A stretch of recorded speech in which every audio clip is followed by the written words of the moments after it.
Issues this morning. It's definitely not. Coffee in Tow is an interactive world news podcast, a dynamic and engaging live show that streams across multiple internet radio stations worldwide. This podcast brings you real time news updates, in depth analysis, and interactive discussions on global events, making you a part of the conversation no matter where you are. With a diverse range of expert guests and listener participation, it's your go to source for staying informed and connected to the world. Coffee in Tow is brought to you in part by Lormel Skin Food. Log on to lormelskinfood.com. Discover the range of natural skincare solutions. Indulge in the radiance of natural and organic beauty with the best natural and organic soap bars, whipped soaps, body butters, and oils. All 100% natural products. Lormel Skin Food for a natural, beautiful you. The world's best coffee from our farms to your cup. It's Grand Coffee House.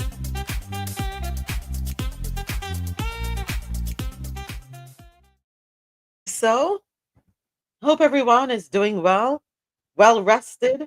James, I sent you the invite, I believe, to come up on stage. There you go. All right, morning. Well, good afternoon, DJ Teflon, as you're over there in our His Majesty's kingdom. Like that Somali video. How was the food? Was it really good? Oh, it was so different. Very nice, but different. Yeah, it was really good. You know, I've always been scared to try the food because it didn't always look appealing to me. But when you taste it, it's just burst with so many different herbs, flavors, and yeah, it's just nice. Wow. A lot of people are a bit confused with the bananas, but it's a cultural thing. Like even my daughter texted me yesterday. She said, "Dad, why is there bananas? I don't really like the bananas with the food." And I'm like, "You haven't tried it. You need to try it." And then sometimes you do have to appreciate other cultures, like how they do stuff. Yes. Because people might ask, like, why do Jamaicans grill their chicken in a drum? You know, it's all a cultural thing. You have to experience it and try it out, you know. But yeah, it was good. It's good stuff. It was a nice experience collabing with another YouTuber as well. My first time collabing. How did that come about? How did you end up doing that? So he's been messaging me for the last 3 months, and then when I was in Thailand, he was hounding me. So I thought I wasn't sure if I was ready to collab because I'm still growing, and then my partner said, just give it a go. My daughter said, give it a go. Everyone was like, yeah, just try it, give it a go. Right. And then, but he's a lovely guy, man. Really nice guy. I'm really glad I did it, and yeah, just like gain the experience of collabing. Cause I see people collabing, and I've always wanted to do it. Right. So yeah, I'm glad that I experienced it, and then it's give me like a boost. Like I've got a lot of subscribers since I did that. Yeah, it's definitely it was definitely a good move, and he wants to do more work together, and he's not far from me as well. Yeah, so yes, it's all good. Yeah, that's awesome. You know, yeah. I'm seeing a lot of YouTubers do collabs. They appear on each other's channels, and it helps. It's because community is the way to go. Right? Yeah, definitely community. And what I liked as well, he sent me a collab request on Instagram. I never knew about all these things, and when I accepted it, his video came on my timeline, and it's just getting a lot of views. Got a lot of followers from there as well. Yeah. It's definitely something different. It's very different, but the smiling food is really good. Listen, I'm glad you're able to bring us into that world, expose us to other cultures. You know, yeah, I like how we did like it wasn't cut, like we did like a long video so you can see everything that we ate, and then I tried to be as much descriptive as possible so you can just know like how it tastes and the experiences. So like, if you've got the patience to watch the whole video, you will kind of get the full experience as well. You know? Right, right. Yeah, yeah, Yeah. Yeah. And as you talk about collab too, there are some YouTubers out of Jamaica. There's a group of them. They really demonstrate what collabing. They're friends, yes, and they support each other. And for example, they recently went on a trip. I think it was out to Colorado. They went skiing, and they each the same experience is shared on all. I think three of them, their channels, and but you get different takes, even though they're very similar. And yeah, their subscribers are, well, whoever subscribes to one subscribes to all three, pretty much. yeah. Exactly. Yeah, Yeah, definitely. Yeah, yeah, it's across the board. yeah. And Yeah, here's the thing, there's nothing to lose with subscribing, because guess what? You can have a million subscribers. It doesn't diminish the other person. You know what I mean? no, it doesn't. No, it Right. doesn't. It really Yeah. doesn't. And what I've noticed, it's kind of opened the door for me as well, because a lot of people, I've had 5 people message me saying they want to a collab as well. There's a guy in North London that wants to take me around the neighborhood and take me to like all the best Caribbean shops as well. Right. So yeah, it's really good when people see it. They will see that he's open to work with other people. So Yes. yeah, it's definitely a good look. Yeah, Definitely. I'm here for that. I believe in supporting each other however you Yeah. can, whenever you can. And as you said, you have now been exposed to a whole new audience, Hmm. so that's awesome. That is I truly like awesome. I like what you're doing with the YouTube. The YouTube thing is really impressive. So Thank when I you. first saw it, I was really impressed. Thank you, The way Teflon. Try, me, and I it's try, me, I try. and it's nice to see the face, put the face to the voice as well. The You find pressure. you finally came out the woodwork. Listen, let me tell you something. I'm able to do it because I took RoSolo's advice, right?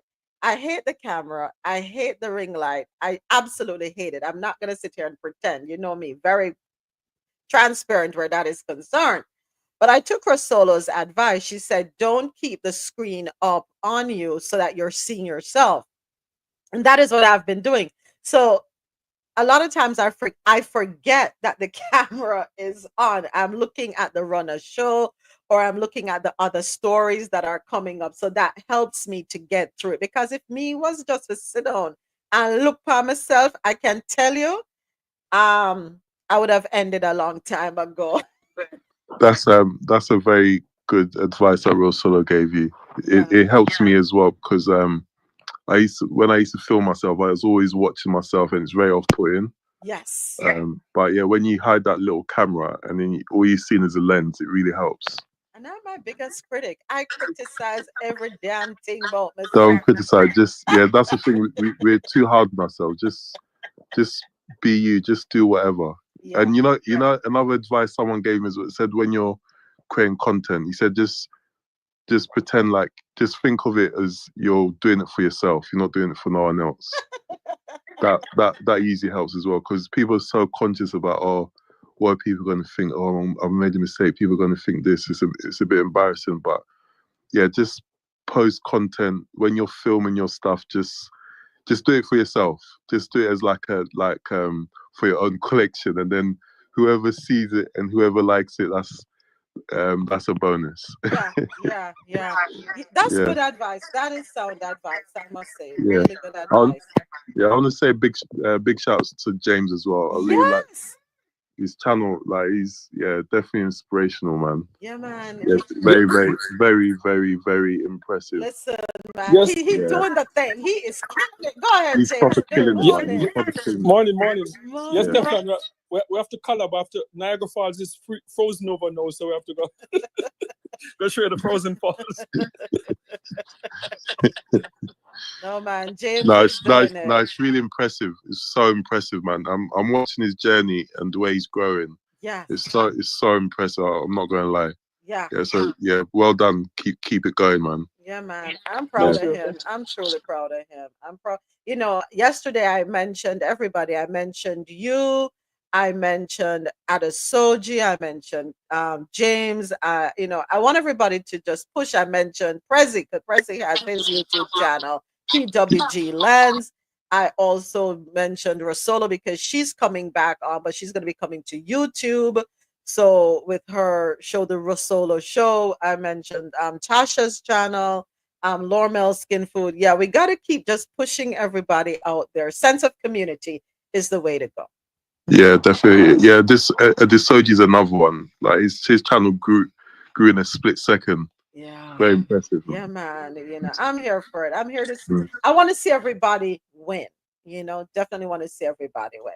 So, folks, you just heard from DJ Teflon out of the UK. I invite you to check out his YouTube channel, Teflon Travels. If you are, I want to say you cater a lot to the one group of people in particular. This is my humble opinion, and you can tell me if I'm wrong.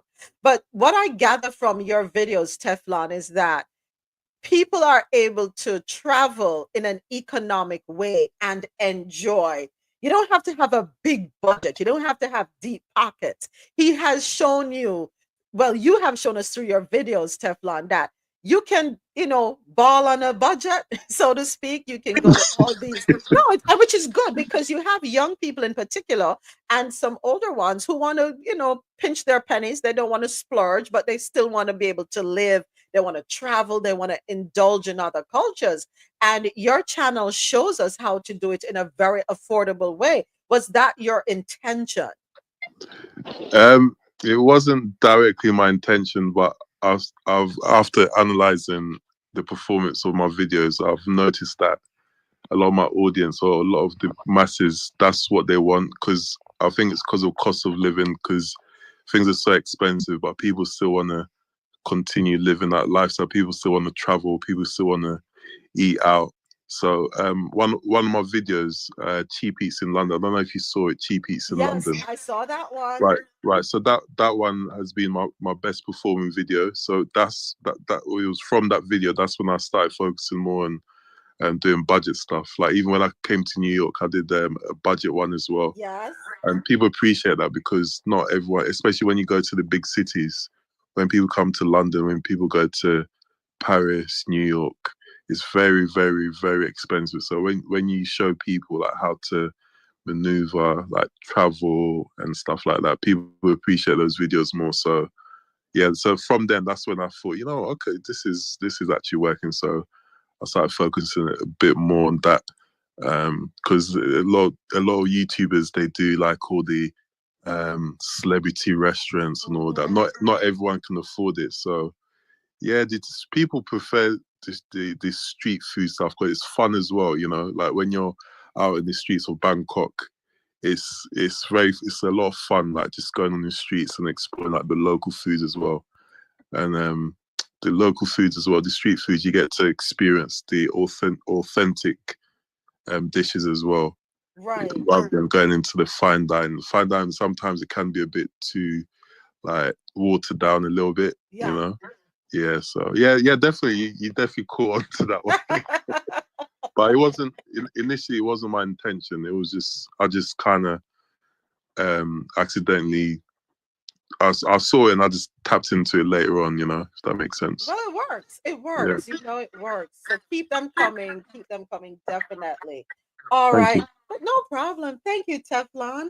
AT, James, Kim in the audience, thank you so much for being here. Let's go ahead and get the show on the road. As always, we start off in the Caribbean corner.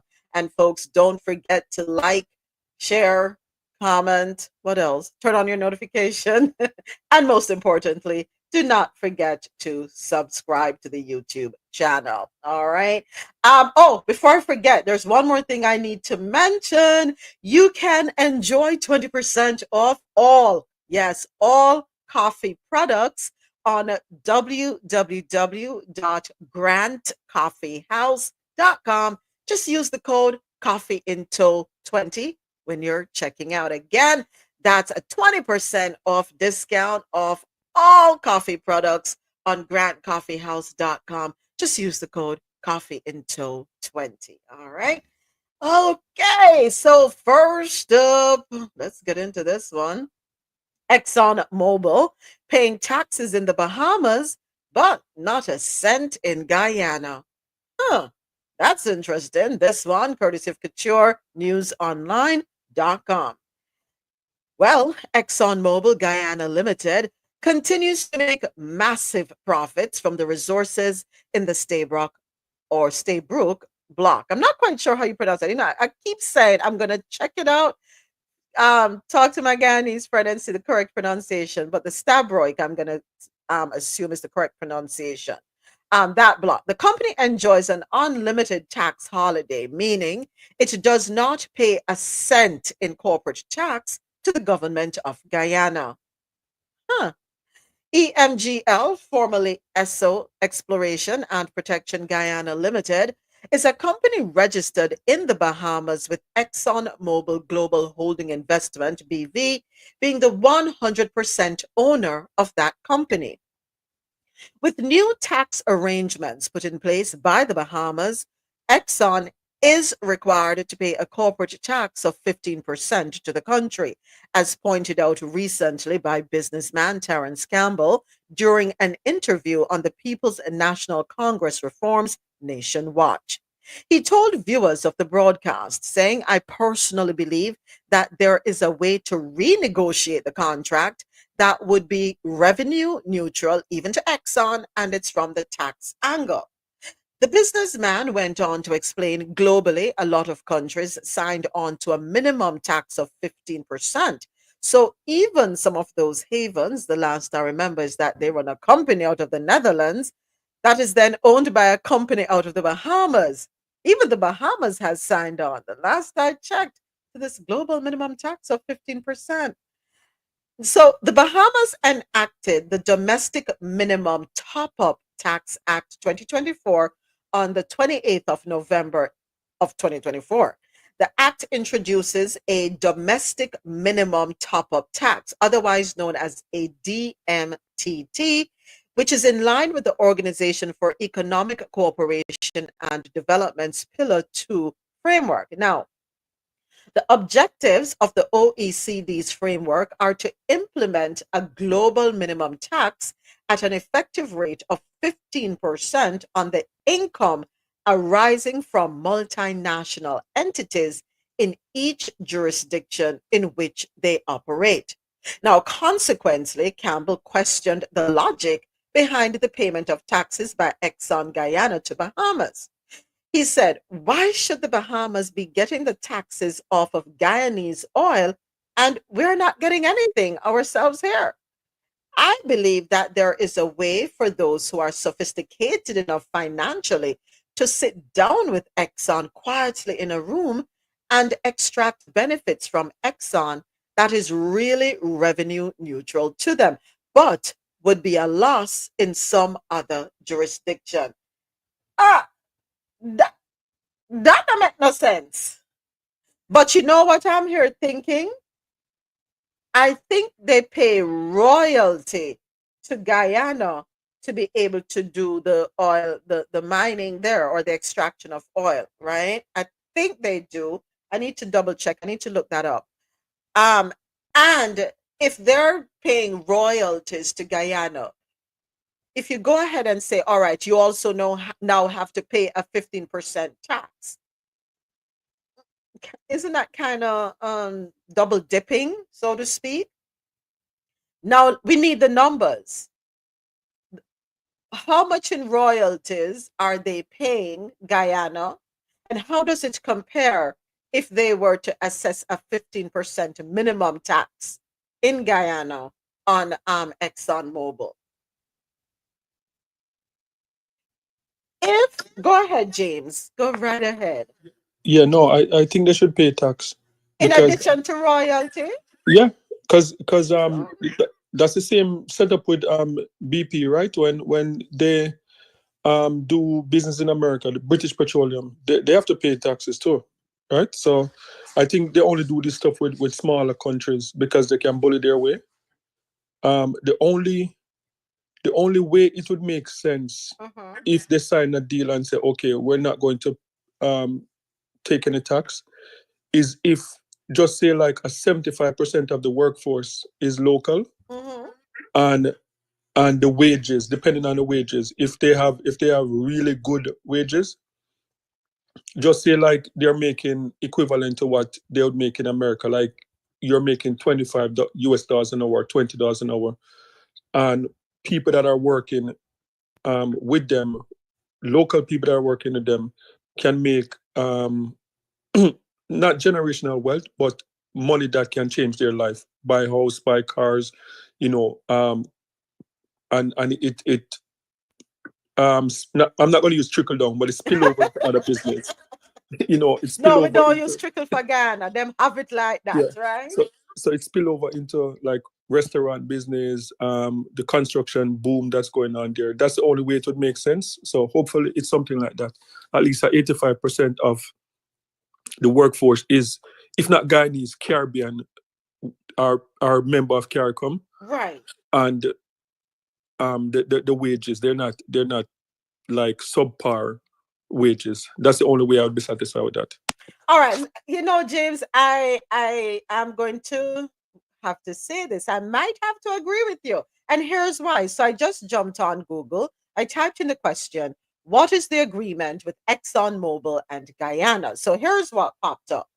ExxonMobil, of course, and Guyana have an agreement to produce oil and gas in Guyana, including a production sharing agreement and plans for a gas to energy project. Well, let's talk about the production sharing agreement.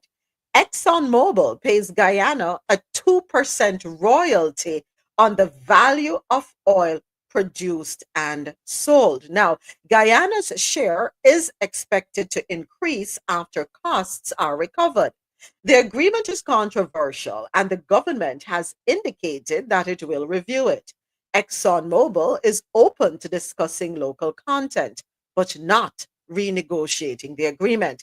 2%, James? That's not sufficient. So if you look at them and say, all right, 2% royalty plus the 15% minimum tax, I don't think that's bad.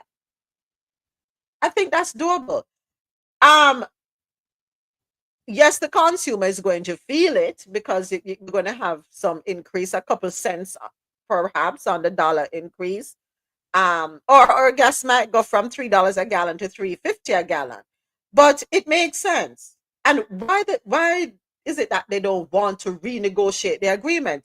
Typically, when one does not, when one is so far finding favorable terms of conducting business, and they review the renegotiation package and they see that it is not beneficial to them, not in their favor, yeah, of course, they're going to put up a resistance and say no.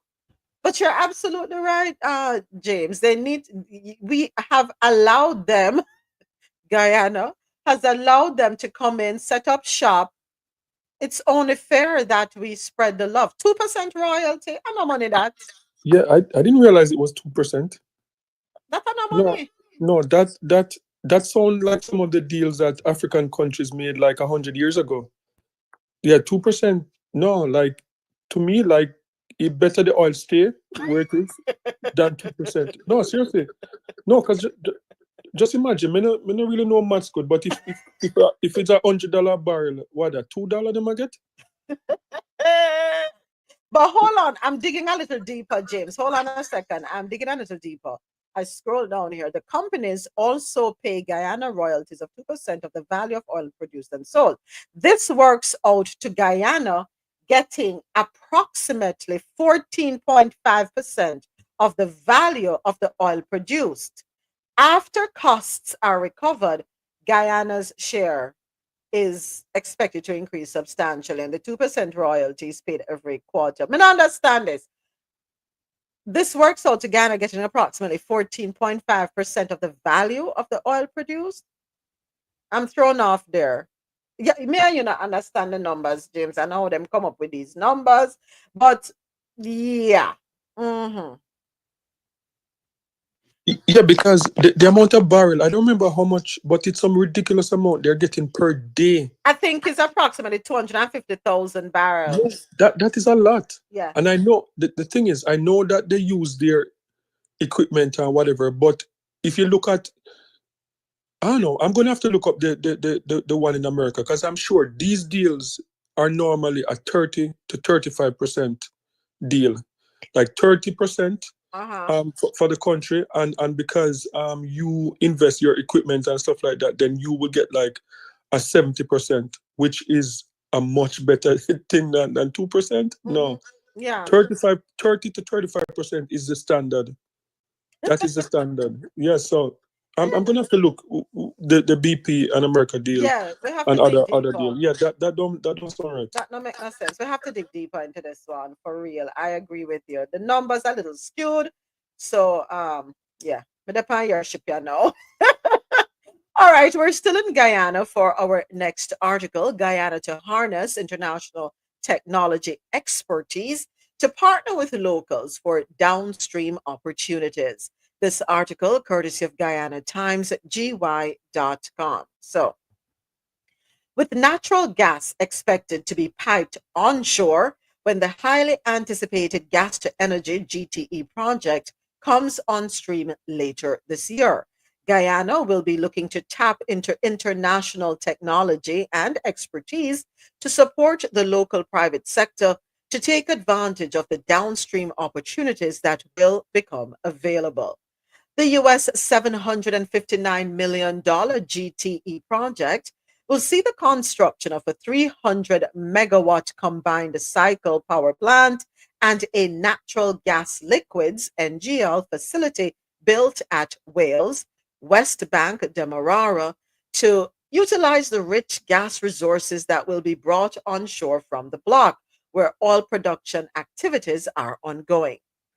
Works to build the power plant and NGL facility are ongoing, and the contractor, Lindsay K or Lindsay CA CH4 Guyana Inc., which is a United States based consortium of Lindsay CA and CH4, is expected to deliver power in a few months' time.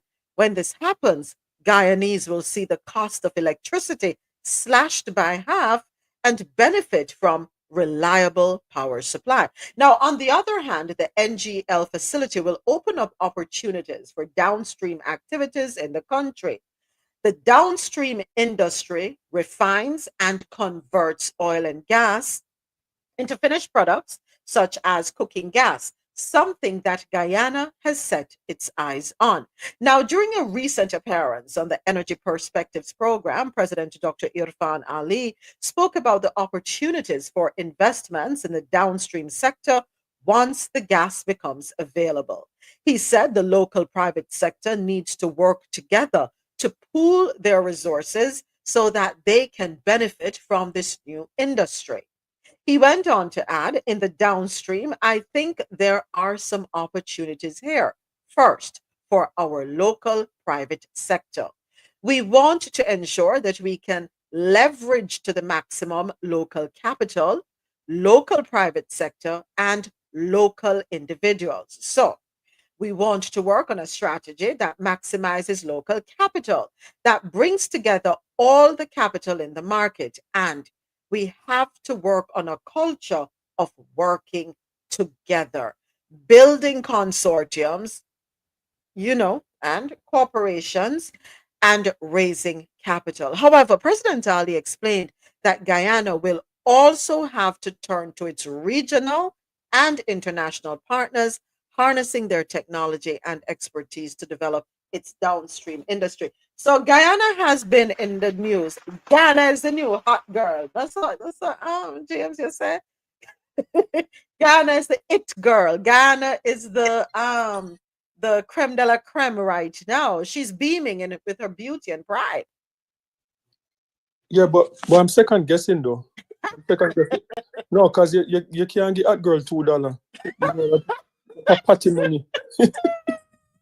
She can buy two doubles. Yeah, So I don't know. So you hold on, James. Stick up in right there. So you remember, was it yesterday? We had a story where Guyana and I pulled it back up. Guyana and the United States to deepen national security partnership. You remember yesterday when we were in the space when we spoke about that one yesterday, and I said the US does not associate with you unless there is something to be gained from it. Well, here comes this article now to substantiate my feeling, my reasoning, because them have got deep national security partnership. What they're doing is setting up shop to ensure that it's Venezuela, no? The Essequibo region, which is under question. I think what the US is doing is protecting it for their benefit because of ExxonMobil. Go ahead, James. Yeah. No, I don't know. I hope it I don't know. The number just don't sound good at all. I hope that something good will come out of it, because we see this game before. Like, we see it with the bauxite in Jamaica. Like, billions or trillions of dollars were made out of bauxite, and once everything dry up, them pack up and just leave the empty, muddy, whatever place, and just leave it like destroyed and gone about them ways. So I just hope one of the things that I heard too, but it's through the grapevine. I don't think it's out there as much yet, is that Guyana, they're trying to give Jamaica a piece of the pie. So apparently they're trying to send some of the stuff to Petrojam, because did you read We the story covered about the one about Petrojam? Trinidad. We covered the one where Trinidad is sending The their million, oil. the million barrel. Yeah. Yeah. Hey. So apparently Guyana want to do that. Want to send some to Jamaica and buy it back from Jamaica. But I don't think it's finalized yet. But apparently that's what they're trying to do. Yeah. So that would be good for the region itself. Yes. So hopefully. But you know what was interesting? Now that you brought that up, you reminded us of that, because we did cover that article and we said good for Jamaica. And of course, me with my facetious self, I watch the money, right? Because we know how it go. We want to make sure so the money that is being made, Jamaica will see the benefits of it, and we will see infrastructural improvement, in particular when we talk about healthcare and education, right? But when right now I'm here saying, imagine Trinidad, they're going to bypass all of South America and head all. It's a long boat ride, that's from Trinidad to Jamaica. It's no easy boat ride, and then back again. But anyway, they must know. And I guess it makes sense. If they don't have the capabilities, it's hard to ask Guyana to do the refining for them, because Guyana can only do so much. Them have too much for themselves to deal with. So I guess bringing Jamaica into the loop is not a bad idea. I don't think Guyana have any refinery though. Oh. Yeah, that's why Jamaica, Trinidad had one, but apparently theirs broke down 6 years ago, and I don't know how that happened. Man, hold on, James. Go back to the article here. On the other hand, when the NGL facility opens up, it will open up opportunities for downstream activities in the country. The downstream industry refines and converts oil and gas into finished products as cooking gas. So that's probably something they have on their horizon, James. Yeah, that's something on the horizon, but that is different too. Like Jamaica have that capability too, but you see, like how we use the cooking gas and stuff like that. A lot of the other islands don't have the capability to do them themselves. So I think that's what they're talking about. Okay. But the refinery is the thing that Jamaica is doing is different. Okay. Yeah, it's different. Okay. Gotcha. All right. Thank you so much. Hey, Mr. President, good morning. We can't be saying we want to see the Caribbean come together in one breath and then wondering how expensive or the cost. Any synergies that is happening during the amongst the Caribbean islands, especially when it comes to oil and stuff. As much stuff as you could keep here and as much downstream industries as possible that could pop up. I don't care where it's located in the Caribbean. It's a net benefit for us. Yes. Yeah. And we have to, if Ghana has that mindset, no, I applaud it. Because that is the mindset we have to have. And it is ironic that Jamaica is the benefactor when they were the one that pulled out of the Federation. But we could make wrong things right going forward. Sometimes we have to put the tail between the legs and come back. But I hope that would show, set as an example for those Jamaicans that was anti coming into the federation and anti the unity and stuff like that, that they could see, listen, it all benefits all of us and everything goes in cycle. You're not always at the top also. Yeah. But if we work together collectively, we would all benefit more. And I think we have to really welcome any kind of thing like that. So the whole thing with trying to make it like, for instance, if Trinidad is incapable of, for whatever reason, they're not doing the refining and it could be done in Jamaica, so be it. Jamaica benefit and I assume Trinidad benefit. Mm-hmm. And the more of these kind of things we have, the more the region would benefit. Yes. So we have to applaud it and get away from this. Is a Trini, as a Bajan, is a this, is that. No. We all the Caribbean. We all have the same culture, everything for the most part. There's nothing separating us. We just went to different islands. True. So yeah, man. That's I welcome that. Yeah, man. Of course, without a doubt. Yeah, and to that, remember, Grenada. Remember, if that is far from Trinidad to Jamaica, remember Grenada to Nigeria, right? True. Yeah. So but the thing that I don't understand though, the Trinidad government need a beating, because how do you have that capability and allow it to think? Because not that I'm complaining. I don't even, as a Jamaican, I don't think Jamaica deserve it anyway. But they're getting $95 million US dollars for something that Trinidad had the capability to do 6 years ago. How could you make an equipment like that go down? Mm-hmm. Just 6 years ago, you had the capability to do it, and because your equipment broke or whatever, 6 years no. And apparently they were sending it somewhere else, but it was too expensive. And apparently Jamaica was a last resort, from what I'm hearing, which is not a good thing either, because they thought really hard before they say, you know what, let me send it to Jamaica, which is not a good thing. Not a good thing. I think they said that thing, if I remember well. Hold on, I have the video on YouTube channel as a short. Let me jump to it real quick and let's take a listen. Hold on 1 second, Mr. President. Jamaica Petrojam is exporting fuel to Trinidad and Tobago, and to that we're looking to a million barrels of fuel oil, valued at about 90 million US. Did he just say 1 million barrels? That's Telroy Morgan, the general manager at Petrojam, Jamaica's oil refinery. Now, Jamaica actually doesn't produce oil, but Trinidad does. So this announcement took me completely by surprise. But apparently, Petrotrin has been down since like 2019. Trinidad, who has oil, their refinery shuttered about 6 years ago. And so they have been importing. But over those many years, Petrojam has been trying to get in, so to speak, and it has finally happened. Well, that explains Trinidad's foreign exchange issues. They produce oil, but they don't refine it anymore. So they're exporting it raw and about to buy it back refined from Jamaica. Apparently, this batch is some special marine fuel, though. It's a fuel mainly for marine vessels, tankers. But still, the optics. In my opinion, this signals a power shift in CARICOM, which has been at least 10 years in the making. And that's probably why, according to Telroy, this deal took so long. I think Trinidad didn't want to do it. Now, Trinidad and Jamaica have always been competitors, and the Trinis are going to hate me for saying this, but these last 10 years, Trinidad's economy has been on the decline, while Jamaica has been improving.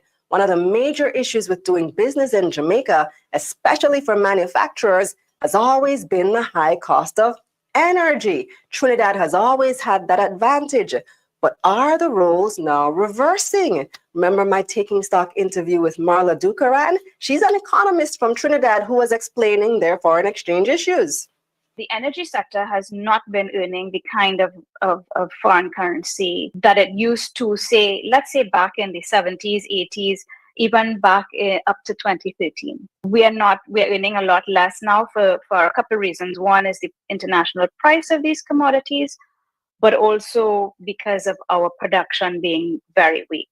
Wow, this really explains a lot. And then, of course, you have the new kid on the block when it comes to oil, Guyana. They're exporting barrels by the millions now, to the point where their government is literally giving away money to babies. Our government will provide a one-off grant of $100,000 for every newborn baby born in Guyana to a Guyanese mother. And you can see the conversions here. That's about 75 kJMD, 3,200 TTD, or 477 US dollars. First time All ever. right. So sorry, I know I interrupted you, Mr. President. Go right ahead. No, I was going to say, I think there was some big investigation scandal and something going on with Petrotrin. So there was a big thing, heads rolled and stuff like that. So I think the operations, it was more than just the factory going down. And I think the government probably made a strategic move to close it. Mhm. But all is not lost. You could always revamp these things. But I'm saying, if you have Trinidad, you have Guyana, and I think Grenada looking at the prospect of oil and stuff, we have to see how we can utilize each other's and get the best for everybody. Yeah. Everybody, you can't do all for yourself. You can't win at all. But we can all win together. If Guyana is sending oil to Jamaica, fine. You understand? As to the Grenada and Nigeria thing, I'm not too sure. I think the original contract was under the previous government, but even the current prime minister seemed to be pretty close to Dangote. So, who knows? But at the end of the day, I still prefer you go to Nigeria than you go to Exxon and them. That's the truth. Of course. Of course. I don't blame you. I don't blame you at all. So a little bit about Petrotrin, which Trinidad and Tobago's largest refinery, was shut down in 2018 and broken up into several new companies. The restructuring was intended to make the company more sustainable and profitable. All right.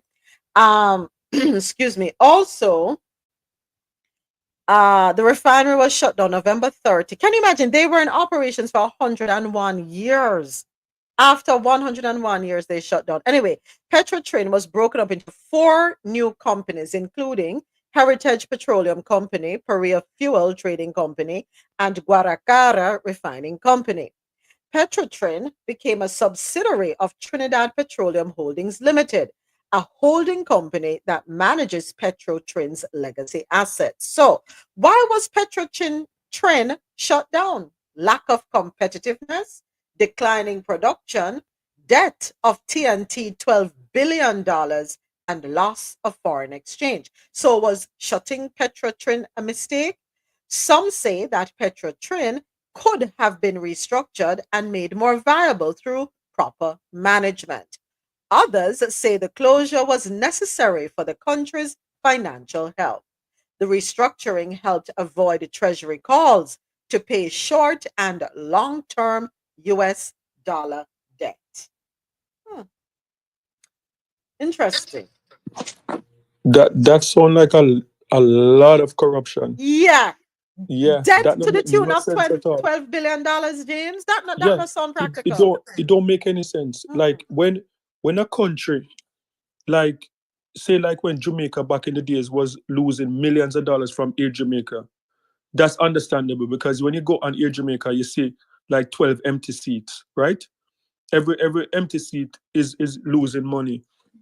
But when you have liquid gold like Trinidad for over 100 years, and you have a refinery, and you have the Caribbean like surround you, that you can, as I said, like cooking gas, all kind of things that you can send, that don't make any sense. That's some, like, money was going in a pocket and one little hole in a pocket, I drop in a one different pocket.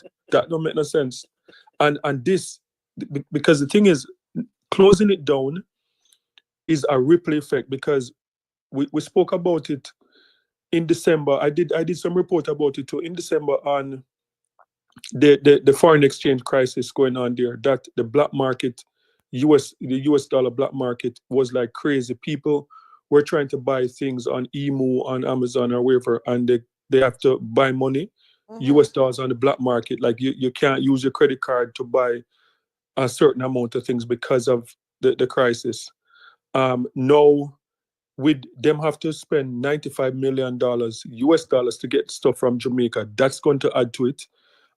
Trinidad is not big on remittance because a lot of Trinidad don't have as much people in the diaspora like how you'd have Jamaica have like more people outside of Jamaica than inside Jamaica.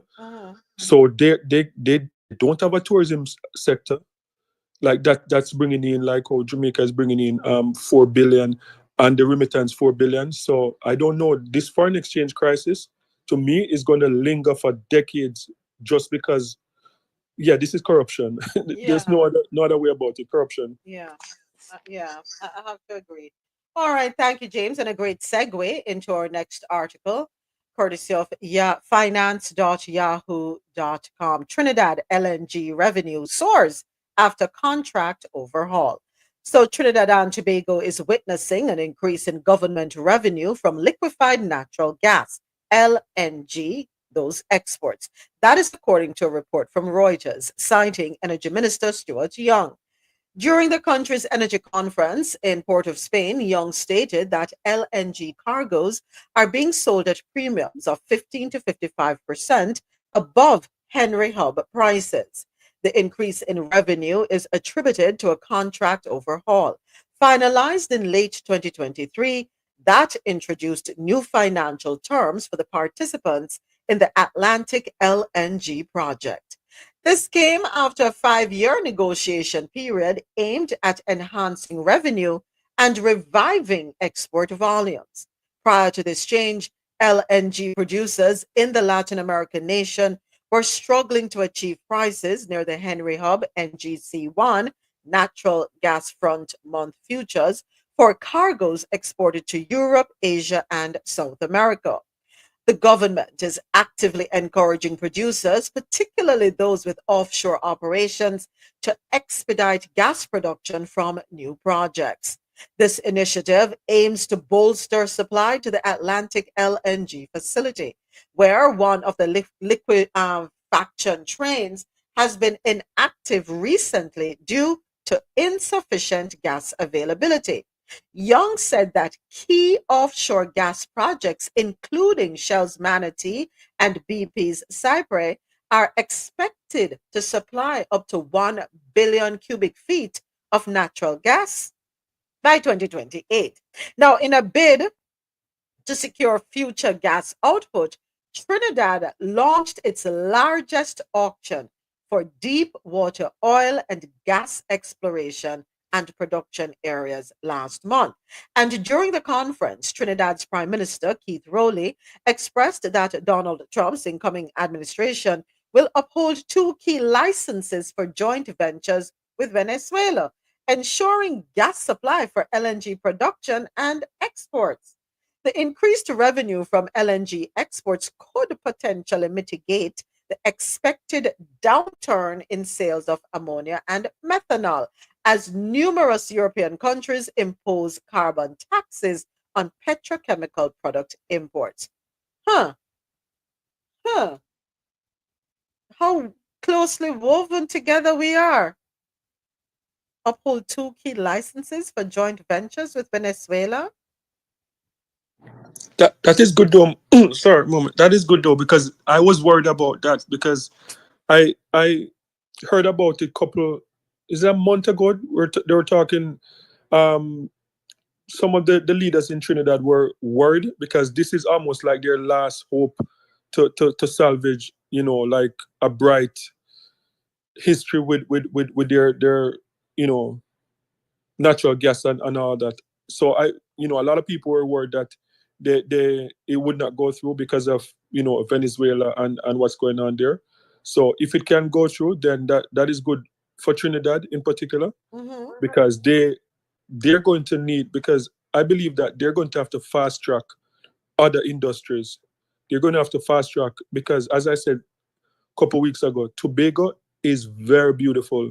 Tobago is one of the most beautiful places in the Caribbean that nobody talks about.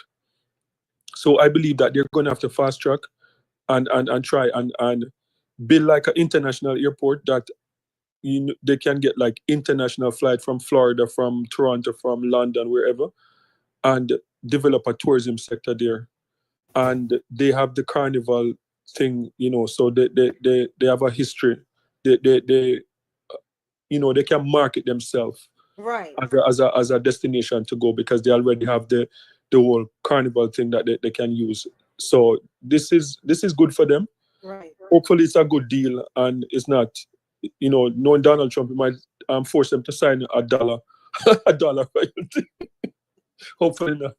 So James, I wonder if this is part of the conversation. If this came into play, the conversation between the Venezuelan president and Donald Trump, when we talk about immigration, the undocumented immigrants that were sent back. I'm just wondering. You can't rule out anything. But I think so. Yeah, I think so. Yeah. You don't see smoke it off fire. But yeah. I think so. I think that was part of the deal. Say like, oh, take back these people and then whatever. Right. Yeah. All right. So go ahead, Mr. President. Yeah. One thing I don't want us to forget, Trinidad has the capability of being the manufacturing hub of the region. That is true. They have extensive manufacturing. I think they have a lot of capacity. So I don't think a lot of the plants and stuff are operating at peak capacity. And that is another way we could look at synergies. And that is probably what they could probably do to try to get some other partnership deal with the other islands in things like packaging, manufacturing and stuff, because the energy in Trinidad is relatively cheap. They already have the facilities, a lot of the facilities there. So it could be a good move for them to also pivot on strengthening manufacturing, because we need manufacturing in the region. Jamaica does some, but Trinidad has the capability. They have a lot of spare capacity based on what I'm understanding. All right. Thank you for highlighting that, Mr. President. One more and then we move on. Mr. President. So that's a part of the agreement. The agreement between Trinidad, Guyana, and Barbados. That is joined in with the regional ferry system also, because with the oil from Guyana, they signed some agreement that they want to boost manufacturing, and Guyana want to boost like farming and stuff like that, and make it a regional effort. So all of those stuff, they're linked in with the regional ferry system. So yeah, they signed an agreement about it. So that's in the works.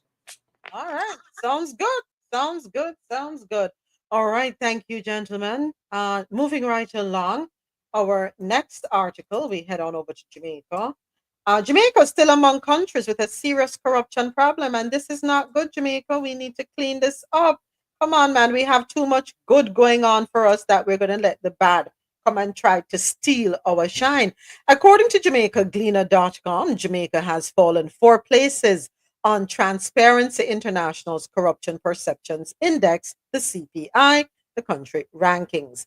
Based on the 2024 report released on Tuesday, Jamaica is now ranked number 73 out of 180 countries, compared to 69 out of 180 countries in 2023.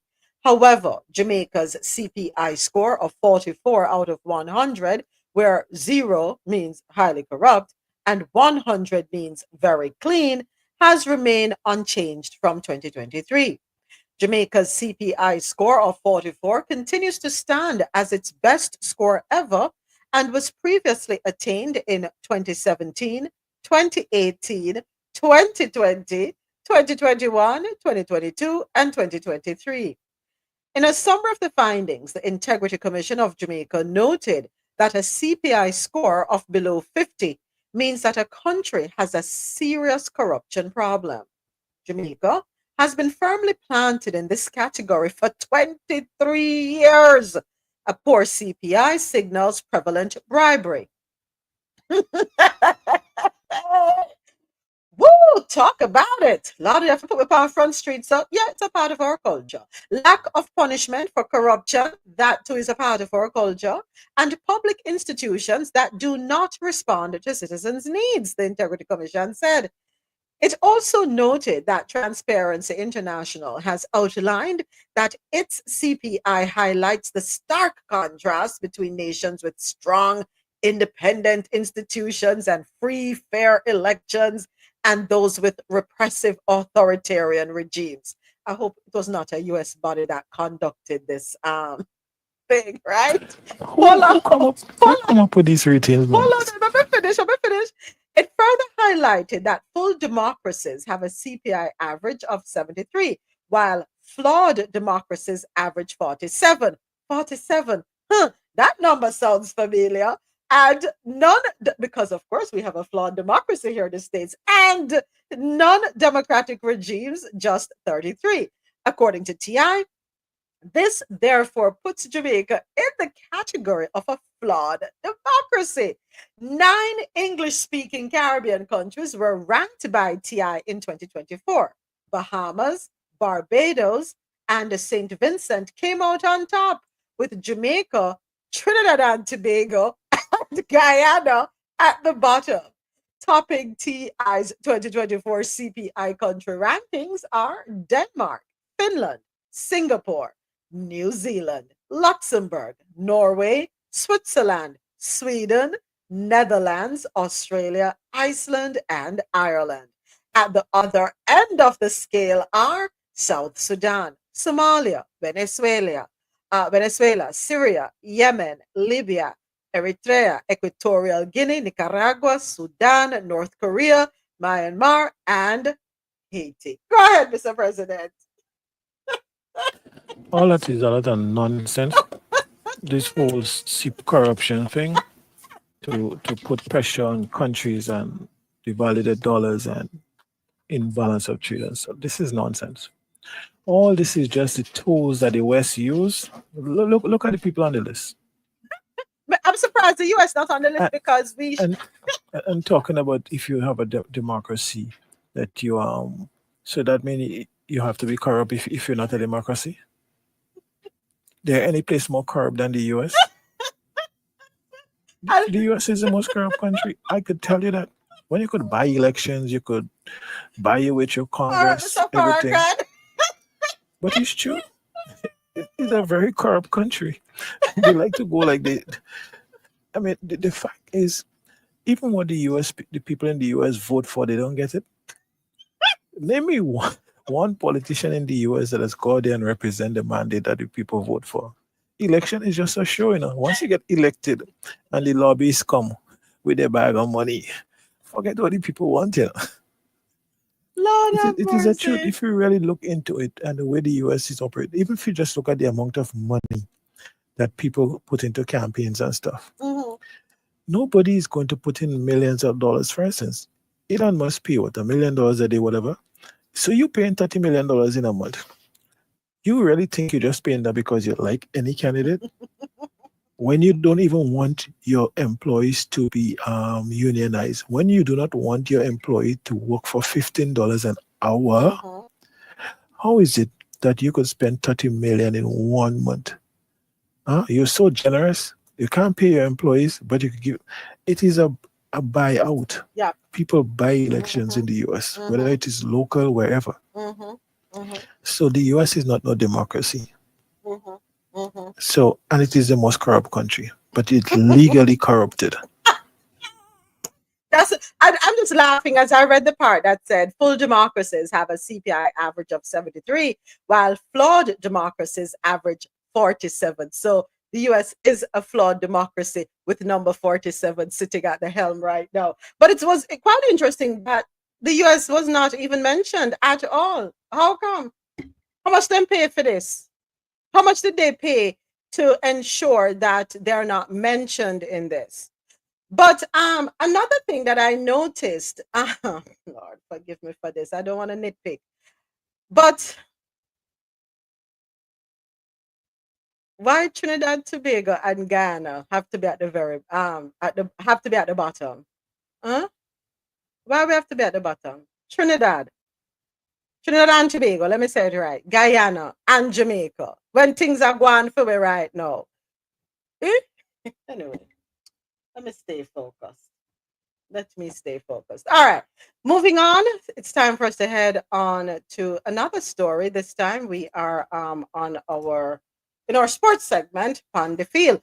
Bolt considers himself a national hero, does not expect to get official title while he's alive. Wow. This article, courtesy of JamaicaGleaner.com. The double world record holder over 100-meter and 200-meter is also flattered by public opinion that he is deserving of the country's highest national award. Bolt is, however, doubtful that the award will be conferred on him anytime soon. We know we not get national hero until we're dead.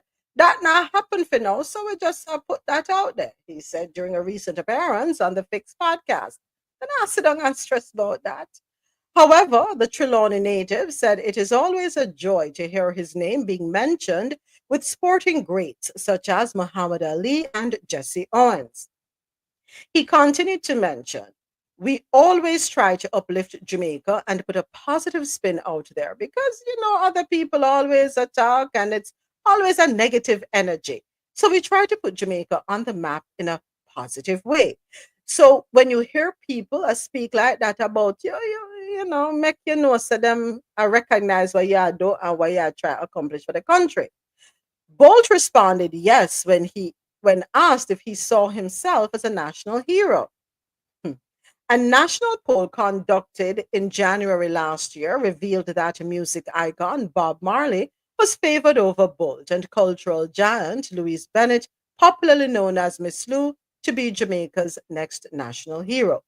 44% of respondents indicated that they would select Marley if he, along with Bolt and Miss Lou, were under consideration for the award, but only one could be named, according to the survey conducted by Don Anderson's Market Research Services Limited.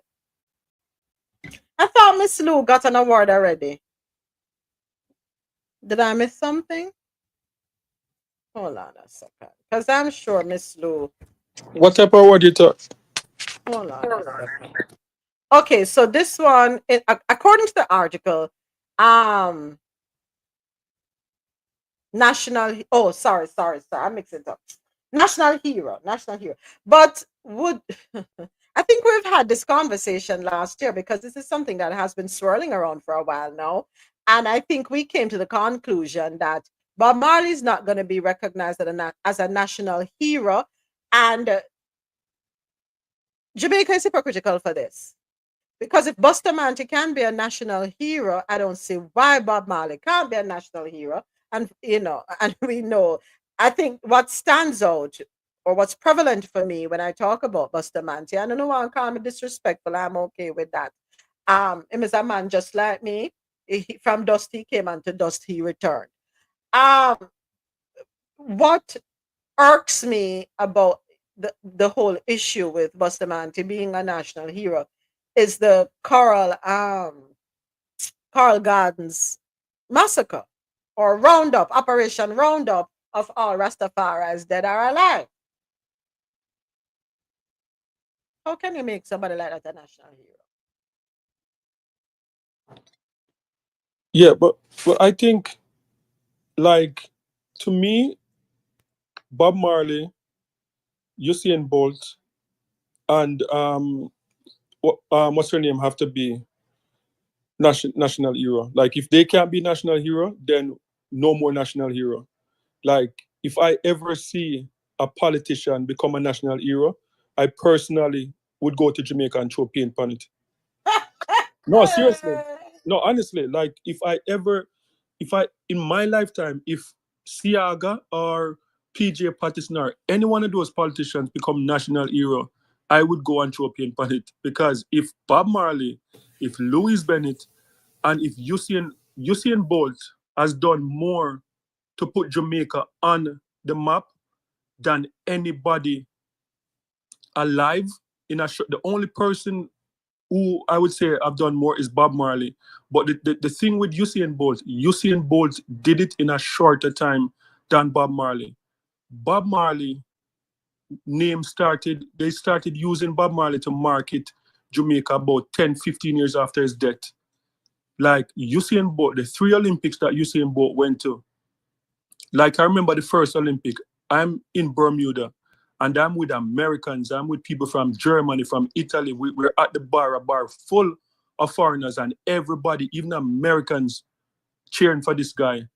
And as a Jamaican standing in the crowd, like you feel like both I'm a brother or something like that. Everybody looking at us as Jamaicans standing there, and you get free drinks, and people are saying, how does it feel to, in Jamaica and stuff like that.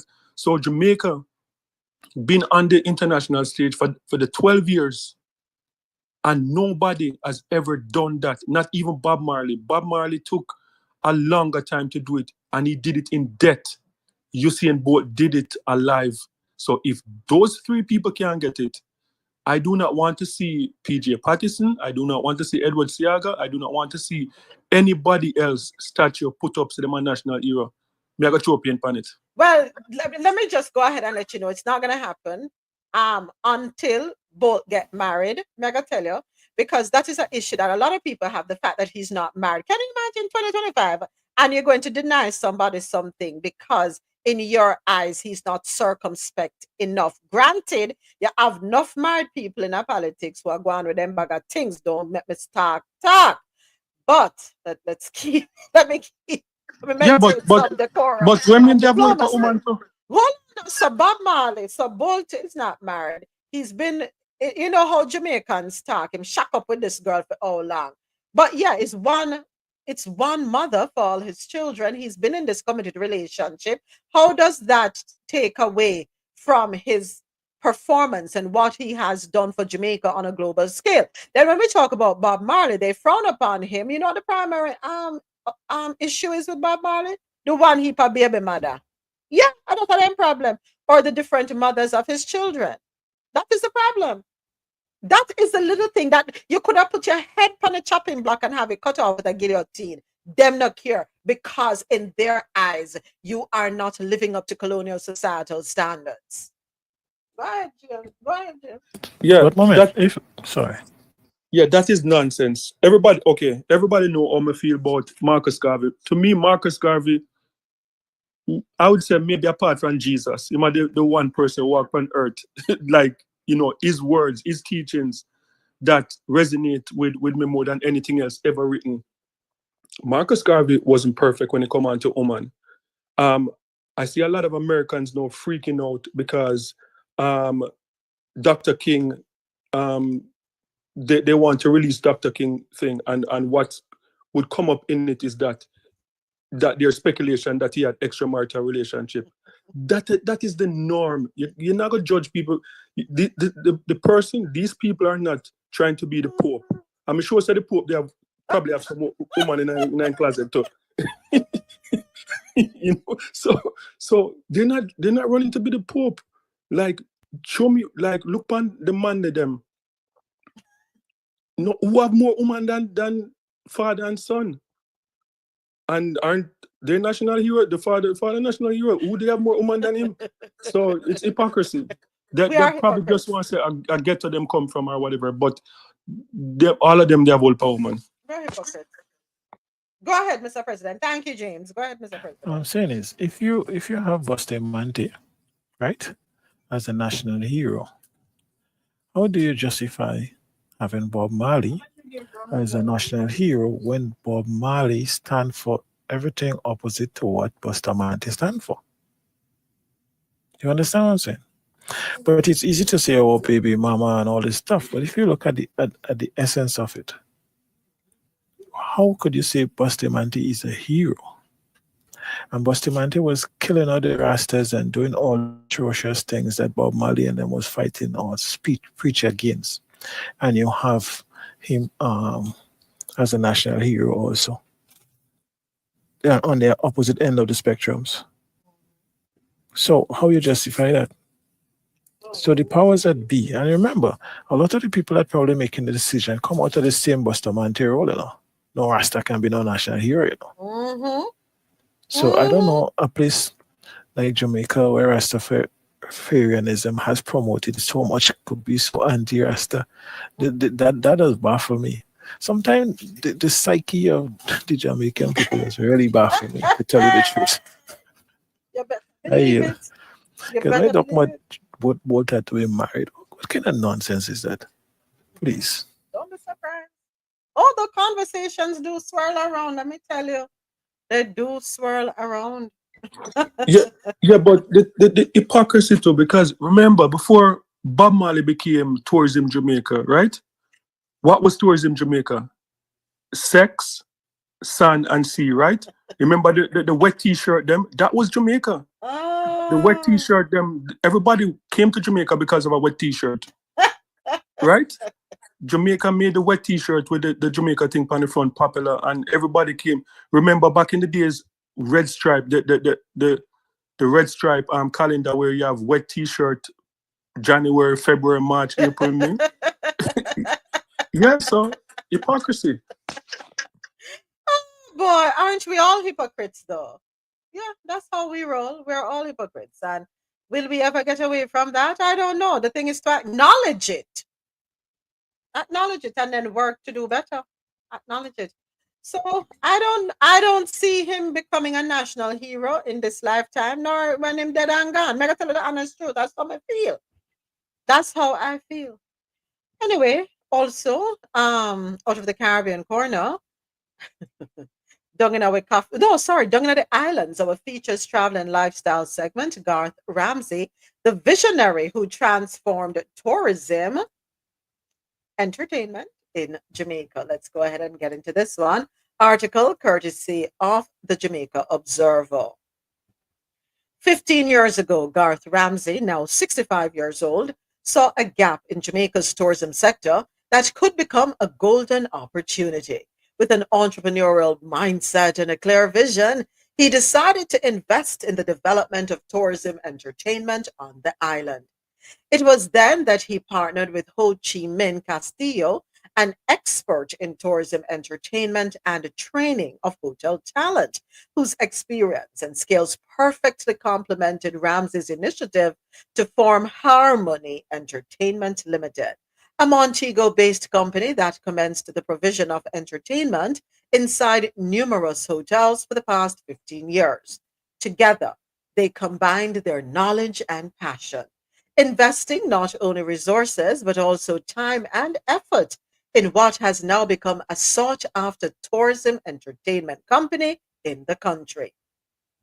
Ramsey, in a statement, said from the beginning the mission was clear: to raise the quality of entertainment in Jamaica's hotels and resorts, creating unforgettable experiences for visitors and professional development opportunities for local talent. Through rigorous artistic and business training programs, the company has trained hundreds of young people who today shine on the stages of the main tourist destinations in the Caribbean. According to a release, Ramsey noted that the impact of their work has not only strengthened the industry, but has also transformed the perception of entertainment in the country. After 15 years of hard work, the credibility of the company in the market is optimal, and its legacy continues to grow. We have demonstrated that with vision, determination, and commitment, it is possible to transform an industry and generate a lasting impact on the economy and culture of a nation.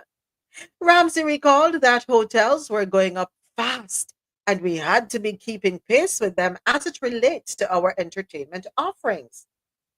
Ramsey said that along with partner Castillo, Harmony has today created a quality entertainment package for all the hotels that have hired our services, creating and ensuring guest satisfaction and more demands for our services. Ours was about showcasing an authentic Jamaican experience while fostering local talent. We were about creating a level of professionalism where we were viewed as being reliable and there, night in and night out, on time, and with a variety package for our guests. He added that the variety offered, which includes a live band, dancers, and other cultural acts, it had to be close to being consistently perfect, and that Harmony had to have workers on standby where someone could immediately fill in the event of an emergency. In the sporting world, we would call that having a deep bench, just in case someone is ill and can't show up to work. We had to keep pace with the times. No excuses, he said. First time hearing about this company. Never knew that Harmony, and it's spelled HAH-R-money. And yeah, interesting. Um, Possibly not a bad thing. I remember there was a time when each individual hotel would have its own entertainment workers. Those are workers that had the most fun, I feel, in the hotels. Entertainment coordinator was their title, right? And they would see to it that the guests are entertained 24 hours a day. But there's also another side to it. Yeah, back then, then there's another side to the entertainment industry within the hotel realm. It was not just about being on stage, not just about being in the swimming pool or on the beach or in the courtyards entertaining. Yeah, there was the what's the right way to put it? I don't want to be explicit. Yeah, but go ahead. I know someone's mic opened up. Go right ahead. Yeah, no, a lot of those companies are in Jamaica. And people, because remember, what's his name used to do the circuit too. What's his name? Jimmy Tucker. Is it Jimmy Tucker? Junior Tucker. Junior Tucker? Yeah, Junior Tucker. Remember Junior Tucker? Yeah, Junior Tucker used to do the circuit too. And quite a few other people. I think, what's her name? Karen Smith? Karen Smith. Yeah. So a lot of people did that circuit. And yeah, the entertainment coordinators, all the hotels, I think they still have them. But those are different from these other people. You had okay. Yeah, they are different. They're hired workers at the hotel, and then you have they coordinate with the outside people. Like I remember you had like Michael Jackson, he used to control Ocho Rios and Runaway Bay. So Michael Jackson would be like 7 nights a week he's working, right? Him and his crew, and he was like independent. And then you had Tina Turner. Yeah, so they are independent. They had a lot of independent people. Yeah, Tina Turner tricked me big time. I remember. No, seriously.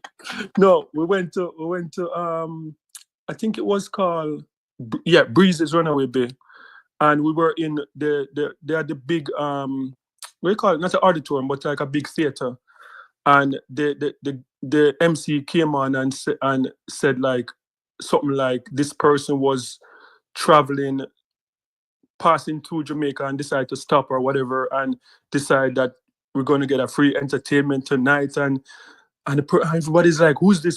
Who's this? And then he introduced and said, Tina Turner. And then the person come on the stage and everybody starts screaming. And halfway through the act, no, it was a Jamaican Tina Turner. So disappointed. You wouldn't know that. No, trust me, like I did, because it's not uncommon for like celebrities to pass through Jamaica, right? Like I've seen Babyface, I've seen the amount of celebrity that I've seen in Jamaica. A lot of them pass through Jamaica, and sometimes even Brandy performed in Jamaica for free at one of the hotel one time when she was staying. So yeah, I thought it was for real, and we were getting up and screaming and shouting and dancing, and then halfway through, we're like, Tina Turner leg them not so skinny.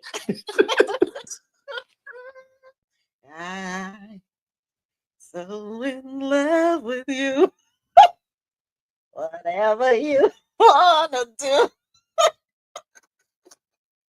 It's all right with me. Which song them sing for you, James? Which song that serenaded you with? Which Tina Turner song? Simple the Best. You're simply the best. I'm sorry to be laughing at your page. So she had the one song because, like, it's just a pass through. Trick with. Better than all the rest. Better than anyone. What did I say? Anyone I ever met? No man, James. I saw it go sometimes. They got a 6 for a 9. Never mind me. At least you can look back and laugh at it now, right? Okay, so don't use those numbers moments. Why? What's wrong with 6 for a 9? That's something I heard growing up. You give me 6 for 9. It You sounds too know close what? to 69. And what's wrong with the number 69, James? Not Don't my favorite year. Yeah, right, James. Whatever, James. If you say so, James. I know me, I look on your side, yeah, James. Whatever. That was the year the hurricane came and blew everything away. Hey, blow everything away, indeed, didn't it? All right, time for us to go down in our coffee pot for entertainment news. And this article was sent over by Dre. Thank you so much for that. Kiprich was charged for the use of audio and audiovisual communication to promote criminal activity after allegedly recording this dubplate. Now, I have seen the headlines swirling around. I never paid it any attention, I'll be honest about it. So when Dre sent it to me, of course, I had to zero in. So let's go through this. The article can be found on the Tropics, which is on Instagram. Kiprich was charged for the use of audio and audio-visual communication to promote criminal activity after allegedly recording this dubplate. All right, let me see something here. Hold on, let me bring up over here so we can hear, and I hope I don't get flagged. Where is this? Messy. Dre here. Okay, let's turn up the volume here. Go to this. Alma, watching a body. Rado, you're run to the fullest. Blow like a sock, your moment. Okay, all right. Right, let's stop right. Let's can't go no further. So, detectives in the St. Catherine North Division have charged 45-year-old Marlon Plunkett, more popularly known as Kiprich, a recording artist of a Kingston 5 address. He is charged for the use of audio and audiovisual communication to promote criminal activity, which is a breach of Section 18A(b) of the Offences Against the Persons Act. Plunkett was formally charged after a question and answer session with his attorney. He was offered bail and is scheduled to appear in the St. Catherine Parish Court later this month. Okay, so help me understand here. So he did a dub plate, which dub plate is a part of Jamaica, the Jamaica dance hall culture, right? Where you will do something specific for usually dance hall artists are paid to sing over or DJ over a particular sound, as in this case, you heard a while ago. And usually it's to diss another sound system when they're going to have a sound clash. Yeah, you can use a dub plate and mash up a next sound system, kill a sound system, so to speak. I probably shouldn't use that word because people will misinterpret it if you're not familiar with dancehall culture. Not literally, but you done a sound, you put a sound to rest, you know. What's the most popular dub plate we have? What's his name? Oh my, is Bushman? No, is Bushman? Call the Earth. Call the Yeah. Earth. Yeah, that Yeah. one. That's the most popular one. Let me tell you something that not nice like when you go on Stone Love session, you know, and kill about Jara, you know, and then pull up that, you know. Anyway, let me get back out. Let me get out of the dance for a minute. But anyway, yes, so back to this. Now, if I'm to understand from this article, he did a dub plate which has the SYM, and if you're Jamaican, you know that's a popular thing that people used to curse people out, and people do take offense to that, and that can always lead to fights and what have you. But if I'm understanding, he did a dub plate which is used to diss somebody or diss another sound system. It is used, the dub plate now is used, and whatever behavior comes about because of hearing the dub plate, you're going to blame him for it. Is that what I'm to understand from this whole thing? Because if that's the case, it makes no sense to me. Why would you blame him for somebody else's actions? And if I'm wrong, please let me know, because, or if I'm misunderstanding the whole thing, let me know. Because this right now don't make no sense to me. So let me take a look in the comments. One person noted, let me be honest on this one. This person is a DJ. Let me be honest on this one. It's a stupid idea to do a dub plate like that. knowing the situation the state has against this particular person. Then again, politicians use artists' music to bring across their message in campaigns, and most time the music they use is also violent. So to be fair, a song is a song. A message is a message, but it's a powerful one. But charging him is wrong though, because the politicians use artist music against their own as well. Hope this is a lesson learned from the situation. Um, Somebody else say, and you can't find the man. No, not that one. Hold on. No, keep a gun on in the books of dub plate history. Him dub plate so bad, him get a felony. All right, let me see what this one says. Una listen to the song carefully, or just emotions. Some are una I use. Let's be real. Them lyrics there in is more than just lyrics. He's sending indirect threats to those who wiped him down off the map, and uno think nothing is wrong. A lot of dark lyrics singing a dance hall, but you never hear none of them build a song like this. Oh, okay. All right. Now it's starting to make sense. So I guess this is with relation to the man that was gunned down in Spanish Town. Okay. Una love talk about freedom of speech until una realize there are consequences after that mouth stop talking. Oh, my last 2 cents. Kiprich, this style is not for you. You're a good artist from way back when, so don't let this little foolishness stay in you. Okay. I forgot to listen to it after here. But so I'm thinking back to my days when we used to in the people them party like me have no yard for that. When songs like Boom Bye Bye, I we know the rest used to come on. Tear up the dance, not true.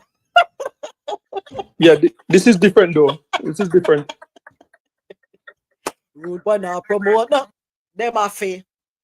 Boom Bye. In a those lyrics were not too favorable. But we chant them though, didn't we? Back in the day? Go ahead, James. Yeah, no, I said this one is different because it like it's something active and things can happen from this. And he's not the only one. Someone else, another artist got charged. And I remember they call what's his name? What the one that they call Atras? What's his name? Then call it. Tell you, my dear. They call him in for question too. So it's not this is a bit different. But the thing is, like, if they're going to do this, they have to be consistent. They can't just do it one time and then stop. They have to be consistent. Because something like this, someone served a year in prison already in Jamaica, DJ, for lyrics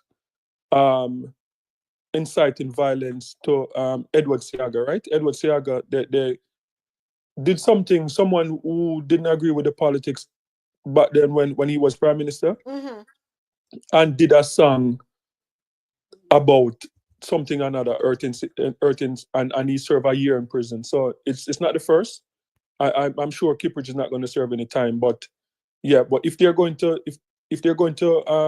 uphold the law, these laws, they need to do it right through, and they need to shut down some of these studios, because with the crime in Jamaica, they need to put a stop to it. And the thing is that it's on the books, so but they're not using it. They're using it conveniently whenever they feel like. But this case was a bit different though, because this could cause reprisal, and it's an active case where the person that died, people are still going to die for that person. So I understand why people, and the thing is, like, this one person that died, I guarantee you that they're not going to stop until at least 200-300 people die for this one person. So I understand why they did it, because a lot of people are going to die for this one person. Yeah, so I understand. So thank you, James. To answer your question, Dre, welcome, by the way, Dre. Welcome to everyone in the audience. Sula, Johan, Julie, Tasha, Dre. All right, so going back to the post, Dre, detectives in the St. Catherine North Division have charged Marlon Plunkett, more popularly known as Kiprich. He is charged for the use of audio and audiovisual communication to promote criminal activity, which is a breach of Section 18A(b) of the Offences Against the Persons Act. He was formally charged after a question and answer session with his attorney. No, I agree with what is in the chat. We have to be consistent. If you're going to charge one, charge all. Done the dance hall fraternity industry, right? That's when they talk about dub plate. Because dub plates, even if it's not about a current situation at hand, it usually promotes death with, and not a literal death, but the figurative, in this figurative sense, when you're talking about killing a sound system. Yes, we done a sound system, sound clash, we win. Rinse and shot and earth, no need for ball, no need for bag. But anyway, yeah, that's one of my favorite ones, right? But I don't know, how do we fix it? Are we now going to start telling people, or you're going to have the sound clash police or the sound system police where going show up at every dance and take note of all the different dub plates that are played and the degree to how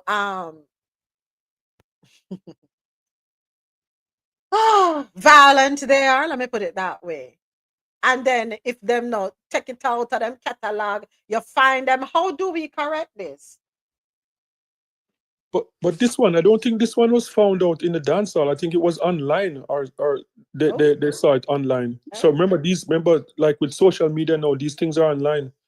So yeah, I think they just have to be consistent. The same way, because remember, like Sumfest, they pulled people off the stage for cussing bad word at Sumfest, right? Which make no damn sense to me, because if a man, let's the BC is a part, and the RC, that's part of our culture. People all over the world want to learn how to say the word there. Yeah, I understand. And we're not people for cuss bad word. I understand that, but I think the atmosphere in Jamaica now, because like back in the days, because when we used to go and dance, and because I remember Ninja Man started it, Bounty Killer took it to a different level, because Bounty Killer do one song about going to church and rob church all when you're a Christian and all stuff like that.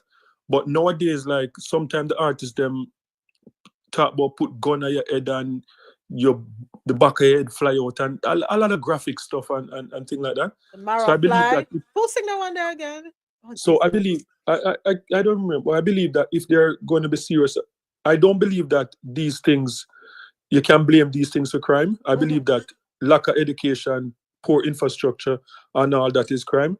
And the thing that the government, the biggest pushback with the government is that they always kind of reach for the what the term we use, try and reach for the closest thing, and they always try and blame the artists, and they never try and go in and fix the community. If they try and do both things at the same time, I think they would get less pushback. If the government announced, say, you know what, we are going to get $100 billion from the Chinese government, and we're going to do whatever and fix up the ghetto them and stuff like that. But while we're doing this, if we catch you doing this, you go jail. People would accept that more. But they always reach and try to get the ghetto youth them first, even though they're not doing anything to make life better in the community. So yeah, but this case is different though, because Spanish Town can turn upside down. Because remember, even when what's his name, the British link up guy, 700 people or so they said is going to die for this guy. They wanted. Why we feel like them just throw these high numbers to instant fear in our people? No, a real thing. I can't see them kill off 700 people because of one person. You see the crime rate in Jamaica were recorded? That's probably half of the crime rate. Trust me, I don't think the full crime rate recorded. Because I remember when what's his name died, I was supposed to go to, like, I haven't been to Kingston since that death, since what's his name died. And where I grew up, because he lived up the street from me, I haven't been back there in like 15 years. And when I call people, they say, my youth, do not come down here, because they'll just kill you for no reason. So it's serious. I understand why they did it. Okay, well, I can say this. Poor people fed up to how the system shake up. You issue gun for we picnic them, right? For them for bus, no so? Poor people fed up to how the system shake up. Yeah. Every day they get to youths, them are dead up. May I ask the leader, Him a the arranger to make poor people surrounded by danger. I think y'all know whose lyrics I'm spitting right now. Remember them the band Look Into My Eyes also? That's much band, even though that wasn't a graphic song, right? But you see, you cannot pick and choose who you want to punish when you want to punish. You can't do that. As was pointed out, we need consistency. What I would do if I were a politician, stop using dancehall songs that send messages, or as transmitters, stop using them. Let's start there. Because you can't pick and choose. You can't pick and choose. Set the tone. Rise above them. You have a problem with it, set the tone. Change the behavior. Change the mindset. Change how we coexist with our culture. Go right ahead, Mr. President. Moments. Didn't the 2 stories ago we was talking about how low Jamaica rank in the corruption index? And they have been Why you have to go back ranked there, sir? in that category for the last how much years? I don't like you. So Jamaica has been so corrupt for so long, but yet still you're talking about the artists is who causing crime? There you. Yes, I don't like that you had to revisit our past. Can we just let some things lie? And for those of you who missed the article, he is talking about the Jamaica still strong among countries with a serious corruption problem. We currently rank, what's our number? Our number is 73 out of 180 countries. The goal is to get to the score of 100. 100 means that I'm sorry. Yeah, 100 means you have a very clean system. 0 means you're highly corrupt.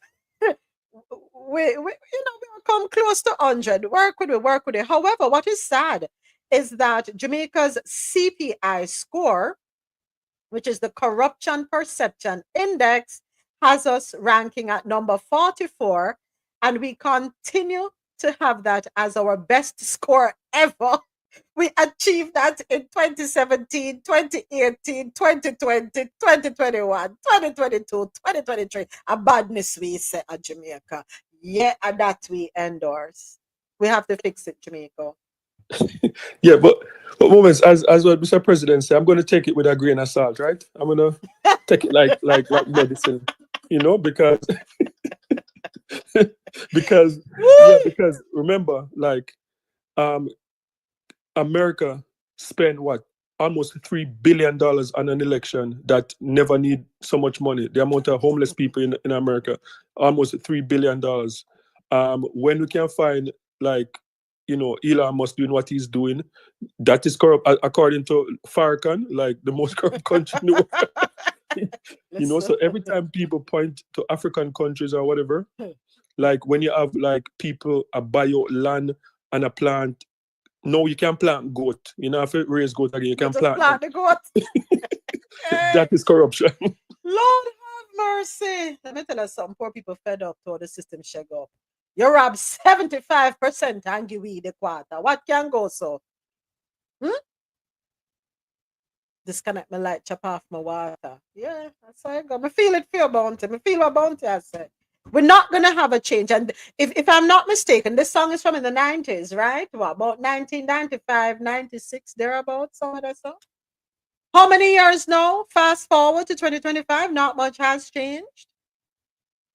What does that tell you? Leaders, Leaders and the media. What I tell you? I said this, was it last year? That certain areas in Jamaica, James, are not going to be fixed because the politicians that represent these areas, what truly have they done for those areas to change the psychological mindset? Because you know what, you can change the way a person thinks or feels by changing the environment in which they have to survive. For 20 years, you're the MP for one area and nothing good not happening in the area. Something not wrong with who? Is it the people or is it the politician, the representative? Is the politician told to keep the area that way? Riverton, Bacto, Seaview, Waterhouse, Kentire. Has there been any change? Be honest, tell me. Has there been any change in these areas? 1990s, this song come out. You put the counselor in. It's not the song. You can go look up the song. It's not the song. You put the counselor them in. And once they win, you don't see them not come back into the area again. Only when somebody have them hand for them head a ball. So they murder me pitney, Lord, boy. Next up, it's go ahead, and then I'm moving on. Yeah, I was going to say that the sad thing is that Jamaica have good politicians, right? Jamaica have good people that try to enter politics and then push them out. Like I remember about 20 years ago when the guy, is it Pantan or something like so? Lisa Anna ex-husband, that was a good guy. He never come from the garrison. He didn't have a garrison that he was controlling. Damian Crawford, Lisa Anna herself, they are not controlling any garrison area and stuff like that. But these politicians never get the chance to go to the top. I think the opposition leader, like him for just go sit on one side because he's in a garrison too. He need to step aside and give Damian Crawford or someone else younger who's not managing a garrison the opportunity to take the country to a different level. But until then, it's going to stay the same. All right. So next up, come on my veranda, make we chat a little bit. This is our final article in the Caribbean Corner. What exactly is the social housing project, Jamaica? Talk to me. How does it really work? I'm going to play a video that piqued my curiosity, so to speak. And it's a two-part. He did this person. It's on TikTok. They did the second part. But let's go ahead and listen carefully. I'm coming. So all along Jamaica, we see the government handing over these homes to the poor and indigent. You mean to tell me that at the end of the day, these homes does not belong to the people? So all the land title them with them assign, I make the people them assign land title. You mean to tell me say it does not belong to them at the end of the day? Eh? So the whole program and the indigent housing program, all the ribbon Andrew cut and I give out land title and I give out keys. Jamaica, me can't catch myself when I listen to this, Jamaica people. The houses remains the property of the municipal corporations. So if someone dies, the municipality retains the right of the house and it is passed on to someone who is in need. There is no duplication of the services provided by the Ministry of Local Government. You hear that, Jamaica? What kind of shit in a plate this me I hear this afternoon? So all the keys them where Andrew are give out to the people them answer them own homes. You mean if you tell me say it not belong to them? So God forbid somebody dropped out. No relative can get the house. The house have to return to the government. Mighty God of Daniel, Jamaica, me can't catch myself this afternoon. Them something here. No, them are not right. Me not get it. Somebody explain it to me. You know, hear Desmond Mackenzie say the houses them not belong to the people, it belong to the government. Mighty God. The man said the house no belongs to you, it belongs to the government. So in case somebody passed away, the house will return to the government and they might go find another indigent person to put in the house. So basically, once again, the Jamaica Labour Party have deceived the people of this country and make them assign away them land. And a collect title and keys to house and make it seems like it belong to them. Mighty God. Don't say anything yet. Hold on. Let me find the part 2 because there is a part 2 to it. Let me tell you something now. Where is it? Where is it? Where did he put part? He did. All right, go ahead. All right, I have to go dig up for the part two, but there is a part two to it. Correct me if I'm wrong.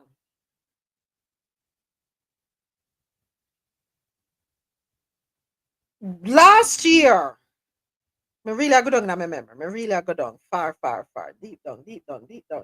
Last year, when we spoke about or we highlighted various stories where houses were being handed over, and if I'm not mistaken, Dr. Andrew Holness himself, at some place, at a podium, was talking about if you own land, we can help you with a house on the land. So am I to understand then, me have the land, you put the house, but me not own the house, so I gonna end up lose the land. Now that me just hear. So what titles were these people signing? Now, as far as I know, social housing is something that is owned by the government. As far as I know, this is my interpretation. Tell me if I'm wrong. So let us say I'm the government. I put up an apartment complex so that people who are in need of housing have somewhere to lay them head at night, them and them family. It is it is my responsibility as the agent to say to these people. Now, bear in mind, this is on government land, not private land. On government land, it is my responsibility as the agent sitting with these beneficiaries to explain to them, listen, you're going to be able to live here for X amount of time. When you pass on, your relatives or whoever is living with you will have to find alternative housing solutions, or they will have to apply. We will give them the first right. Okay, that's scenario. That's one scenario. That's my interpretation of government housing. No, or social housing, right? No, if I'm the government and I'm representing the government as an agent, and I come to you and I said to you, boy, your house not stay good enough. It's a leak and blah, blah, blah. It not secure infrastructure wants tighten up. And I said to you, is your land is? And you can provide a title. Whether we have to go to town planning or whatever, it's parish council. Anyway, we find the title, the land is yours. But you know, how much money for put up the house? And I said, okay, no problem. Through the social housing project, I am going to put up a house on this for you. It is yours. I'm going to sit on a table. My conversation with you should be, it is your land. I'm helping you to buy this house. It is yours for generations to come down the line, in perpetuity. It is owned forever and ever, infinity, by you and your family. Now, if I come as the agent, you own the land, me put the house, and then me deceive you out of that. Not thief that. Not thief my thief right there, so. I don't know.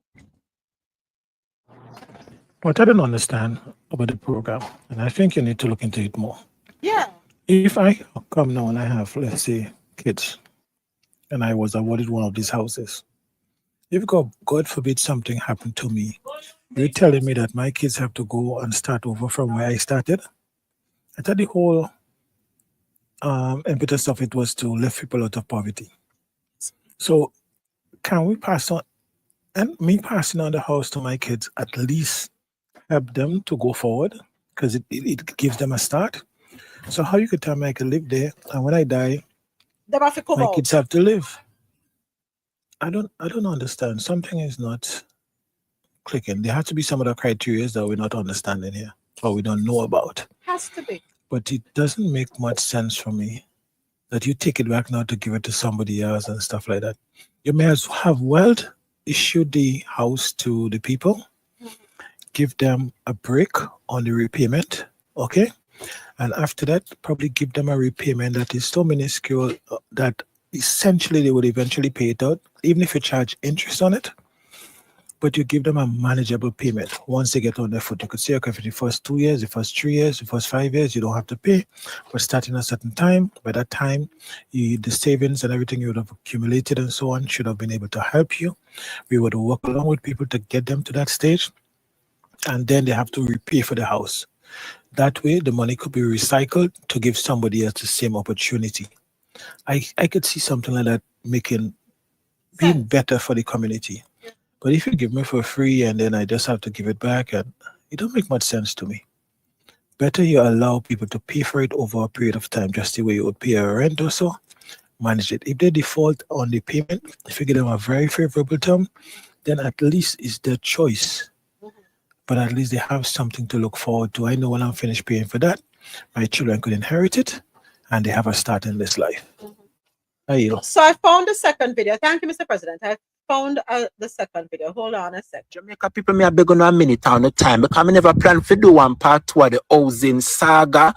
We go viral, but since as people are call me and I say me need to address the Prime Minister and Desmond, me say me do it. Them say go on the JIS web page where them say me supposed to get all of the facts. See there, get the facts about the indigent housing program. When me go on the JIS web page, this is what it tell me.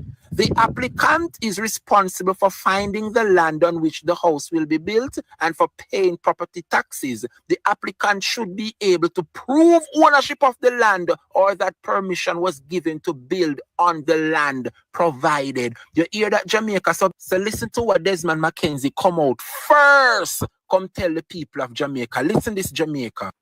The houses remains the property of the municipal corporations. So if someone dies, the municipality retains the right of the house and it is passed on to someone who is in need. There is no duplication of the services provided by the Ministry of Local Government. So you hear what Desmond said a while ago. So that means if your grandparents did left one piece of land give you, right? But all the years you work, you still can't make one house for yourself. You can apply to the government and the government will build up the house for you. If your eyes should close a morning, the man said the house return to the government. But the house depend on your piece of land. So this is a land grabbing opportunity for the Jamaica Labour Party. I want bandolo business. Anyway, we give him the benefit of the doubt and him come out for the second time to try and explain himself. Jamaica people, listen for the second time what Desmond Mackenzie come out, come tell the Jamaica people them. Listen this, Jamaica. No, the unit cannot be rented. It is not for sale. No addition can be done to the unit. And the unit cannot be handed down to family. How about the mama? Cases where occupants have died and the poor leave department retains the unit and then it is handed over to someone else who is in need. Absolutely. So now you hear it for yourself, Jamaica, for the second time. Desmond Mackenzie come out, come tell the truth. Father God, that tie up him tongue. Every time him come out to explain himself, him say about the same thing.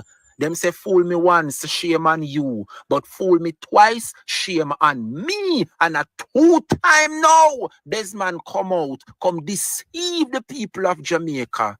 Jamaica people, time come. One Matt Jefferson Golding. Hold on there. I don't really care me down in the coffee pot. No, and I saw the thing on JIS.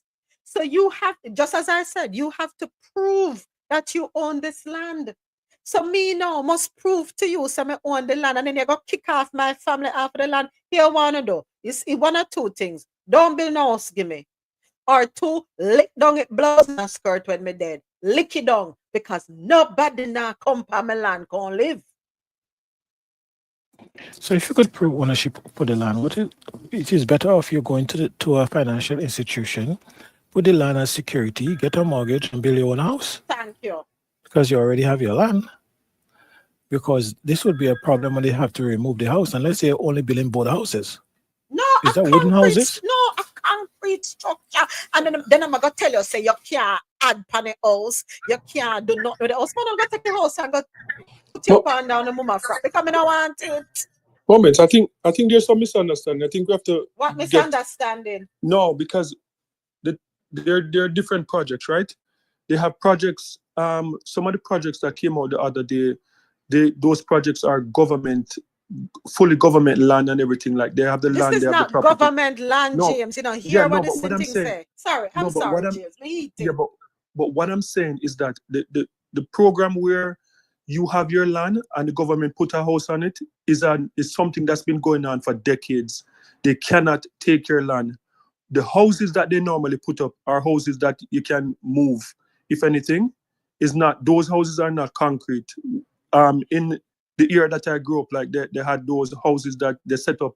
They'll come and they'll have it put up in like in a week or so, but they can't take your land. So Those are not the houses we're talking about, James. We're talking about the houses with concrete structures. A house is considered a fixture to the land when you have to dig a foundation. Yeah, I understand.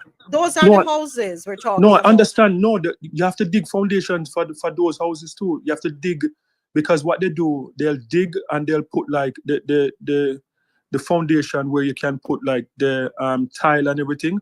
But what go up after that is not concrete, and because they cannot take your land, trust me. Like I think we need to go on the website. Don't take because not everything online because there are two different programs, right? I understand that the programs where the government land and everything is, but I don't think Jamaica cannot gone so bad. I don't think you James, can. did you and I just hear the same video that Desmond Clark talking? No, I heard. I think we heard two different videos. No, I heard, but what I'm saying. No, I heard, but what I'm saying is probably a mistake. Is there two different projects going on at the same time? So maybe he's talking about another one. I don't know. No, I think I missed something. Hold on. No, we need to go online and get information because I can't believe that. Marvin, what are you listening? You can't believe? Like, I'm sorry. Like, I don't know what James not hearing. I don't know what he's not hearing, but it's very clear. Although you own the land, because you have to show you own the land. Once you die, your family cannot inherit it. Because the house that sits upon the land belongs to the government, and they're going to put whoever they choose to put in there. So effective immediately, you don't own nothing. They're not paying you rent. They're not going to give you money back. The money, they're not like, I don't even get it. Like that logic, that sounds like they jinnled the Jamaican That's people. how it sounds. That's why it sounds like. Hold on a second. Go ahead, Mr. President, and I'm going to play the video again. Oh, listen, I had to kind of side with James. I don't see how you could just grab my land like that. Because I would take you to court. I would sue you. Poor people. Unless I'm signing over. They're not taking the land. But if the house sits on the land, Mr. President, right? And then you can't really do anything about the actual house. But the thing is, it's a major structure. Whether you own the land or not, if they're saying the actual house, you have to burn that down. So then you don't own nothing now. So the land's still mine, though, right? You know, this is where is the gray and silver lining in this? I don't see a silver lining. I see it's really jacked up. But that's why I was saying, if it was my land, you could build a house because they can't take my land. You could come and take your house. The house is yours. You could take it off. You can't take my land.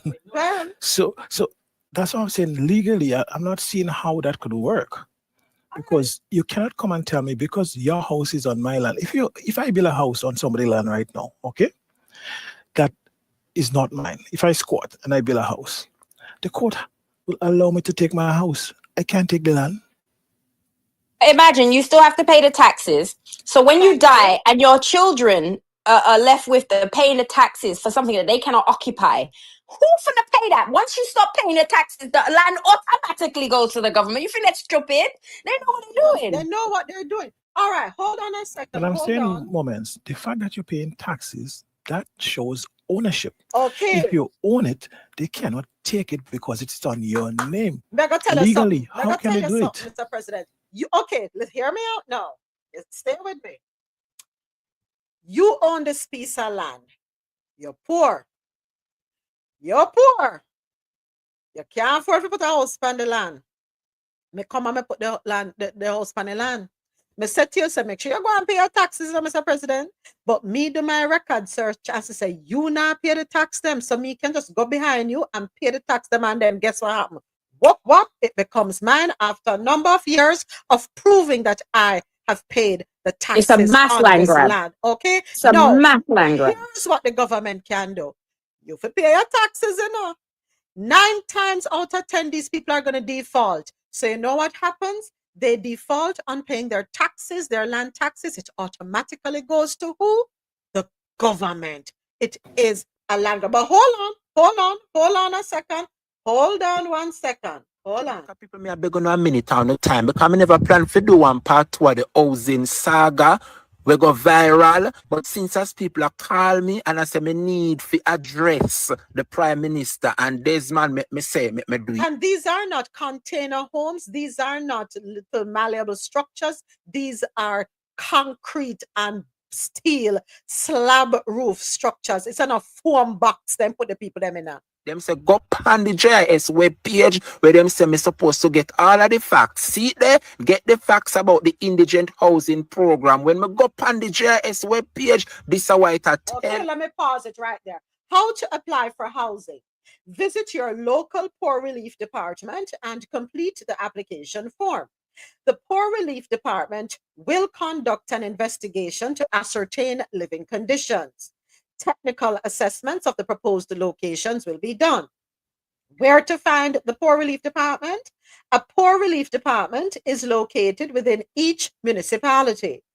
And there's a link where you go to www.localgovjamaica.gov.jm. Next, land ownership and payment of taxes. The applicant is responsible for finding the land on which the house will be built and for paying property taxes. The applicant should be able to prove ownership of the land or that permission was given to build on the land provided. We don't talk. I thief them, land for and people them. Poor people fed up. You can't try that with a rich man. Me I tell you, say, a man who have him thing lock, stock, and barrel, you can't play that game there with him.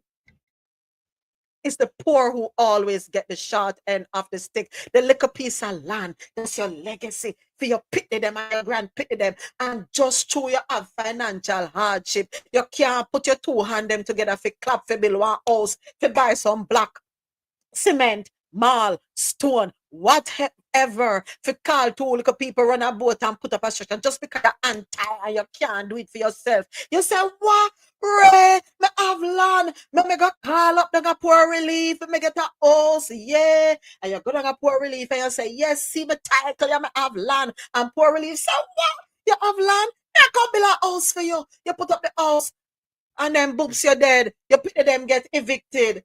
Hand per head. What happened? Why not chew me out for I'm a mother land, I'm a mother house? No. Make we go down in the fine print. Yeah, that's crazy because I think it was a few months back that I heard that the Jamaican people can't even use certain parts of the beachfront. Because it is going to be a mass land grab. There is a strategy to everything that these people do. It's clear, it's obvious, and it's like so blatantly in your face that unless you are illiterate, you won't see it coming. And who does Donald Trump love? The illiterate.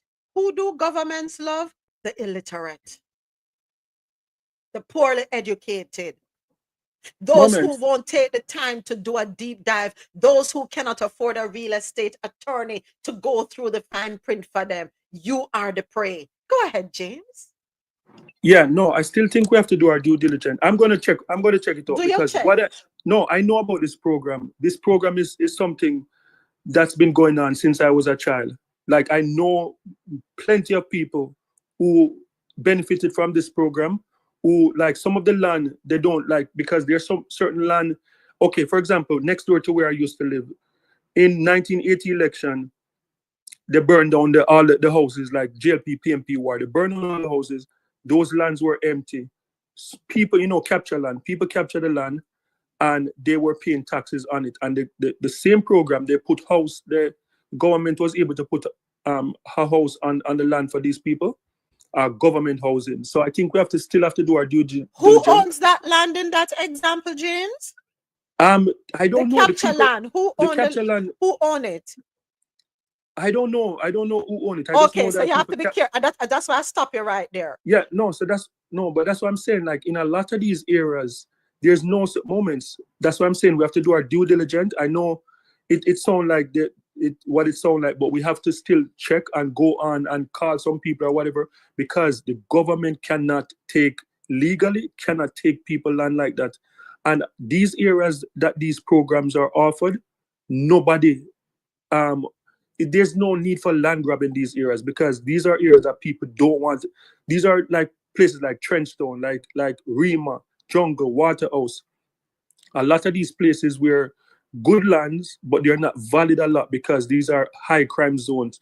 These are not like areas where you have prime land and stuff like that. So I don't think it sounds away, but I think something is going on. I think we have to do our due diligence, call some people or whatever, but the government cannot take your land. Do you know what eminent domain is, James? I know moments, but it can't happen. And these areas. No, like don't Rima, say can't. No, but what I'm saying, the Rima, Jungle, these are the areas you're talking about. The government take your land and put somebody else on it. Those are not. Listen, James, you're not listening to me. These are not the areas we're talking about. Those are not the areas I'm talking about. But anyway, we should do some more research. We're gonna do the research. We're gonna do the research. I don't think this sounds like something would have happened in North Korea. So what you're missing out is eminent domain is at play in this. It is at play, right? Because the fact that Desmond McKenzie, in his own voice, said what he said, that it comes back to the municipality. Your land, but the house come back. You cannot separate the two at this point because it is a fixture on the land. The government, through eminent domain, decides how to use your property. And guess what? Yes, they should be paying you the value of the land, but they don't have to. So yes, we're going to do a deep dive, James. We have to do a deep dive. We have to get into it to see what is there is more to it. But what Desmond McKenzie, the voice, the representative of this project, has not one time said what he said. When people challenged it and said, no man, something not right, what did he come back and do? He doubled down in an interview, a second interview with the Jamaica Information Service, and make it very clear explicitly how it will go work. All right, I'm gonna message Lisa and ask her, because this can't be real. No, if this is real, this is not Jamaica. This is like North Korea or something. No, please that can't be real. So I'm gonna message her. Yeah. Please I'm gonna message her, make her know. Say we not like what we are here. Desmond. Yeah, I'm gonna find out, because that does sound All right. Moments under eminent domain, right? The government takes your land for public use. Mm-hmm. How does public use apply in a situation like that? Social housing. I don't know. That's a stretch. But the thing is, and when you sign a contract, the question is, are you signing over your land in the contract? That is what so you probably have to. So if you're not signing over the land in the contract, then legally speaking, the government cannot take the land. See what I'm saying? They can't, because it is very hard to prove an eminent domain case on an individual basis like that.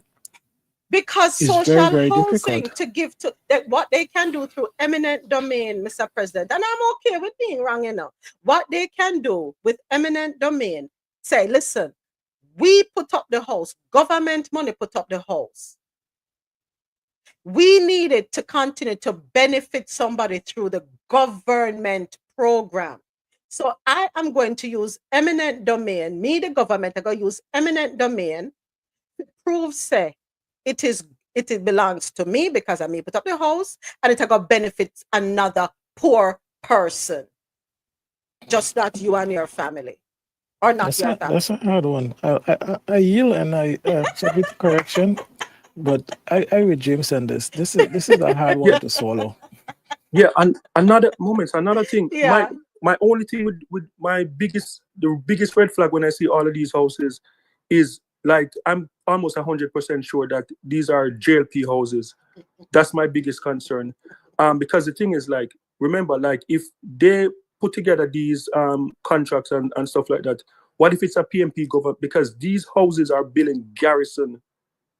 You keep saying garrison, and it's not garrison houses I'm talking about, James. That's why I say you're not hearing me. Yeah, I'm not talking about the garrison houses where they put up these apartments that are there. That's not what I'm talking about, James. What I'm saying is, wherever the government touch any project like this, it turns into garrison. So if the GLP is doing a project like this, at the end of it, 90% of the people that are in that community turn out to be GLP, and they develop a new garrison.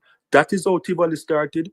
That is how Trenchtown started, and by different governments. The same thing that's going on now. The government put up the housing and turn it into a garrison. That is my biggest concern, that the only GLP benefiting from these programs. But I think we have to do a deeper search though. Like, I don't think they can come and take away land. Reach out to Lisa Hannah there for me, please. Yeah, I'm gonna send some message and say, because it not sound right. No, trust me, no sound right. No, and I sincerely hope my interpretation is wrong, and I sincerely hope that what Desmond McKenzie has explained is wrong. I really and truly hope so. So I would like to hear Desmond McKenzie come out with another statement saying that he was not accurate with how he explained how the program works. We need answers, because the Jamaican people want answers. Folks in the diaspora want answers. We need answers. All right, so we got, please, may I beg you do, reach her before I reach her. Reach out to her for me, please, and let us see if we can get some answers. We definitely need answers. All right, so that one closes out our Caribbean Corner segment. All right, I'm gonna take a quick breather, I should say. And when we get back, it is stories out of Latin America. Yeah, we have stories out of Latin America. A few of them coming up. All right, stay tuned. Don't go anywhere, ladies and gentlemen. I'll be right back. Coffee and Toe is brought to you in part by Lormel Skin Food. Log on to LormelSkinFood.com. Discover the range of natural skincare solutions. Indulge in the radiance of natural and organic beauty with the best natural and organic soap bars, whipped soaps, body butters, and oils. All 100% natural products. Lormel Skin Food for a natural, beautiful you. The world's best coffee from our farms to your cup. It's Grand Coffee House.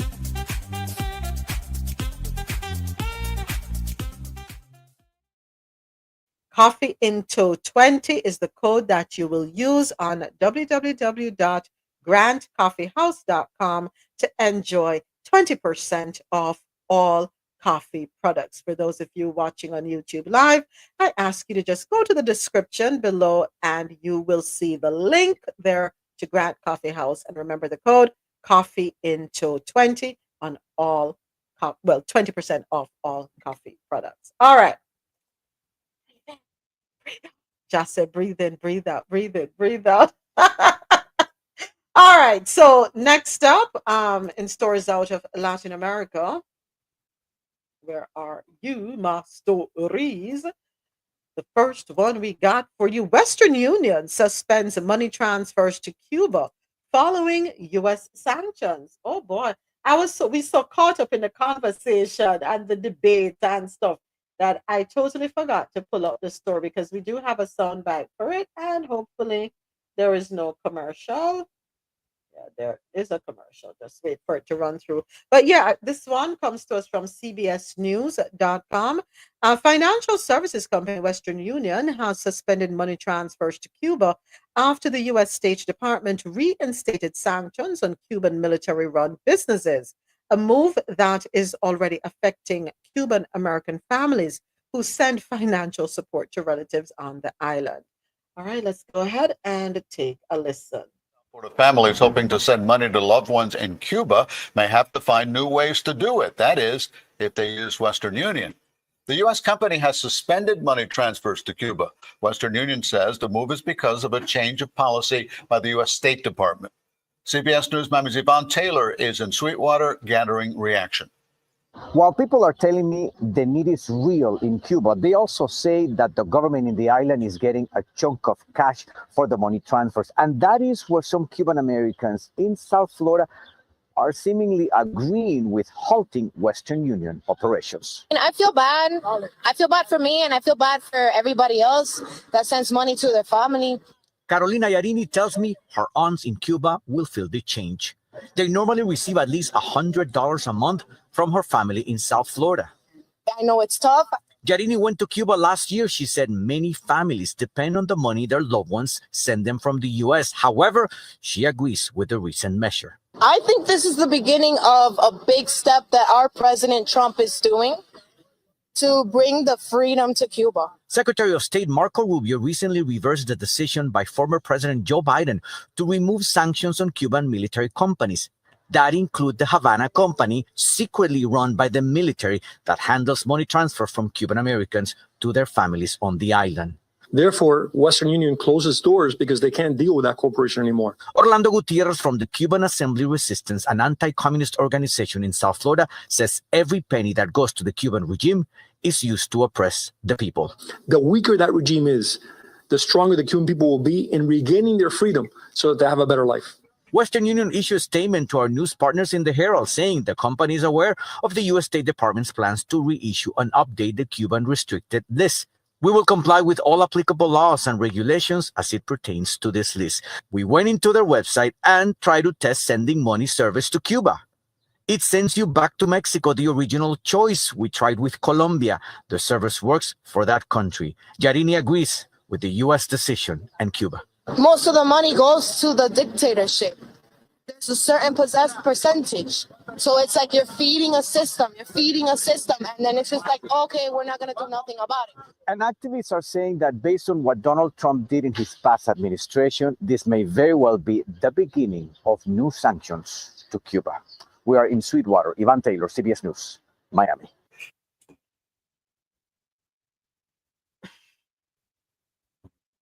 All right, so please help me understand what I just heard.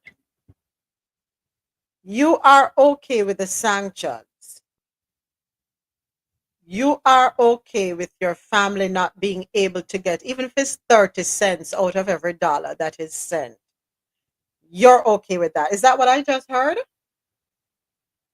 Or did I hear something different? I mean, I don't know. That's what I heard. Okay. So while many, what does that? Okay, while many Cuban Americans depend on remittances to support their families, some agreed with the restrictions.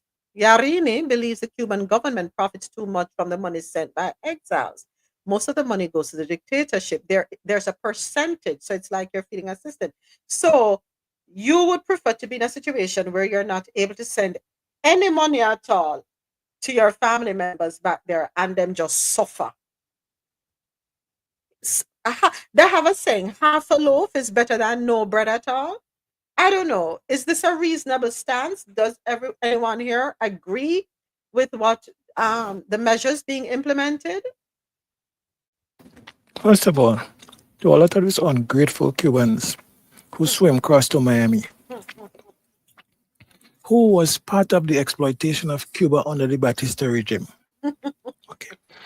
And from people like Marco Rubio, whose parents here is here illegally, because they came here from the same Batista regime, claiming to be refugees, and his mothers went back 3 times to Cuba under Castro.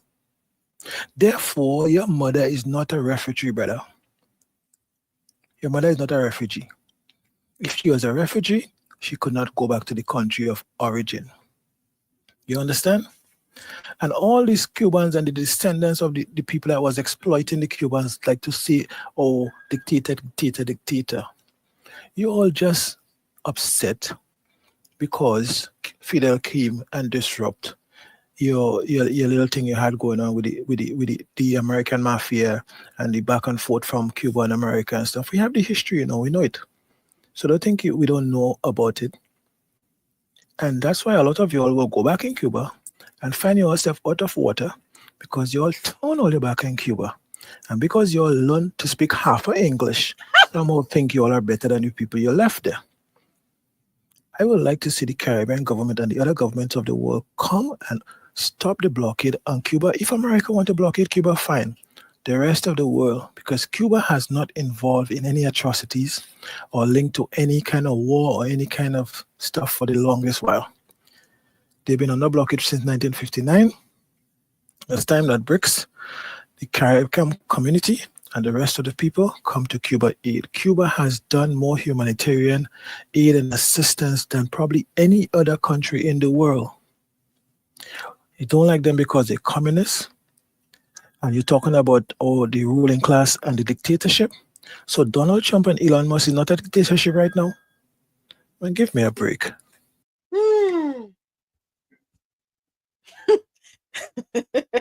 Sometimes you have to laugh to keep from crying. No, so the same Carolina Yarine, who we just heard, she regularly sends money to her aunts in Cuba, right?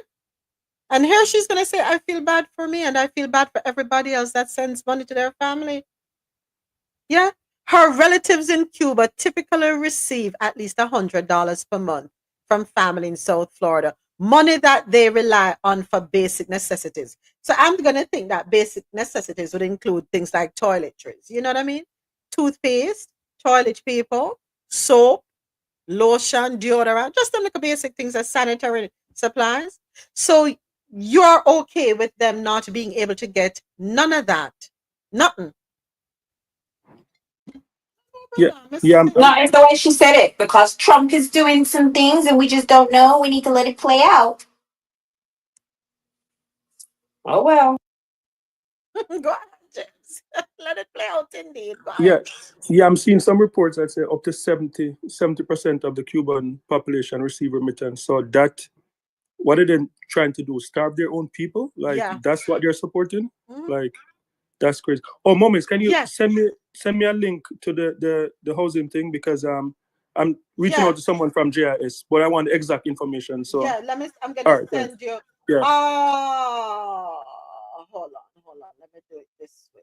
Hold on. Let me do this. Let me do this right now before I move on because anyhow I don't give it up to you right now. Me I go, okay, here it is. Where it is. All right. I'm gonna put the link for the I'm gonna put the link in the chat and then you can grab it from there. Hold on. Well, come on, fan base. Work with me. My screen is frozen. Hold on there. Shake, shake, shake. Who sang it again? Harry Belafonte. Lord, watch ya. No, I shake the phone and the chat screen come up.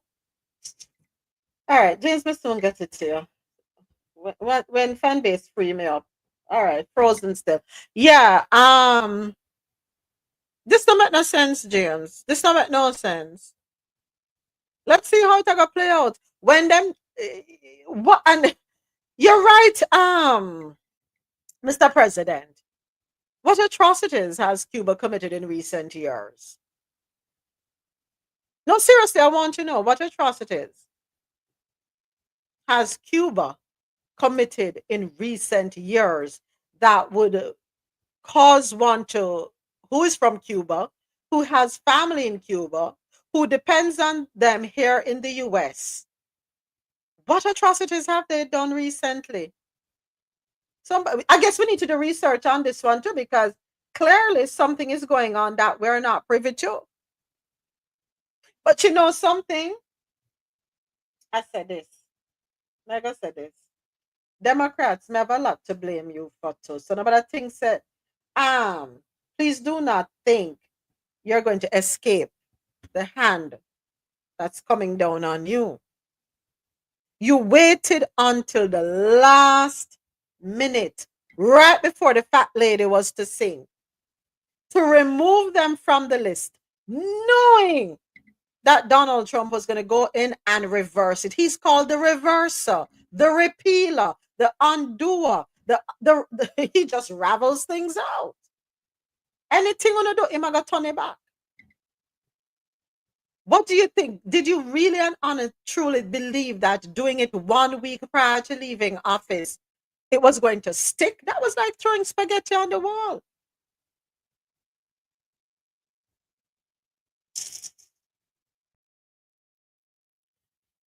But put it in the chat, James. I finally got to put it in the chat. There are a lot of things, and when I think about the situation, I think we highlighted it yesterday. The DACA, the teacher who's been here since 13 years old, a DACA recipient, now getting in trouble, doing work, blah blah blah, abide by the rules, the regulations, goes to his meetings with the immigration officer. Whenever he's to show up, he shows up.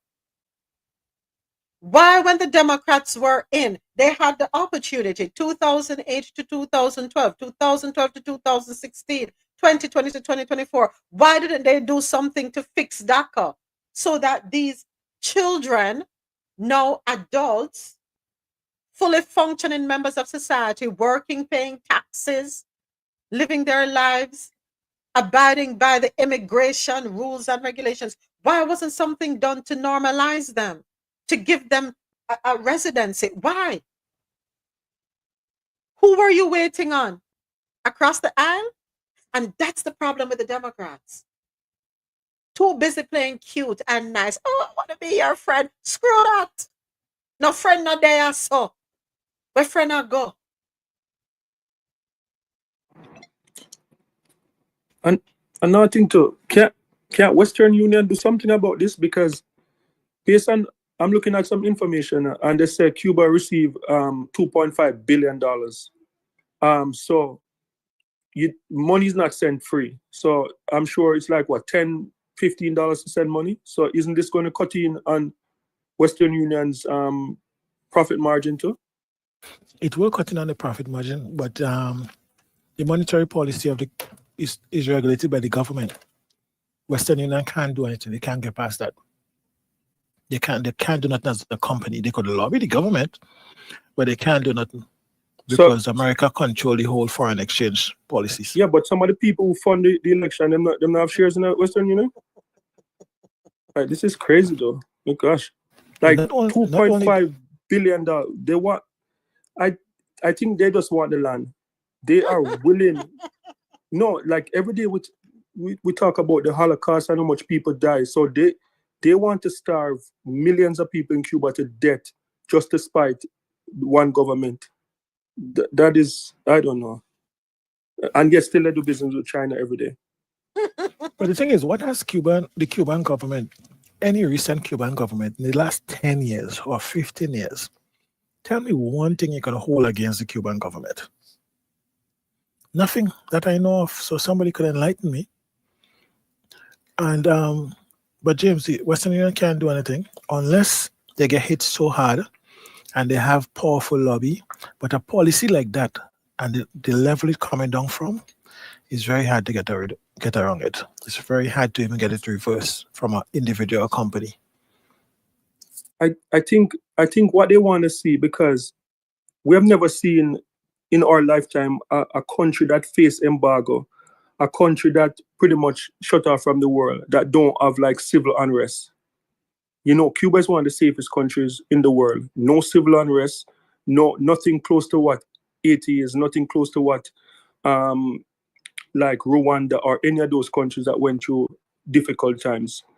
So I believe that they want to squeeze Cuba so hard till you see guns start ended up in the street of Cuba, and you start hearing like they're like gang leaders like what we're seeing in Haiti. We have never seen that in Cuba. And I think they're trying to squeeze so hard until civil unrest and Cuba just fall apart and they come in and take over, sending those people, the peacekeeping troops. They have not been able to send in those people since the 50s, and they want to send them in. That's what I believe. So the question is, would China and Russia sit by and give up the opportunity to grow their influence in Cuba and to be right in America's backyard? With Cuban government stick to the point where they go to unrest, as opposed to saying, okay, let's invest in the Russians and set them back up in Cuba? Which one is more dangerous to America? So, according to an article here, CubaSiglo21.com, this was written December 17. The Armed Forces Business Administration Group, GAESA, considered the most powerful economic conglomerate in Cuba, has lost control of the remittance business. This is according to the recent dossier published by Cuba Siglo 21. More than 95% of remittances sent by the Cuban diaspora now flow through informal networks, displacing the state structures that for decades monopolized this vital sector. According to estimates by author Emilio Morales, GAESA will close 2024 with only US $81.6 million collected under this heading, equivalent to 4.13% of the total remittances that entered the country in 2023, which reached US $1.972 million. That doesn't sound right. This change evidences a loss of confidence in the regime's financial institutions and a severe blow to the military elite, which depend on remittances as a second source of foreign currency income. Among the causes of this debacle is the implementation of the monetary ordering task, a policy that unleashed a deep inflationary crisis and undermined confidence in domestic banks. Also influential were the sanctions imposed by the Trump administration, which prohibited transactions with entities linked to the Cuban armed forces, such as Fincimex. Although GAESA attempted to circumvent these restrictions with the creation of Orbit SA, this strategy failed as it was exposed as a front controlled by the military conglomerate. The arrival of the COVID-19 pandemic aggravated the situation, closing airports and paralyzing informal remittance channels. While the massive migration wave of more than 850,000 Cubans to the United States between 2020 and 2023 did not generate a sufficient increase in the volume of remittances either. Instead, new migrants prioritized family reunification, limiting the flow of remittances to the island. The Miami Herald's investigation corroborates with its own data issued by Corporación CIMEX, the research conducted by Havana Consulting Group and published by Cuba Siglo 21 dossier, which states that there has been a quiet citizens' financial rebellion led by small informal businesses, which has dismantled the state monopoly on remittances.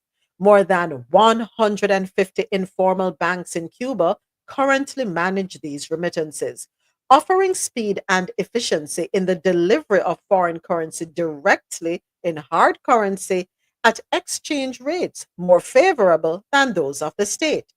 This phenomenon not only undermines GAESA's finances, but also reflects a profound change in the country's economic dynamics. The informal market has almost completely displaced the formal system, consolidating a new reality that, according to experts, will be irreversible in the short and medium term. The loss of control of remittances highlights the fragility of Cuba's financial system and the erosion of its militarized governance. As the informal economy grows, GAESA's strategies, such as the parcel trade and hotel construction, face internal and external obstacles. Corruption within the regime and repressive tactics against informal competitors reflect a system that is struggling to maintain its survival but appears to be on the verge of its final collapse. So, in conclusion, the collapse of GAESA's monopoly on remittances is not only a financial blow, but an indicator of the deep structural crisis facing the Cuban regime. Growing economic informality and a quiet financial citizen rebellion have transformed the rules of the game, marking a before and after in the relationship between the Cuban people and state institutions. Let me ask a question. Is it far-fetched? Is it too far-fetched? Or is it a ridiculous idea to think that there is a slight possibility because of the reduction in revenue for GAESA They have lost their market share to the informal systems. Could there be any possibility that they're working with Trump on this? I don't know. Man, so remember, listen, Cuba opened up a little bit, allow people to do things like Airbnb and stuff. So a lot of the stuff that you couldn't do before, now you can do it in Cuba. All right. But we speaking as though Cuba is this, or because they're a dictatorship or they're communists or whatever, they're suffering from this remittance stuff. Take Jamaica, cut out the remittances from the US to Jamaica, and tell me how long Jamaica won't keep standing without going into an economic crisis. Grenada, Barbados, any other countries in the Caribbean, maybe except Trinidad, I don't think it's as strong. But cut out the remittance to the US to a lot of these Caribbean islands during COVID. Remittance was your biggest foreign money earner. Remittance. So it's not like because Cuba is communist. No, it just happened that a country that has survived under blockade from 1959, and not just blockade from the US, blockade from most of the world, where its neighbors in the Caribbean is afraid, everybody's afraid to do business with Cuba because of the bully in the US. And that's what I'm saying, as much as we might think that might crumble Cuba, what it might do, it might push Cuba faster into the BRICS economy, and they might form new alliance, but actually help Cuba. Or my screen is frozen here on Yeah, so they might. Oh, I'm sorry. Go ahead. They might actually help Cuba, but you cannot. The unfair sanctions that Cuba had to go under, and you do them that now. I'm hoping probably BRICS come to their rescue. Yeah. But Cuba need a break. Cuba need a break, and Donald Trump and them need to get over it. It's time to move forward. And how can you progress if you're not willing to loosen the reins? The US, period, be it Republican or Democrat, whoever is in control, needs to give these people a break, man. I'm going to leave fan base because my screen is it's gray. I'm not seeing anything. So I do apologize, fan base. I'm going to leave and come back. If you don't see me come back, just send me the link. It means I can't find the space. All right. Bear with me one moment. I want to say thank you to everyone listening on QMZRadio.com, JanoRadio.com, MadMusicHouse.com, and everyone watching right here on YouTube Live. Don't forget to subscribe, like, share, and leave a comment. And we also invite you to check out the Coffee in Tow website, www.coffeeintow.com. We have a plethora of resources there for you, a lot of information, other stories that we're not able to cover because of the interest of time. So much is happening around the world, but we invite you to check out those stories there as well. Catch up on past episodes. Yeah, so there's a lot that you can do there. All right, please check it out. All right, let's see. I am back. Okay. Every month, literally every month. So I don't know. Thing is, Canada have always been there, and it's ironic that the name never come up, but they have never left Cuba.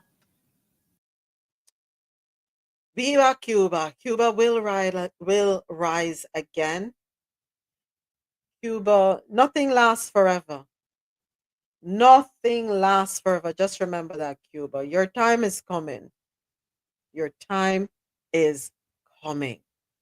All right, moving on. Nicaragua calls Vatican depraved for keeping Bishop Alvarez as head of 2 dioceses from afar. This article courtesy of OSV News. Let me pin this one on YouTube. Let us see what's going on with the Vatican. Why the Vatican ever in some mix-up and blender? Always doing some things. I continue to chant for the dismantling of the whole Roman Catholic system. Don't come for me. I said what I said, and it's all because of all the different stories that come to the forefront. Very disheartening, I must say. All right, let's get into it. Nicaragua's government issued a statement attacking the Vatican as depraved. Following interviews, in which exiled Bishop Rolando Alvarez of Matagalpa reaffirmed the Pope's desire for him to continue leading a pair of Nicaraguan dioceses from afar. The February 8 statement from the foreign ministry of the regime that accused the Vatican of using its websites and platforms to transmit statements that constitute an insulting aggravation for the sovereignty and dignity of the Nicaraguan state. It described Bishop Alvarez's recent comments as irresponsible and disrespectful, saying that they violate the supreme laws and norms which govern the independent life of our blessed Nicaragua. The condemnation followed Bishop Alvarez speaking to the media for just the second time since his January 2024 banishment from Nicaragua, which followed more than 500 days of detention. The bishop had not previously spoken specifically of his detention prior to a February 6 interview with Paola Ariasa of EWTN News, but said, "What sustained me was prayer." Bishop Alvarez became the voice of the persecuted in Nicaragua, which descended into a path toward totalitarianism after Ortega cracked down on protesters demanding his ouster in 2018. Okay. He also became the face of repression against the Catholic Church, an institution the regime has attempted to crush and control as it stamps out all spaces for dissent and infringes the freedom of worship and assembly. The bishop refused to be exiled in February 2023 and was subsequently convicted on sham charges and sentenced to 26 years in prison. He was finally exiled with 18 other churchmen in January 2024 after a wave of arrests targeting clergy. Bishop Alvarez said he arrived in Rome with the illusion of praying, and walking the streets, being happy. He planned to submit his resignation as Bishop of Matagalpa to Pope Francis. But I met with the goodness of God and the Holy Father, who wanted me to continue to be the ordinary of Matagalpa and the apostolic administrator, even though I was in the diaspora. I don't call it exile because I'm not exiled. I am liberated. Is there so let me ask a question. How do we separate church and state? Does the separation truly exist?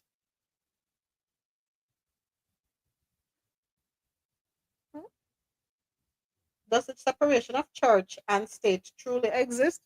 It doesn't. And here's why I'm saying that. When things are going awry in communities, parishes, states, nations, what the same government do? Reach out to who? The church, no sir. So the state decides when they want to include the church. However, the church is not allowed to speak out on anything they deem an atrocity, they deem out of line, they can't express concern. So again, is there the separation of state and church? Does it truly exist? I wonder what the charges were against them, though. So Bishop Alvarez and other Nicaraguans sent into exile were stripped of their citizenship. Some observers have posited the co-presidents want to establish regime-friendly church where ecclesial appointments are made with their consent. Okay, I'm digging. I'm digging. It's a moment. Why is it that I'm not seeing anything about that in this article? So we have some dumpster diving to do. There's more to it because everything has not been provided to us in this article. That's an interesting question, Mr. President. We have to dig a little deeper into this one. But how do you feel if he has been exiled? He's no longer in Nicaragua. The Nicaraguan government doesn't want him there. Should he still be allowed to pastor his flock, so to speak? It depends on what it's relating to. Like, Yeah. they keep telling us, okay, well, we all know Ortega was leftist from way back, since the Sandinista times, right? Mhm. So that's a given. The point is, you're saying that they don't like you and the state trying to control the church and all the stuff like that to get clergy that was more friendly. Realistically speaking, I don't see that as neither here nor there. Because I don't see why the government will have to spend a whole lot of time trying to control the church in any case. What is more interesting is exactly what charges was brought against them. Yeah. If the charges that was brought against them is legitimate, then the government is in the right. If it's illegitimate, then there is no reason why he can't continue to practice and do what he do. But you give us all this here, you give us a broad general statement saying that he's an activist and he's anti-government and he's seeking for human rights and stuff, but we have not said what were the charges. All right. Why were they exiled? I don't know. All right. So I went on Google for you. Bishop Rolando Alvarez of Matagalpa was charged with treason, undermining national integrity, and spreading false news. He was also fined and stripped of his Nicaraguan citizenship. So police arrested Alvarez on August 19, 2022, after he and others barricaded themselves in a church. He was not charged until December. Alvarez was sentenced to more than 26 years in prison, released from prison in January 14, 2024, exiled to the Vatican. So the government of Nicaragua has expelled Catholic nuns and missionaries and closed Catholic radio and television stations. He was convicted of treason, undermining national integrity, and spreading false news. Among other charges, we don't know what the other charges are. We dig a little deeper. We're going to get a rabbit hole. Yeah. Treason is a difficult one. Any government could charge you with treason. But you barricade yourself in a church and so, well, I don't know. You seem like he was a direct adversary of the government. And if you're a direct adversary of me and I have the power, then I will will it. But treason could go anywhere. Because he betrayed the government, and that is why I ask, can you separate church and state? Is church and state truly separate? No, it's not. A lot of the people in the faith business are not religious people, you know. A lot of them are there with different interests from different governments, different organizations. So it's not like these are moral people and stuff like that. And I say that a lot of people in there because I don't want to separate. There are people that are genuine about their faith and who are doing the work they believe in. So you don't want to ostracize them. Right. But there's a lot of not so good actors that reside in the state. But on his defense, a treason charge, any government could just put a treason charge on you. You doesn't have to have much merit. Yeah, true. All right, in our next story out of the Latin American corner, 2 flights carrying U.S. deportees heading to Venezuela, alleged gang members aboard. 2 planes carrying the Venezuelan migrants. Oh, sorry, this is courtesy of ArabNews.com. 2 planes carrying Venezuelan migrants deported from the United States, the first since a January deal between the administration of U.S. Donald Trump and Venezuelan President Nicolas Maduro, are heading to Venezuela. The South American country's government made the statement on Monday. The flights, run by Venezuelan airline Conviasa, are part of a plan to repatriate. Can you hear me? Oh. Yes. Oh, okay. The flights run by Venezuelan airline Conviasa are part of a plan to repatriate thousands of migrants who... Press your mic open. The flight run by Venezuelan airline Conviasa are part of a plan to repatriate thousands of migrants who fled Venezuela because of economic sanctions and the campaigns of psychological warfare against our country, the government said in a statement. Some of the people on the flights are allegedly involved in illegal activities with the Tren de Aragua gang and will be vigorously investigated for criminal ties. Trump envoy Richard Grenell met with Maduro in Caracas on January 31, where the 2 men discussed migration and sanctions, among other issues. Grenell left the South American country with 6 Americans who had been held by Venezuelan authorities. The Trump administration has said it is a priority to deport members of Tren de Aragua from the U.S. And Trump himself said after Grenell's visit that Maduro agreed to receive all Venezuelan illegal migrants and provide for their transportation back home. The Venezuelan government says it destroyed Tren de Aragua within its borders in 2023. Trump's administration has also moved to remove deportation protection from about 348,000 Venezuelans in the US who could lose work permits and then be deported in April. More than 7 million Venezuelan migrants have left their country in recent years amid a sustained economic and social collapse blamed by the government on sanctions by the United States and others. Maduro and several allies have been indicted by the United States on drug trafficking charges, and international observers and the country's opposition say a July election, which gave Maduro his third term, was fraudulent. Oh, Jesus, Mega said this. When it comes to the US and Venezuela, I'm kind of confused with their relationship. In some things, we love each other. In some things, we hate each other.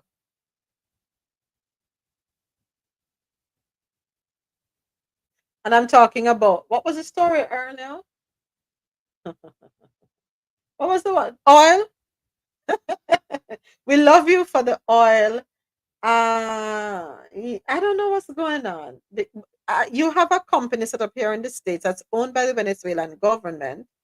I don't get it. I'm tired. I'm tired to try to wrap my head around the US and how they move with other countries when it's to their advantage. Go ahead. So what happened to former President Juan Guaido? Juan Guaido. He was the former president the last time the current US president was sitting. Remember, the current US president has acknowledged him as the president. So I wonder if he was in on the negotiation or if he's an ambassador now. Or is the pit those are doves that what do you call them? Like a brown one then where you see fly about in pairs. Oh my gosh, it can be so cute. Listen, them all right, yeah. Them not have nothing for at them. On the international scene, make we keep it moving because right about now, them is more confusing than anything else I've ever seen. On the international scene. Let's go. Let's close out this. Where are you? First up, Gaza's coastline contains potentially billions of dollars in natural gas reserves. And I am going to be reading something that I came across on TikTok.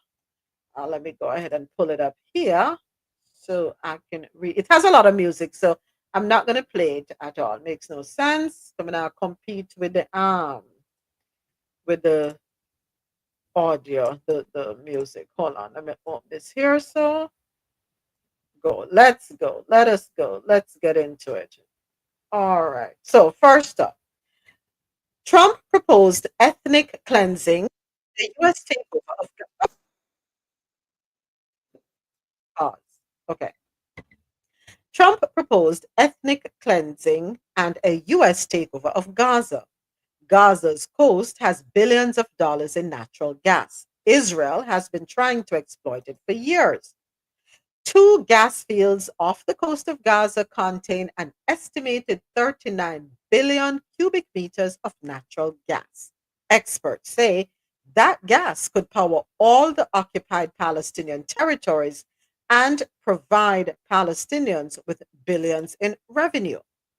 In 1999, the Palestinian Authority granted British Gas, which discovered the offshore Gaza fields, a 25-year contract to exploit the gas. But no gas was ever extracted because Israel blocked every proposal on how the profits would be shared.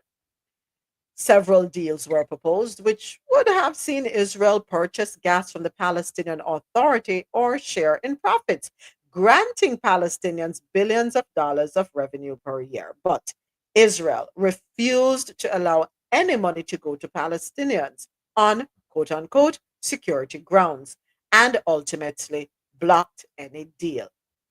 In 2007, Israel imposed a total land, sea, and air blockade of Gaza that still stands today. The blockade plunged Gaza into poverty and restricted Palestinians' access to their own coastline and resources, eventually confiscating the gas fields. Palestinians in Gaza have been facing severe fuel shortages for almost 2 decades under Israeli blockade. All fuel is imported. Before 2023, most power came from Israel or Gaza's sole power plant, which only generated electricity for 12 hours a day and has been forced to shut down. The UN Convention on the Law of the Sea governs international maritime borders. Well, no surprise, Israel does not recognize it.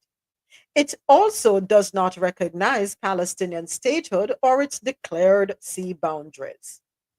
In October 2023, just weeks into its assault, Israel granted licenses to Israeli and international energy companies to explore for natural gas in Gaza's waters. Israel also has plans to develop gas pipelines with EU states, Greece, and Cyprus. Interesting. It's not just gas. Israel also routinely blocks Palestinians in Gaza from fishing off their coastline, denying thousands their livelihood as well as food. Israel restricts how far out fishermen can go and routinely chases, fires on, and kills Palestinian fishermen. In 2024, Trump's son in law, Jared Kushner, spoke about how waterfront property in Gaza would be very. It's a little bit of an unfortunate situation there, but I think from Israel's perspective, I would do my best to move the people out, then clean it up.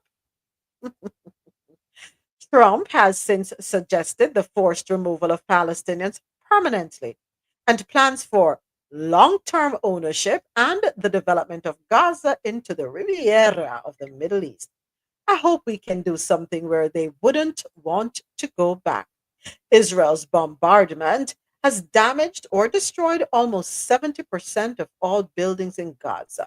The UN says it could take more than 350 years to rebuild under continued Israeli blockade.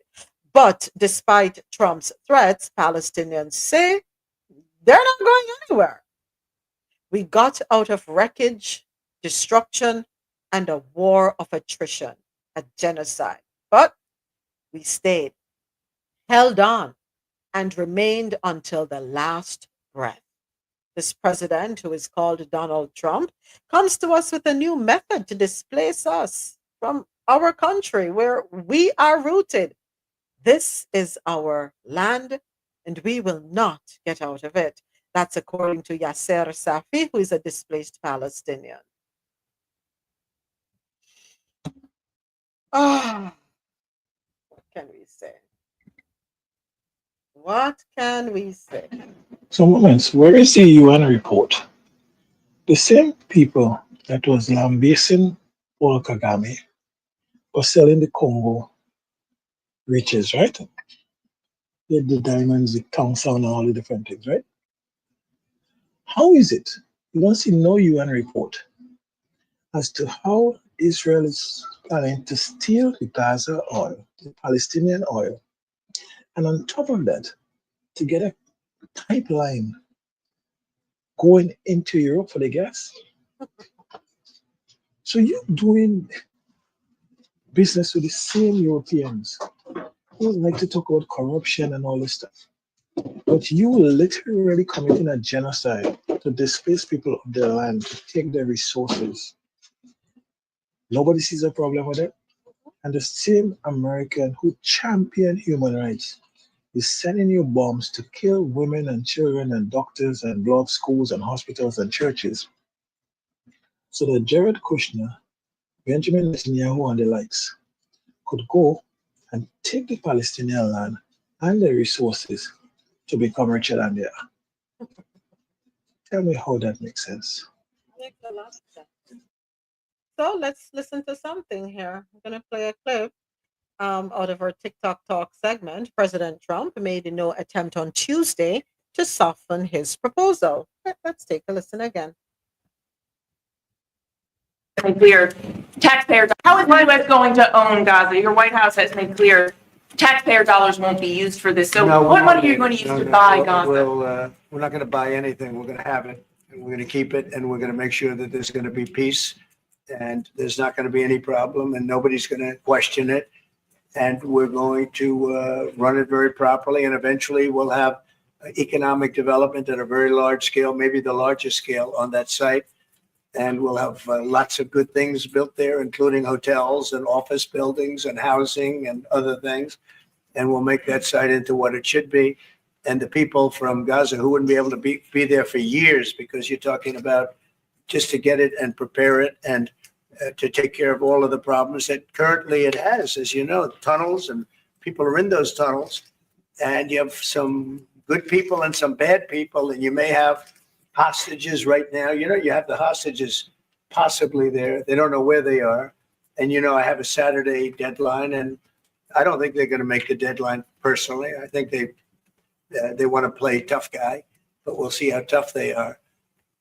But it's going to be a wonderful thing. It's going to be wonderful for the Middle East. I think it'll turn the Middle East. I think you're going to have peace in the Middle East. You're going to eventually have peace in the Middle East.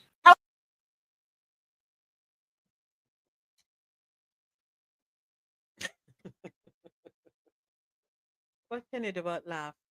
The people in the tunnel, them don't even know where they are. We're not buying it. We're going to have it. We're going to own it.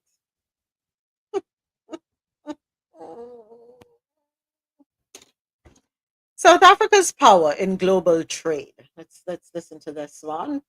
We're still in our international news segment.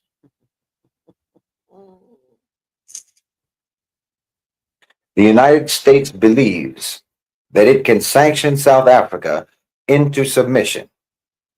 They believe that they can dictate your policies. They believe that they can bully you into compliance. But in my opinion, they have miscalculated, and they have miscalculated badly. They believe that they hold all the power, but that's a lie. South Africa is not weak. And you shouldn't act like you are. You control critical minerals, resources without which their industries, their military, their so-called green energy transition, all of that will stall. If they want economic warfare, then let them know that without South Africa, their technological and military ambitions collapse. This isn't just empty rhetoric. This is reality. And sometimes you need to be told what reality is. What about South Africa's ports? I mean, do they think that the global trade routes that they depend on are untouchable, America? South Africa holds the key to vital shipping lanes. South Africa is a gateway to global trade.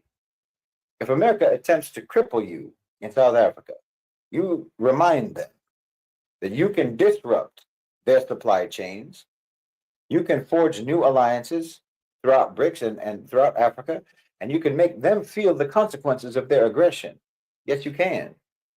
And to anyone in South Africa who says that you need their markets, you need their investments, and so on, dependency is a choice in 2025.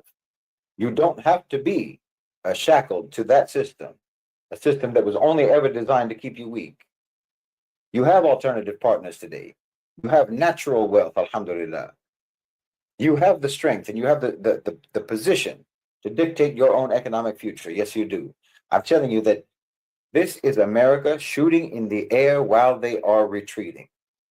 If you stand up to them, they will stand down. Obviously, American sanctions aren't about justice, they're about control. That's always been the case. Their aid is not generosity, it's leverage, always. They make that very clear. Their partnerships are not built on respect, they are built on the expectation that you will always remain subordinate. They think that you're going to sit back and let them try to cripple you, but I think you should prove them wrong. If they sanction your industries, nationalize theirs. If they try to isolate you, then you lead the charge in de-dollarization. If they try to break you, then forge stronger bonds with those who share your vision in the global South. This is radical realism. This is not idealism. This is not emotionalism. It's the simple, inescapable truth of power. The truth of power is that it must be met with power. So I would say to the people of South Africa, enough is enough. The time of compromise is over for everyone in the global South. Any thoughts on what you just heard from Shahid King Bolson? Is he right? Do we agree?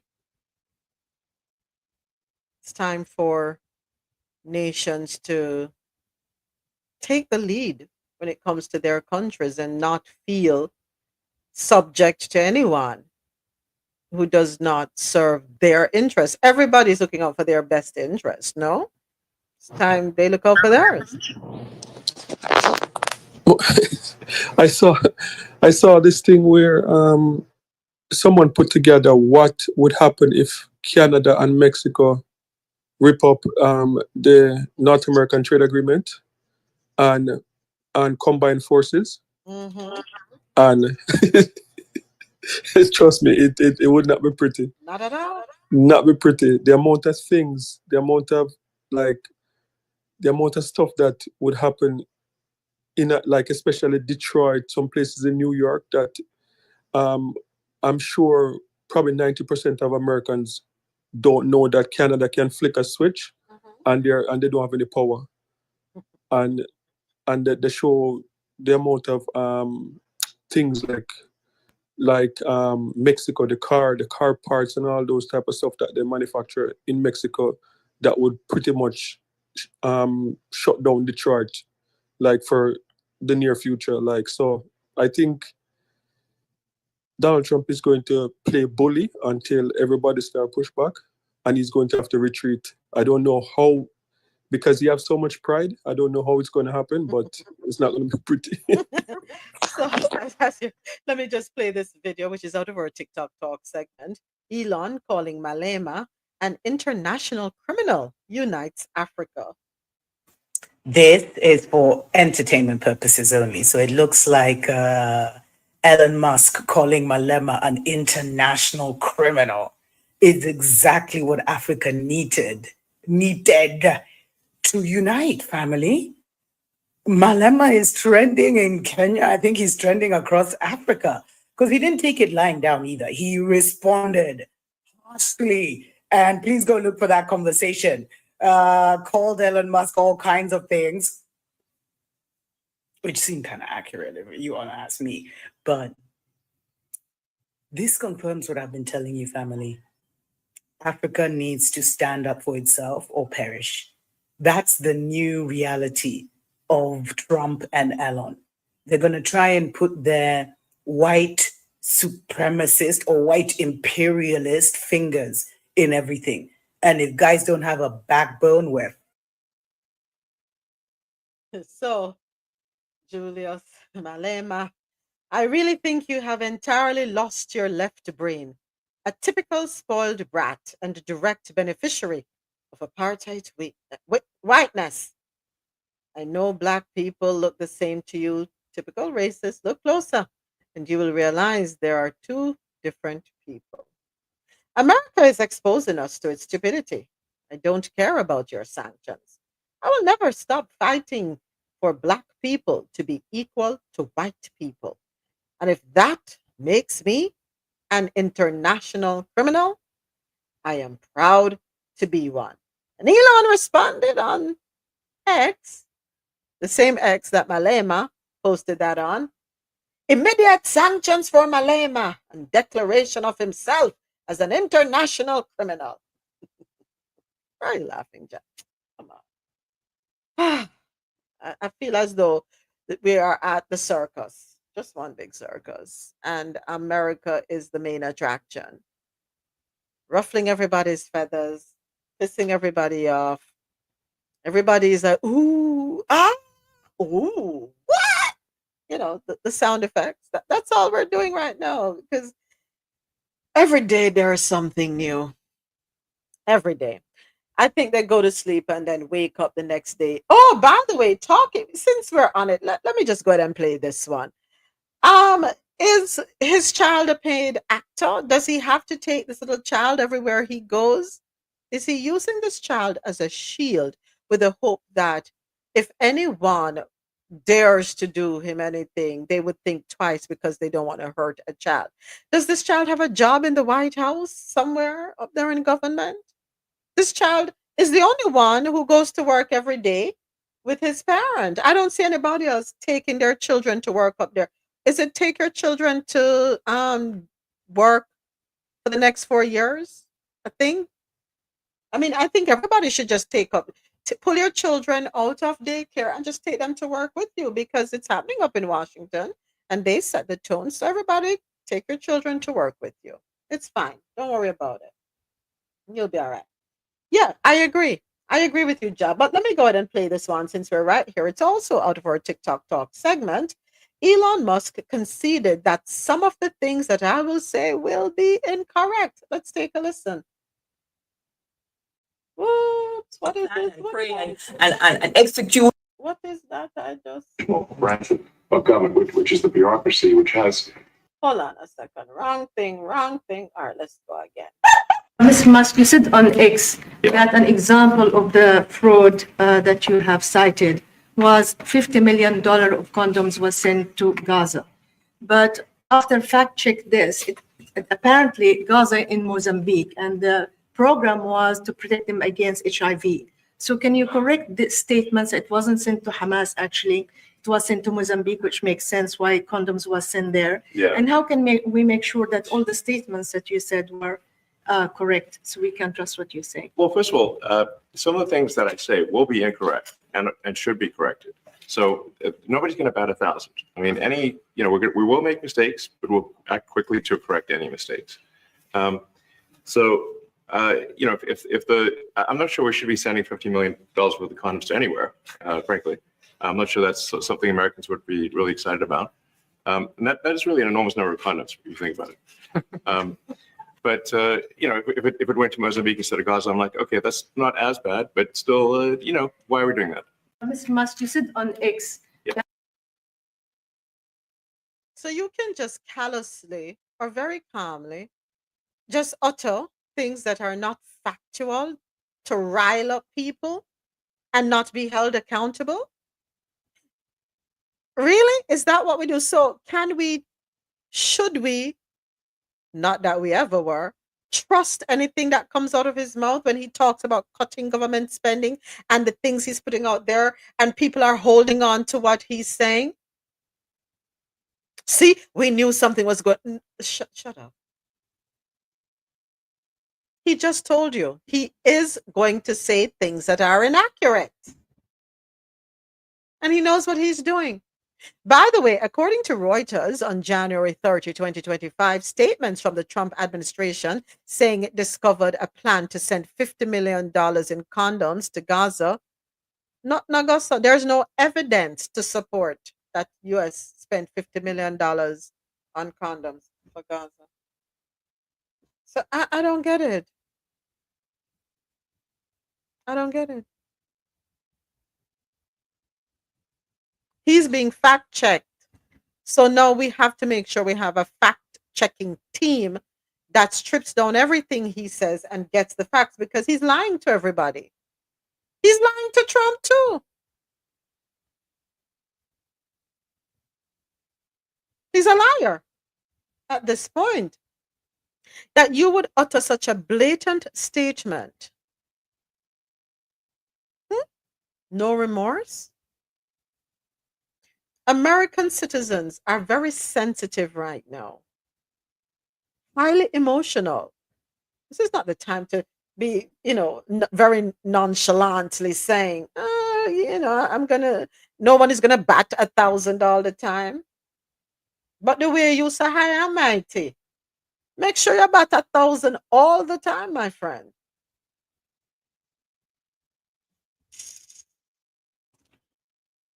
Back to stories on the international scene. Jan remittances jumped to $3 billion, up over 25% year on year. This article, courtesy of the news.com.pk. Drawing strength from economic reforms and a crackdown on illegal channels such as Hundi and Hawala, remittances sent home by overseas workers soared 25.2% to $3 billion in January 2025, up from $2.397 billion in the same period a year ago. The surge is attributable to economic recovery bolstered by the International Monetary Fund bailout, stable rupee, incentives for banks and exchange companies, and the growing trend of skilled Pakistani workers emigrating. Cumulatively, for the 7 months, July to January of fiscal year 2024 to 25, remittances sent home by Pakistani diaspora hit a massive $20.8 billion, up 31.7% than $15.8 billion in the same period for fiscal year 2024.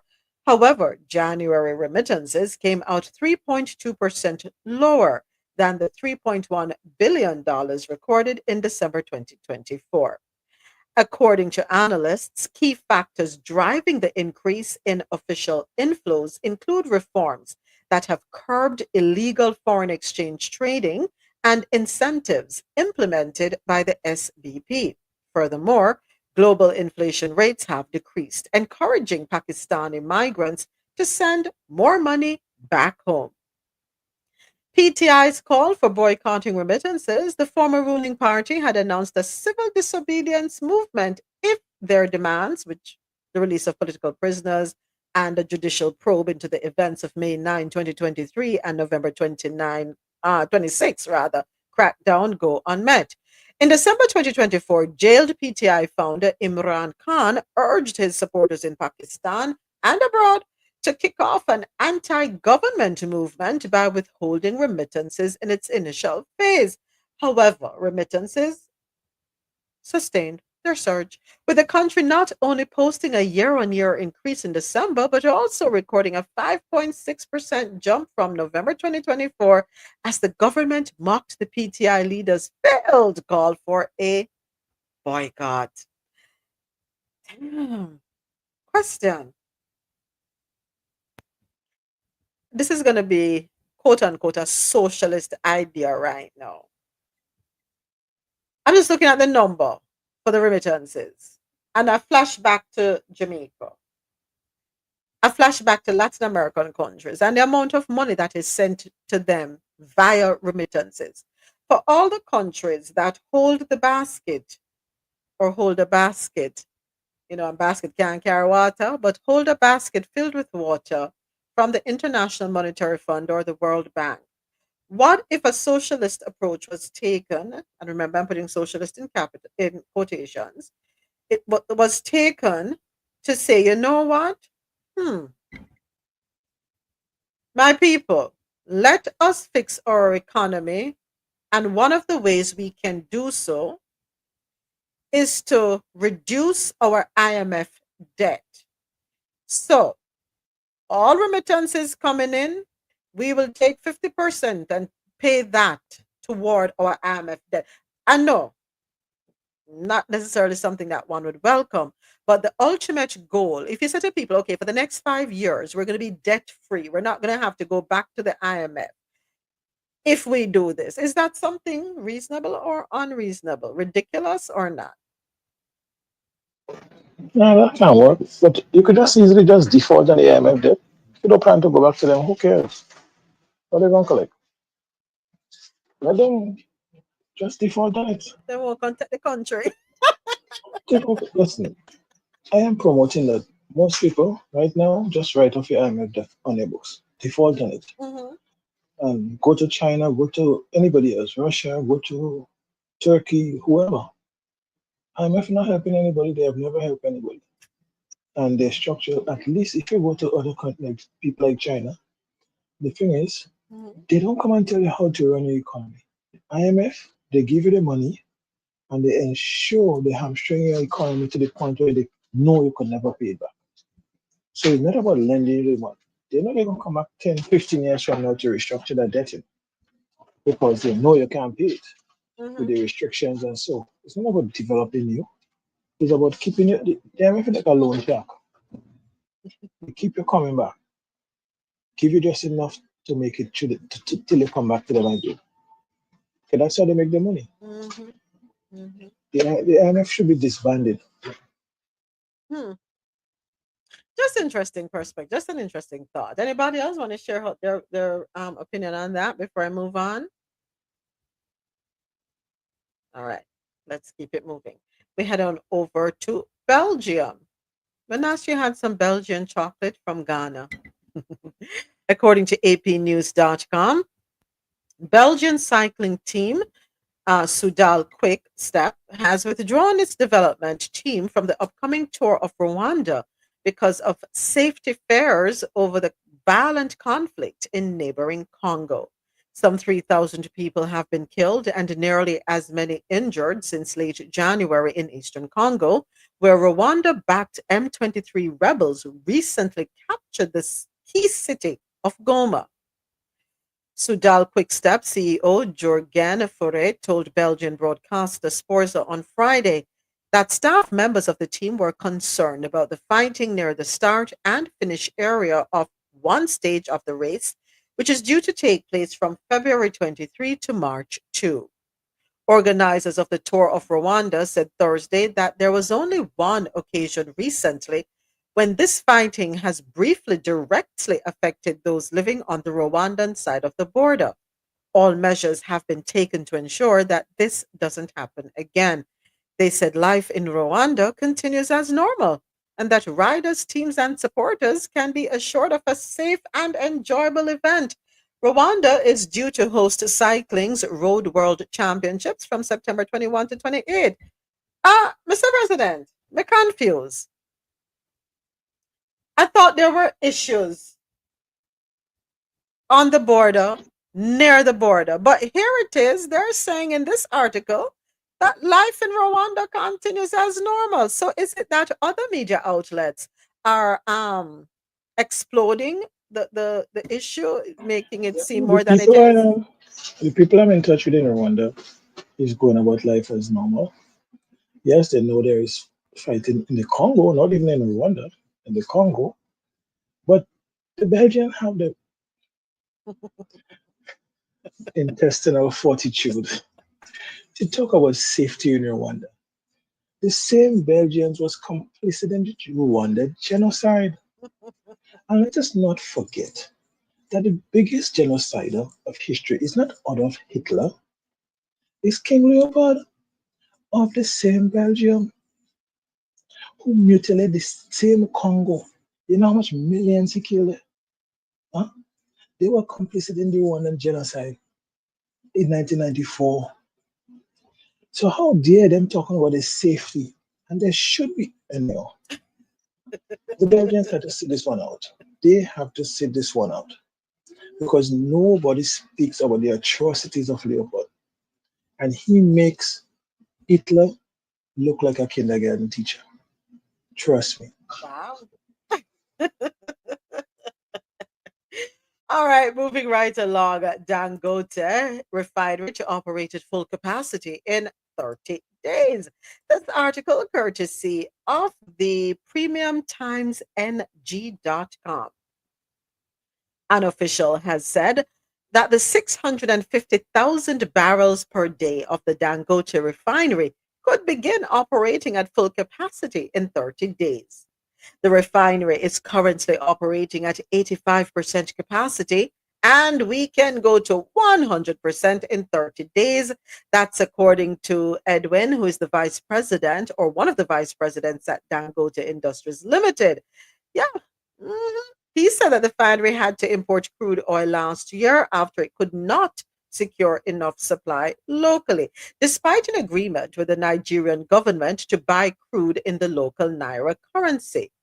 He added that the refinery is actively exploring all available markets to expand its reach. We're looking at all the markets right now. The refinery commenced production of diesel and aviation fuel in January 2024. Announcing the commencement of production, the company said the refinery had received 6 million barrels of crude oil at its two SPMs, which are 25 kilometers from the shore. And also, Dangote, just to let you all know, has the refinery has announced a reduction in petrol price. So, go with yourself, Africa, go with yourself, Nigeria. More specifically, Dangote. Was it Dangote the one who went over to Grenada and met with the who is who in an only the elite of Grenada over there with Decon Mitchell. I wouldn't like you. I don't like the way you put it across. You know, he made a diplomatic mission to Grenada. You know, and as a I mean, as a dignitary, he was afforded, a warm welcome by by our the sitting prime elite. minister, Mhm. by our sitting prime minister. By the elite. Don't get carried away by the narrative of the jealous ones and the ones that are vexed because the Nigerian companies, ahead on the oil they found in Grenada contracts and stuff like that. We didn't go to the Exxons and the different ones, right? Uh, The Vex, we go to Nigeria. But had I known Jamaica had the capability, we would have come to Jamaica. But you never know. Got a refining deal with them. So where does Grenada get its oil from right now? We ride the Trinidad, the Venezuela, I swear most of us have oil. Okay, so you want me to tell you? You want me to tell you? Cayman Islands, $61.1 million worth of refined petroleum. United States, $34.6 million worth. Trinidad and Tobago, 4.08 million. France, 2.42 million. And Jamaica, $810,000 worth of and that was in 2022. Well, that Jamaica one will go because they refine it for Trinidad now. So Yep. I know back in November, I think you had shared the article with me that they were stepping up preparation for their oil exploration. So I'm sincerely hoping that it will be done strictly with Dangote or Nigeria. I'm hoping. I just think, even if it's just for conversational purposes, I like to see the fact that these kind of conversations are happening. Yeah. I like to see the fact that we don't think the West is our only options because they have not been giving us a good deal forever. So let us look at some alternatives, or let at least enter into the conversation. And Dangote, from all intents and purposes, given the last report you read, is doing good in Nigeria. So as a businessman, he might be able to come and invest. We go to the Chinese, we go to the Americans, we go to everybody to come and invest in Grenada. So why you can't go to an African? He has the money, he has the business documents. So why not? Because he's Nigerian, man, let the man invest. If you could get the Chinese and I'm all the deal, give him the same kind of tax-free deals as so we're giving them. Yeah. Yep. I agree. All right. Next up, Tanzania set to do away with the use of foreign currencies. Okay, now Tanzania, what's going on? Let's go ahead and get into this one. Article courtesy of africa.businessinsider.com. So, the East African country recently revealed that it has made amendments to its central bank, the Bank of Tanzania, which would allow for the use of its local currency for financial transactions within its borders exclusively. As a result, the bank, in collaboration with Tanzania's Ministry of Finance, is working to develop new regulations that prohibit the use of foreign currencies to conduct business in the nation. Should all go as planned, Tanzania is looking at the 1st of July to officially implement the new initiative, which was originally intended to bolster the country's financial strength. The exclusive use of the Tanzanian shilling within the country is a plan designed to protect the country's monetary policy. The manager of international economics and real sector and the Bank of Tanzania revealed that the regulation would be made public once the kinks are worked out. Using foreign currencies, he said, domestically limits the supply of foreign currencies needed for importing essential goods. Also, noting that it undermines the country's monetary policies as well as adds to inflationary pressures. The aim is to strengthen the Tanzania shilling's value and ensure foreign currencies are reserved solely for essential imports. Currently, the Bank of Tanzania has directed all commercial banks to halt the use of foreign currencies for its services, including the payments of goods and services, taxes, and other fees. And this was reported by The Citizen. My Emmanuel, apologies, it's 12. oh, I'm already kicked off air. Thank you, Jad. I didn't even realize I'm already automatically kicked off air. Um, Okay. Thank you, John. I didn't realize the time. I apologize. Currently, the Bank of Tanzania has directed all commercial banks to halt the use of foreign currencies for its services, including the payment of goods and services, taxes, and other fees. That was reported by the Citizen.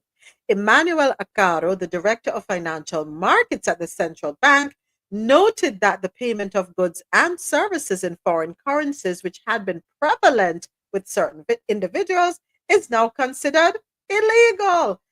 These changes are part of a broader effort to stabilize Tanzania's financial system and maintain the integrity of our monetary policies, the director said.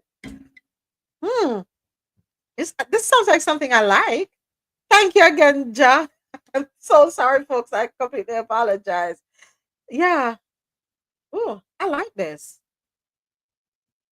What are your thoughts on this one? Forcing the country, the citizens, and everyone to negotiate, conduct business using the local currency and reserving foreign currency strictly for international trade, the acquisition of goods, essential imports.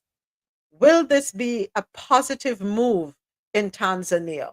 Will it allow Tanzania to strengthen the value of its own currency?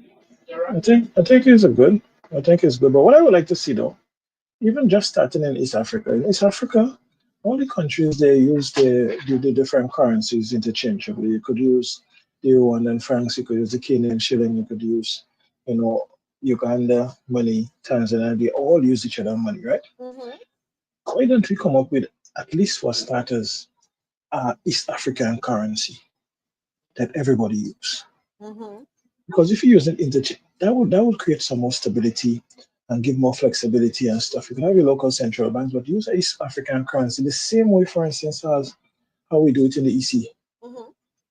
And then we could take that there, so we could have a West Africa, and eventually we could come with a Central Bank of Africa where we have one currency for all the nations. Who wanted to do that?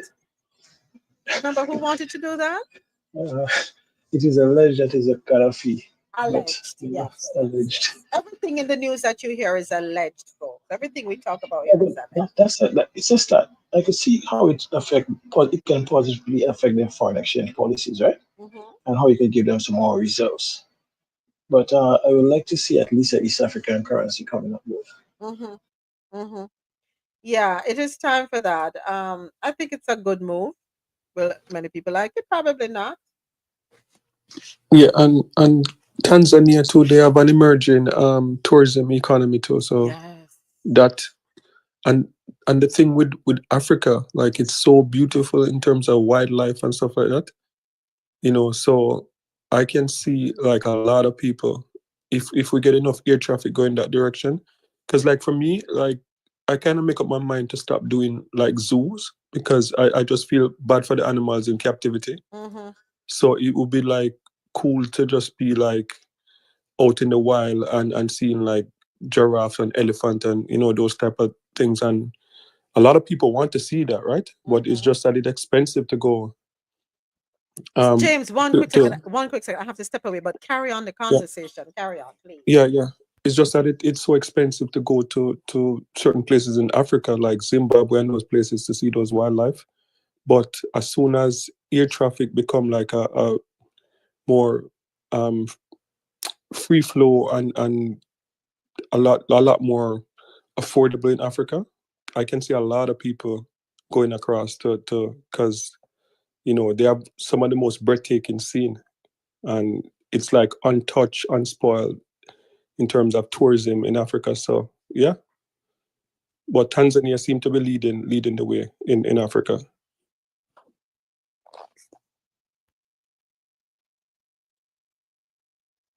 But not just flights, travel between Africa. We should have some kind of common rail system going throughout Africa, or at least have it in pockets of Africa. You should have a rail system in the southern part, in the west, in the east. You see what I'm saying? That we could travel. If you look at travel, let's say from within West Africa, you could go from Ghana to Benin, Nigeria. It's all, we could have some kind of high-speed rail where everybody benefits. We could look at travel in the east when they're looking at, you have the Rwanda, the Burundi, the Ugandans, the Kenyans. They all, because they all travel between each other countries, there is just not an efficient way of moving goods and services and people amongst the different countries. And I don't know why it is so difficult for us to come up with a better mechanism. Because outside of, you could say, okay, flight, it might be expensive, we don't have as much control. But if you have an efficient, effective railroad system, it will cut out a lot of the bottlenecks we have with the travel and the expense that goes with it. Yeah, I think we're going to get there soon because I know Zimbabwe have one of the oldest luxury railway system in the world. But it's expensive. It's like thousands of US dollars to go on that thing. And I know Kenya have like a one of those high speed modern railway system. We have like first class lounge and all those type of stuff. So I think individual African countries are slowly building, but it would be amazing to get like one of those high speed train, what they call it, bullet train, going across different. Even if China is the one that's going to have to put it up, like at least you'd get from one country to the next. But that I can see that happening in the near future, because like if you look at the skyline, like in Kenya, in Ghana, and a lot of African countries, it is changing. The middle class is slowly growing, and once we get to a sustainable level where we can have those like high speed and those bullet trains that can go from one country to the next, I think that would be game changing. I think in the 90s they did. I think they started building from Ghana. I think it was to Ivory Coast or Togo, one of those countries. They did start that project, but I don't know what happened. They usually start these projects and then it doesn't get finished. But yeah, that would have been a good idea. Is it because the money then take out too much of the money to put in their pocket? You know what I mean about that. Maybe the money with them use the church money. The thing is, you see, as much as China leapfrog the rest of the world in certain areas, including high-speed rail and stuff, Africa has a unique opportunity in that they have the land, they have the spaces. You can literally build modern cities. You can literally build modern rail systems and stuff because you have the space. And in a lot of cases, we have the resources if it's pulled properly, right? So literally, you could leapfrog 10, 15 years by implementing modern facilities. It is easier for instance, to do that in African countries than to do it in New York. To revamp the New York rail system is very difficult because it's built into the city, right? But you have spaces where you could put in all the innovation and transform Africa in the next 5 to 10 years, that it will go 25 years ahead. And that is the opportunity that if we don't be careful, we will miss. If you're trying to adopt to get to where America is right now, no, you have to leapfrog them, just like China, and go to the future. You know, somehow thank you, gentlemen, for carrying the conversation. You know, somehow I feel, Mr. President, it's going to happen. And the reason I'm saying that, the age of the population in across the continent of Africa, it's predominantly young people. Young people equals bright minds. These bright minds want change, and they're not their ancestors. They're not a pushover as their. You can't hold on. Oops, I got kicked out. All right, I got kicked out of fan base. Bear with me. I'm here talking to myself. I am here having a serious conversation with myself. I think I need somebody to send me the link, please. I can't find the space. I don't see the space here at all. Can somebody please text me the link to get in to fan base? Bear with me, YouTube, please. I apologize. All right, I am not seeing. Okay, finally. All right, I'm back. I didn't know I was kicked out. Thank you so much for sending me the alerts, Ja and Mr. President. So where Mr. President gone now? Him disappear. Yeah, I was saying that I see the possibility of what Mr. President was saying happening within the next 5 to 10 years at least, or at most. At least 5 years, at most 10 years. The reason I'm saying that the age of the population across the continent of Africa, predominantly young people. These young people are bright minds. These bright minds want change. They are more technologically advanced. They are more interested in tech and science. Let's just say STEM. A lot of them go to China to study, right? A lot of them are in China studying. And my hope is that they will take everything that they have learned, go back to their countries and advance their countries, right? I strongly believe because of where the United States is mentally, Africa is going to surpass the US. The US is focused on the wrong things. And I've said this, and we've been saying this over and over again. Right now, US is 2.0 in the wrong direction. US is focused on everything negative, right? But this is where, as a matter of fact, with the dismantling of USAID, they just opened up the doors for China. I wonder if they noticed that. They opened up even more. You know, you have some houses with double doors, and they only open one side of the door. No, the both side of the door, the two door them are going to open. China is now going to have an even greater advantage. You are dismantling. Guess what? We're not just going to road and belt. We're going to do more now. And this is where they have handed over global dominance to China. If I'm wrong, I stand corrected. Yeah, the USAID thing, I'm not mad at it. Like, people are going to suffer in the short term, but I believe that this funding is the same thing that they used to destabilize Africa. They used to, because remember, like, these are the same aid that they send aid to certain places, and in exchange you have to destroy your crops, you have to destroy certain industry in order to qualify for these things. So I'm not mad at it.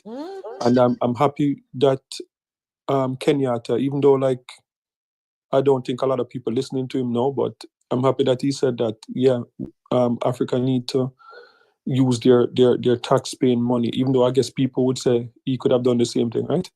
Use their tax-paying money to better help their people, and don't, because Americans are not obligated, you know, to use their tax-paying money to send overseas. And the thing with these money too, it is the same thing with these non-profit, that for every $100 that's sent, like only $20 get to do whatever they say. You know, Charity porn that results in high administrative costs. Administrating like 80 cents to the dollar going to administrative and other people pockets. So, you know, it sounds good when you say, like, okay, we send $30 million to Africa, but to like Kenya and Ghana, but out of the 30 million, they probably get like 2, you know, so. So it's a time for Africa to rise up, and that's what we want them to do. Rise up. They have already started, heading in that direction, and we just want to see them own what is theirs. And anybody who wants to come in and invest, let me put it that way, not take advantage, right? We're moving away from that model. But anybody who wants to use the resources, to benefit from the resources in Africa, they are going to have to pay fair market value. A lot of renegotiation needs to be happening as we speak. Should have started already if they have not, but there needs to be the renegotiating of contracts. And if they don't like the terms, guess what? Go.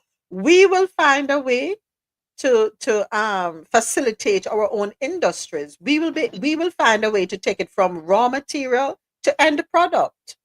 or end products, because there's so many products that can, be a derivative of one thing. Go right ahead, Mr. President. Well, so you're talking about paying fair market prices. Let me put something in perspective for you. In Niger, France was paying approximately 80 euro cents a kilo for uranium, right? Yeah. When they was kicked out of Niger, right? Niger was getting somewhere around 200 euro a kilo. So you're telling me the people that have those kind of contracts or who destabilize governments and pay these kind of prices will just willingly go from a few cents or a few dollars per kilo of precious thing as uranium to go and pay 200. As James always said, you have to fight and get it out of them. They wouldn't give it up because the kind of profit they're giving up just on the raw material alone, they wouldn't do it willingly. This is not no fair trade. Think about it. From about $1 to 200, just by buying it, they make 199 per kilo.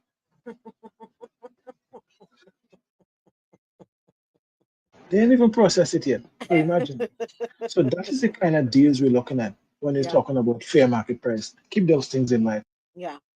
Yeah. A lot is on the horizon. I can feel it in my spirit. Go ahead. Oh, let me jump to the chat real quick. Julie said the rand is going to take a hit. Huh. Also, AT said there needs to be laws against wildlife gaming. The rich will want trophies. They will not care about the visitation in a country that is not their own. Africa needs stricter gaming controls. And he also went on to say, bullet trains in Africa, nice, until a rhino is on the track. He also said China paying for things in all these countries is the same as USAID. It comes with requirements. Yes, there are requirements, AT, but they're not telling you how to run your country. Yeah, I think that's it. All right, so that story wraps up our international news segment. Now it is time for stories out of North America. But before that, there is this. Let me just take a quick break. Coffee and Toe is brought to you in part by Lormel Skin Food. Log on to lormelskinfood.com. Discover the range of natural skincare solutions. Indulge in the radiance of natural and organic beauty with the best natural and organic soap bars, whipped soaps, body butters, and oils. All 100% natural products. Lormel Skin Food for a natural, beautiful you. The world's best coffee from our farms to your cup. It's Grand Coffee House.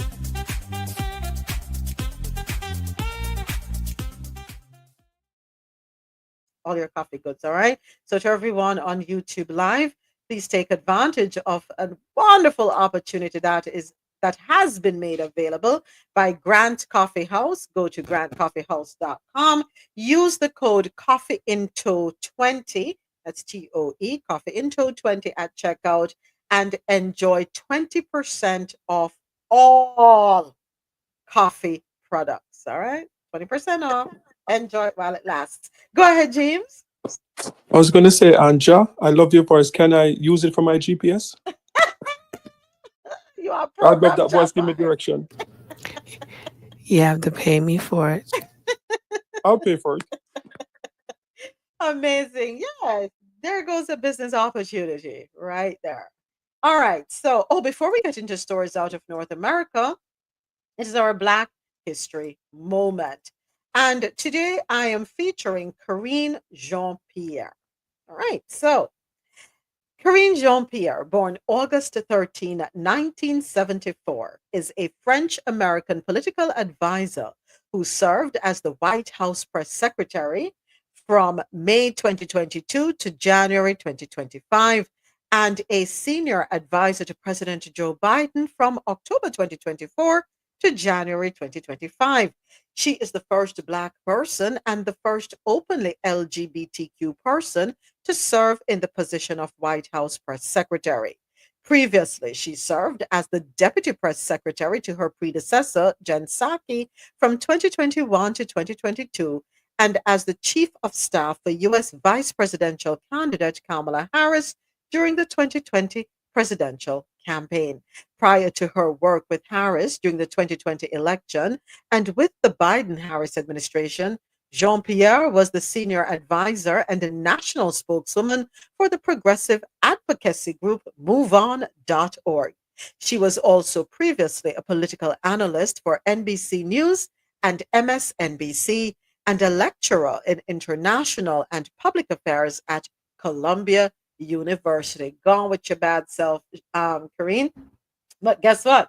I'm going to be a little cheeky. There's a video I want to play that I found on TikTok. And I loved how this woman presenting the video, I liked how she highlighted everything good about Karine Jean-Pierre. Let's take a listen. Let's go ahead and talk about Karine Jean-Pierre, who was born in France to Haitian immigrants. She speaks 3 languages, English, French, and Haitian Creole. In 2003, she got her master's in public affairs from the Columbian University School of International Public Affairs. In 2004, she was the Southeastern political director for the John Edwards presidential campaign. In 2014, she became faculty at Columbia as a lecturer on public and international affairs. In 2008, she became Obama's Southeastern representative for his campaign. 2011, for Obama, she also served as the National Deputy Battleground State Director. Also in 2008, she was the Regional Political Director for the White House Office of Political Affairs. Caroline Leavitt graduated from St. Asylum College. That's literally the only thing I have to report on Caroline Leavitt. She graduated with a bachelor's degree from a school nobody's ever heard of. Let's go ahead and talk about... I'm sorry, I had to play that one. I thought it was kind of cute. You can't compare. Well, you can't even compete. Look at that. Look at the vast difference. And it speaks to Black excellence. It also speaks to how much harder and how much more one has to prove themselves to be worthy of a position. The imbalance in the scales. Yes, we are fully aware that it exists, but what we're definitely not going to do is we're not going to be distracted. And you know what we're not going to do? We're not going to scale back. We are not going to scale back. We will continue to raise the bar. We will keep the bar high because at the end of the day, we're not doing it for anyone's approval, but for our own satisfaction. When we have come to the end of the road and we've completed our race in life, we want to be able to look back and say, I gave it my all. I did all I could. I used my God-given talents. I did not take any shortcuts. I did not go against standards, so to speak, right? So women, people of color, whatever community you belong to, whatever your ethnicity, continue to shine. Do not worry about who you're being compared to. Focus on you. That's it. Don't lower your standards for anyone. Well done, Karine. Well done. That was our Black History moment. I'm not sure what happened here on the YouTube side, but my stories, I don't know, all of a sudden my stories that I had saved to put across the screens went back to yesterday's things. So I had to abandon ship there. So you will not see the ticker going across as it relates to the segments that we're in. All right, so stories out of North America. Thank you, Ja, for sending over these next 2 articles. First up, manufacturing defect found on some canned tuna sold at Texas HEB's could lead to deadly illness. All right, so let's take a listen to this. This is important. Pin this here. Okay. So, according to click2houston.com, click the number 2 houston.com, the US Food and Drug Administration, FDA, says a manufacturing defect found on some cans of tuna sold at HEB, Kroger, and Walmart in Texas could lead to a deadly foodborne illness. Wow. The FDA announced Tri-Union Seafoods has made the decision to voluntarily recall select lots of canned tuna products sold under the Genova, Van Camps, HEB, and Trader Joe's brand names. Again, Genova, Van Camps, HEB, and Trader Joe's. This voluntary recall is out of an abundance of caution following the notification from our supplier that the easy open pull tab can lid on limited products encountered a manufacturing defect that may compromise the integrity of the product seal, especially over time, causing it to leak or worse, be contaminated with Clostridium botulinum, whatever, a potentially fatal form of food poisoning. Okay, listen closer. The HEB label, Texas. Trader Joe's label, Delaware, Illinois, Indiana, Iowa, Kansas, Kentucky, Maryland, Michigan, Minnesota, Missouri, Nebraska, New Jersey, New York, North Carolina, Ohio, Pennsylvania, Virginia, Washington, D.C., and Wisconsin. Just pull it from the whole damn country, Trader Joe's. The whole country. Just go ahead and just pull it from the whole damn country. Genova's 7-ounce cans or packaging, Costco in Florida and Georgia. Genova's 5-ounce can, Harris Teeter, Publix, HEB, Kroger, Safeway, Walmart, and independent retailers in Alabama, Arkansas, Arizona, California, Florida, Georgia, North Carolina, New Jersey, Tennessee, and Texas. For the Van Camps label, Walmart and independent retailers. You want to do? Do me a favor. Just pull it for everything and everybody, everywhere, all over the place. Because nobody now going to think all For of this real insulting. though, I mean, you have all these different foods that are going to different stores under different names. It makes no sense. But have you noticed in the past couple of weeks how much food recalls we've had? Yes. Yep. But they're dismantling certain boards, right? Certain organizations. Yeah.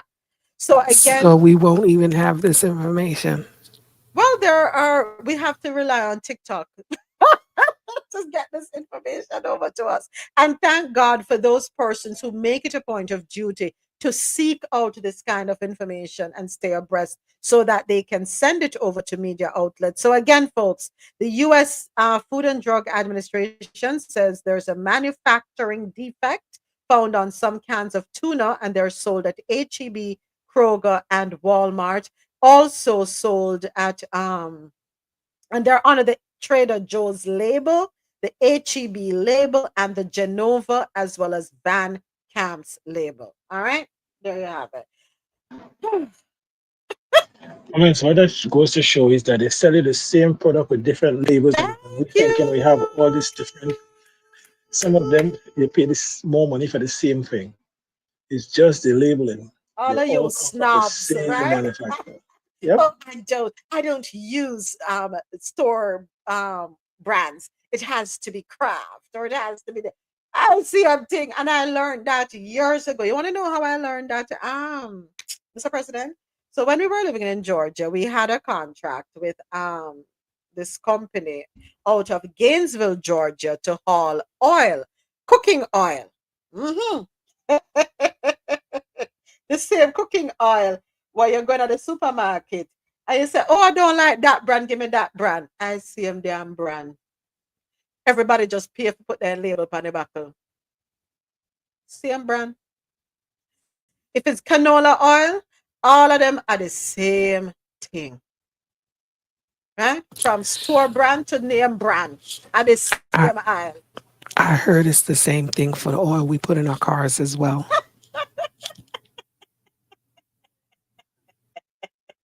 Right? So those of us who like to turn up our noses at folks when we walk by them and their carts are filled with store brand stuff, like people like me, who may go for the store brand stuff because as far as me concerned, nothing wrong with it. Yeah. I know somebody in the detergent industry too, but Yeah. he said, listen, they manufacture detergent. The only thing is they put a fancy label on the high end ones and regular label on the low end. Same product. Yeah. So folks, what that is telling us, count your coins. Count your coins. And don't think that, oh, because you're buying this means it's better than something else. Right? It's not. A lot of it come out of the same plant. I was shocked when I learned. I was like, what?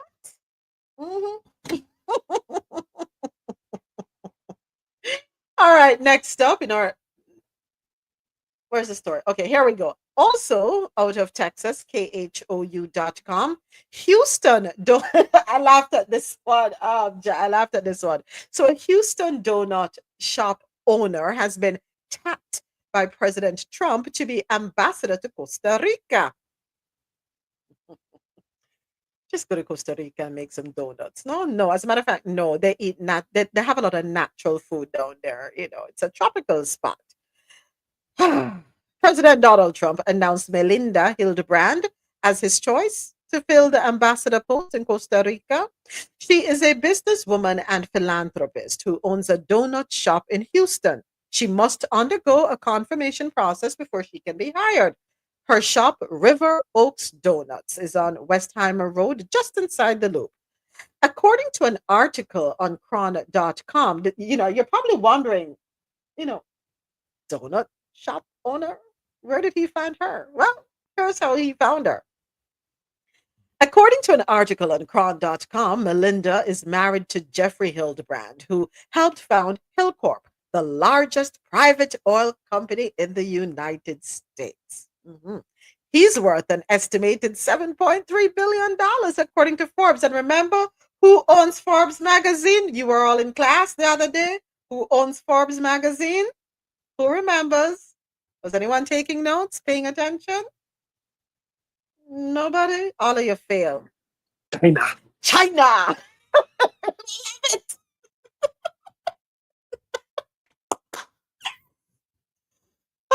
Yes.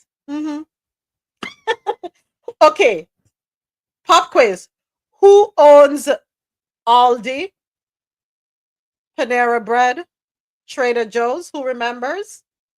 The Germans, I think. Yes, a German company. And what else was interesting about that family? Anybody remembers? It's a family that supported the Nazi rule back in the day. Yes, come on, folks. No, you need to pass it. We have a pop quiz on Friday. We have finals on Friday.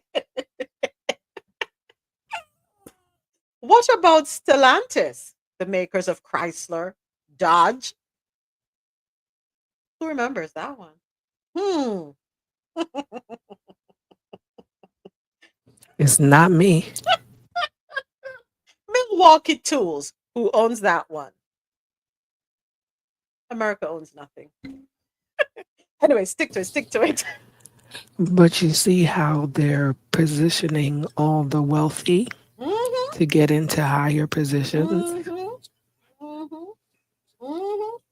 Yeah, so this is only, it's not that, ignore the part about her being a donut shop owner, right? What got her there is the fact that her husband, and I thought when you're married, you own, two become one. But anyway, her husband is worth an estimated $7.3 billion. Last year, the Hildebrands and Tillman Fertitta co-hosted a fundraising event. Here it is. And who was the fundraising event for? Dun, dun, dun, dun. Cheeto dust. Trump's presidential campaign. Fertitta was recently named the U.S. ambassador to Italy. Here's what Trump posted to Truth Social. I am pleased to announce that Melinda Hilbrand will serve as the next United States ambassador to Costa Rica. Costa Rica, watch your back. Melinda is an incredibly successful businesswoman and philanthropist who serves as the vice chair of the Hildebrand Foundation and vice president of the Hillcorp Ventures Inc. She's also the president and owner of the popular River Oaks Donuts. She will fight tirelessly to protect America's interests abroad, especially in trade and immigration. I don't think anybody's running from Costa Rica to come here, so you ain't got to worry about immigration issues in Costa Rica. Beautiful country. As a matter of fact, we have a huge expat community down there in Costa Rica. So they leave out the fact that she is vice chair of the Hilburn Corporation to put that donut shop owner in this, the ambassadorship. That's why I had to send this story, because the hypocrisy of it all. Remember, folks, if your net worth is not over $250 million, you cannot get a position. Moments, I think that donut shop need to be investigated. What's in those donuts? Listen, look at oil. Look at oil. Yeah. Some oil. James, in all fairness, the lady deserves a hobby, something to keep her busy when the day comes. So she won't notice when her husband trip and No, fall. I don't think so. I think we have to check out the icing. The icing might not be icing. No, I'm not gonna be able to sell. Anyway, ladies and gentlemen, River Oaks is where Osteen lives. Joe Osteen. that Just to tells tell me you that everything I need neighborhood. to know. Yes, exactly. That tells me everything. Hashabatalamuta. Who said that? What's her name? Where she live? Or should they move her to Washington now? Because she's going to have an office of faith.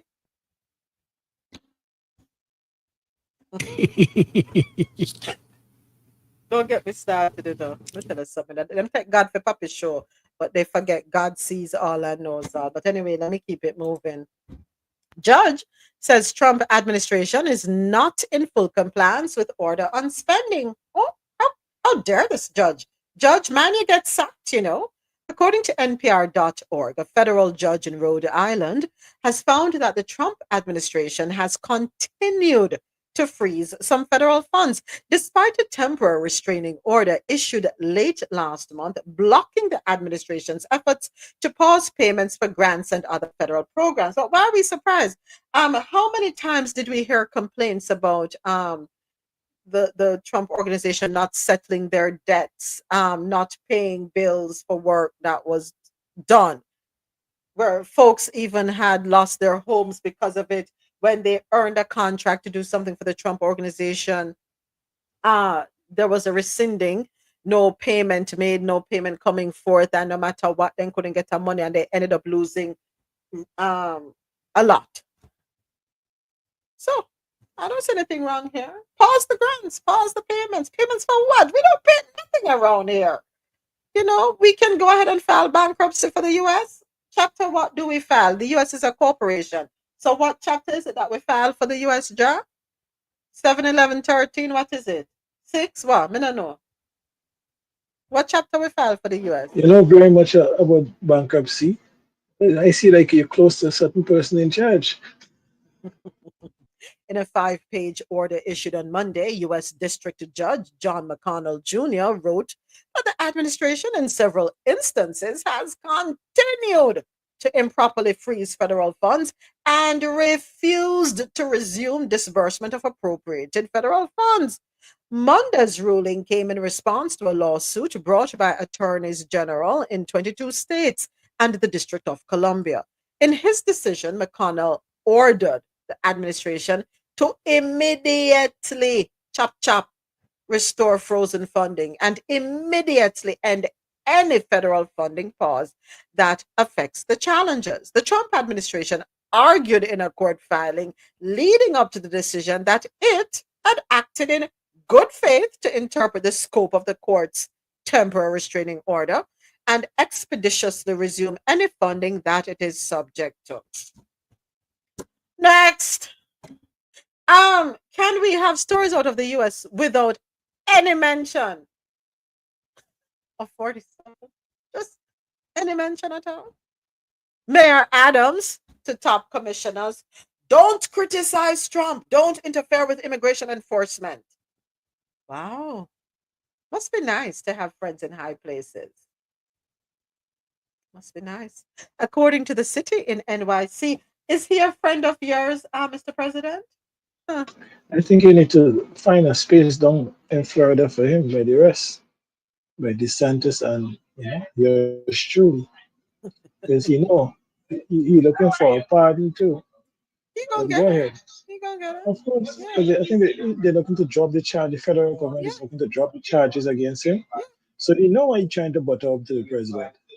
All of them fit in the same barrel. His statements are very emphatic, might I add. He knows what he's doing.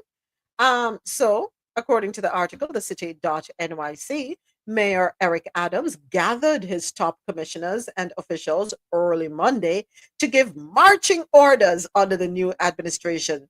Don't criticize President Trump, don't interfere with the immigration enforcement, and trust the mayor, multiple sources told the city. Adams scheduled the approximately hour-long meeting, which was held at the municipal building late Friday, after days of confusion over guidance on what to do if immigration and customs enforcement agents arrive at city buildings, including schools and hospitals. I thought New York was a safe haven, but I guess not. No more. Isn't the same governor that was taking New Yorkers' money to pay for hotels at premium prices to host how much migrants that was flown in from all over? For how much millions and millions of dollars he was giving out checks and cards and all kind of stuff? Well, he didn't say something and then.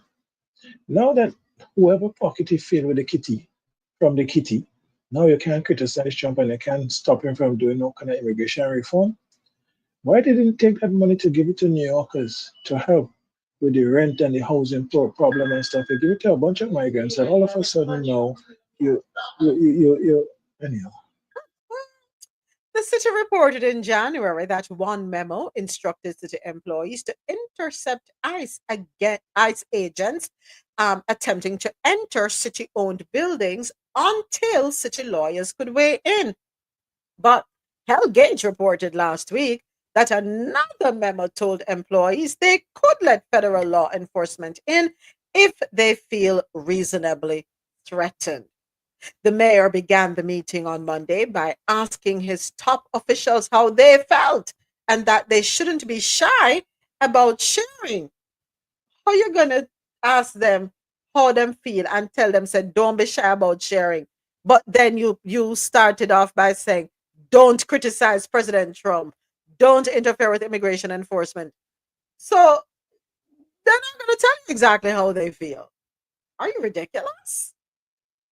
What has happened is this, and what had happened was, after some people expressed their concerns and asked for clearer guidance from the mayor, Adams ordered them to stop complaining and to keep their heads down. You can stay down, don't look up, and refrain from criticizing President Donald Trump and trust that he will make sure the city doesn't get federal grants pulled. Multiple people mentioned that to the city. They were also ordered to not be critical of the president or federal government on social media. No freedom of speech. You better not. Shut up. Zip it. Trump has already threatened to pull federal funding for so-called sanctuary cities, where laws or policies limit local government cooperation with immigration enforcement. New York City's laws allow cooperation with ICE only in limited instances involving people convicted of certain felonies or with a judicial warrant. Attendees spotted by the city entering the meeting included the police commissioner, Jessica Tisch, schools chancellor, Melissa Aviles Ramos, health and hospital CEO, Dr. Mitchell Katz, Department of Social Services Commissioner, Molly Wasau Park, and multiple deputy mayors. So what was the point of having a meeting? Just tell the people to shut up. Don't say nothing about Trump. Keep it moving.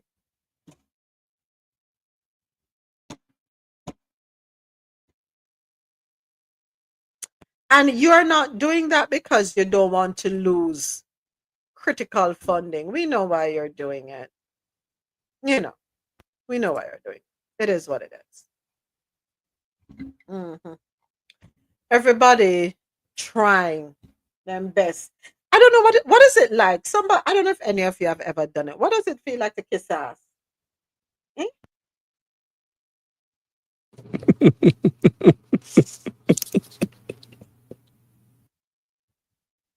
And brown nosing is a term for it. Now, so that's the more political term, the more politically correct term to use. Brown nosing. Okay, because my head went totally left. You know, just look down on your nose and brush it off. There's something on your nose. There's a difference, moment. What's the difference, James? Talk to me. There's a difference between ass kissing and kissing ass. Ah, you know, you see you, James. Holy water for you. I need my candle, white rum, my psalms, my white cloth for wrap my head. I need to say a prayer for you. That's some holy water for you, guys. You're not right. Oh boy, tap into my ancestors down there in St. Thomas somewhere. Okay, so hey. All right, TikTok talk. Let's get into it. Didn't he work at Monsters Inc? He looked like he worked at Monsters Inc. Let's take a listen. Thing number one, on the qualifications of Billy Long to be head of the IRS. Is Billy Long a CPA, a certified public accountant? No. Is he an accountant? No. Does he have any background at all in any kind of accounting? No. Bookkeeping? No. Finance? No. How about math? No. Is he a tax lawyer? No. Does he have a college degree? No. Has he ever managed a large organization of any kind? The IRS has 85,000 employees and a $12 billion budget. Ever managed a large organization of any kind? No. No, he has not. In addition to his work as an auctioneer, he has been a realtor. He's also been a radio talk show host, and he once ran a mini golf. That said, Billy Long has also moonlighted as a quasi-professional poker player, which prompted this rare political headline from Poker News.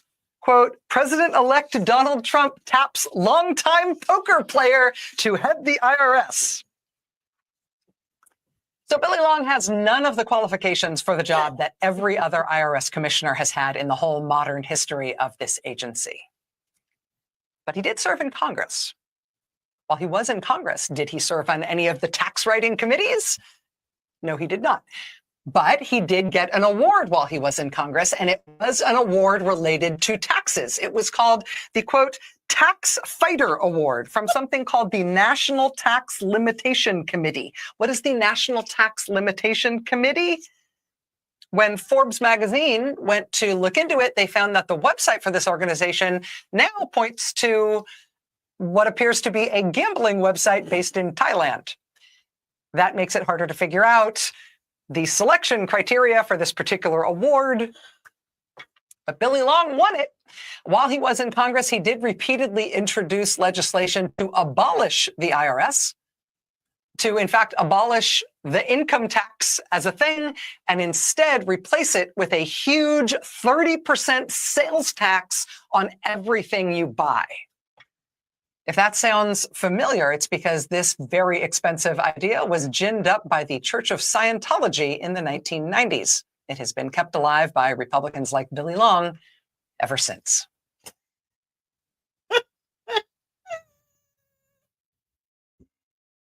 So let me ask a question. What's the point of people going to school, earning a degree, getting them associates, them bachelors, them masters, them doctorate, because clearly you don't need to be qualified to do any job. Look at this. Just be a gambler, a poker player. And I understand why he wants to get rid of the IRS, because he doesn't understand taxes.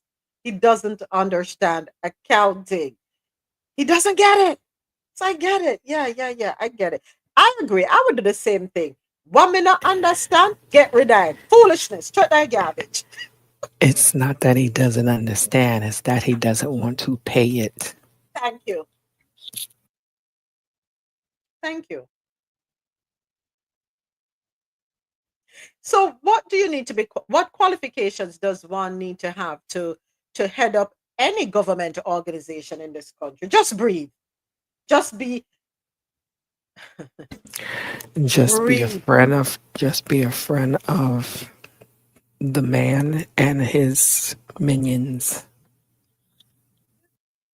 Imagine, look at what we highlighted with Jean-Pierre, and leave it. Leave it went to a school. What is school name? Don't know, don't remember, don't care. And look how qualified Jean-Pierre is. Look at this. Everybody. But wait, wasn't she a DEI hire? Oh, guess what? Talking about DEI hire. So we have so many white people complaining about not seeing any white dancers. So a lot of people, I mean, at the Super Bowl with Kendrick Lamar. So a lot of people are responding. Oh, remember you scratched DEI? Are you serious? People are complaining about that? Yes, a lot of white people are saying they don't understand why no white people were there. So of course the black folks respond. Remember, you scratched DEI. Our people need work.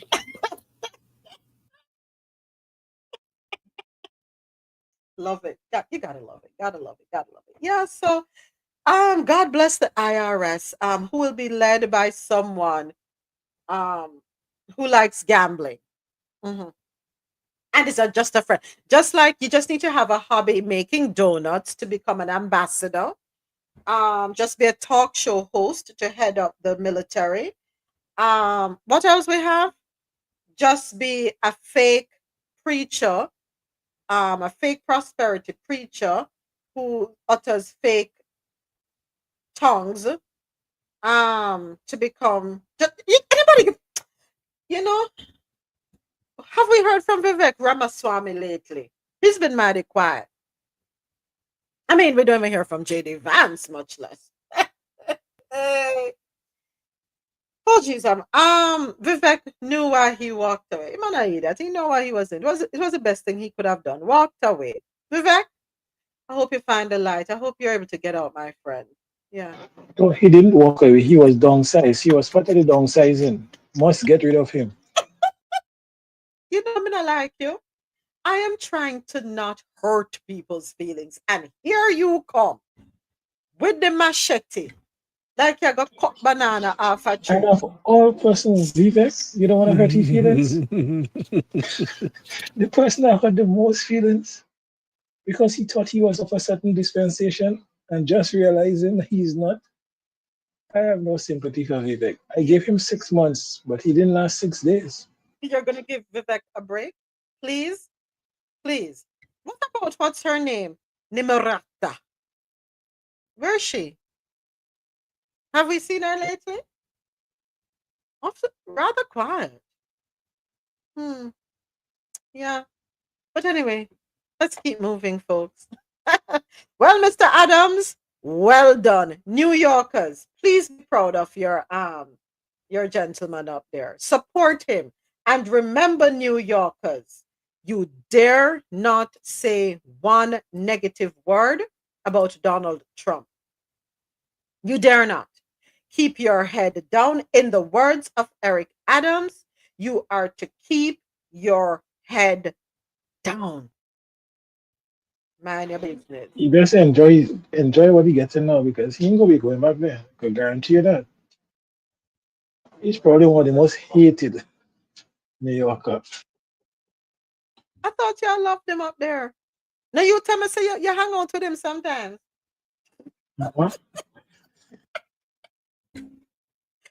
Folks, I'm not being serious. All right, next up.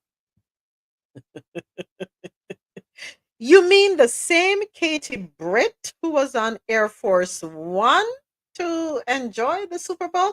Let's take a listen to this one. We'll talk about F around and find out. Do you guys remember Katie Britt? She's that very strange Republican senator who gave that bizarre speech after the State of the Union with all the theatrics. Well, Katie Britt is a senator from Alabama. And apparently she is now realizing that Donald Trump's cuts are going to severely impact the people of her state.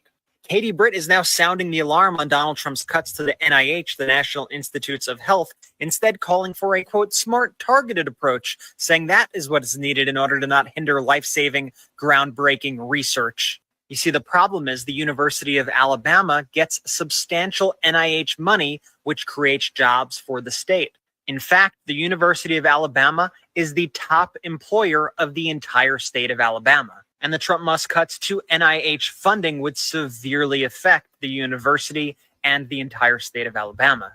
See, that's the thing about a lot of these red states and the politicians who represent them. They like to complain about federal spending and waste, when honestly a majority of the money goes to propping up these red states that are unable to take care of themselves. Now Katie Britt is finding out the hard way that the people of her state actually need this funding from the federal government. Hey, Katie, maybe it's time that you finally bring this energy to a situation that actually is going to affect the people of your state. Mr. President, enough is enough. Innocent Americans are dying, and you only have yourself to blame. Federal government. Hey, Katie, maybe it's time that you finally bring this energy to a situation that actually is going to affect the people of your state. Mr. President, enough is enough. Innocent Americans are dying, and you only have yourself to blame. Fulfill your oath of office, reverse your policies, end this crisis, and stop the suffering. We'll talk about F around. One thing I can say, Katie, that green looks beautiful on you. One thing I can say, Katie, groveling is the new you. You have it. There you have it. What can I say? Nothing. I'm loving the show. Are y'all enjoying the show so far? What's with the soft voice, though? Enough is enough. Well, I'll tell you something. I wasn't planning on drinking today, but I might have to have a drink after this one. We have some big news right now. The 19-year-old protege of Elon Musk, who is part of Doge, has been named a senior advisor in the United States State Department, raising... You heard the position, you heard the age. Let me play that for you again. We have some big news right now. The 19-year-old protege of Elon Musk, who is part of Doge, has been named a senior advisor in the United States State Department, raising alarms about his access to classified information. This is the 19-year-old who was previously fired from an internship with a company because he shared confidential information with a competing company. This is also the 19-year-old who online is known as, quote, Big Balls. Well, now he has access to State Department confidential information. He is listed as a senior advisor to the State Department, according to the Washington Post, who broke this story first. He is also the 19-year-old who has been leading some of the efforts in cutting federal government waste in agencies across the federal government. And many people are now raising alarms. He has no government experience, and yet he is now in a senior State Department role while also helping Doge efforts elsewhere. I'll do a full breakdown on my Substack, which is linked in my bio this evening. So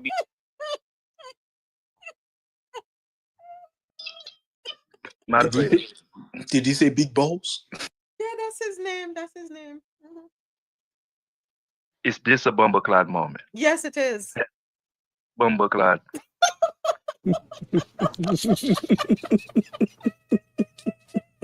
you know, one thing in the States that a lot of Caucasians fail to remember and realize is the division amongst their race is still relevant today.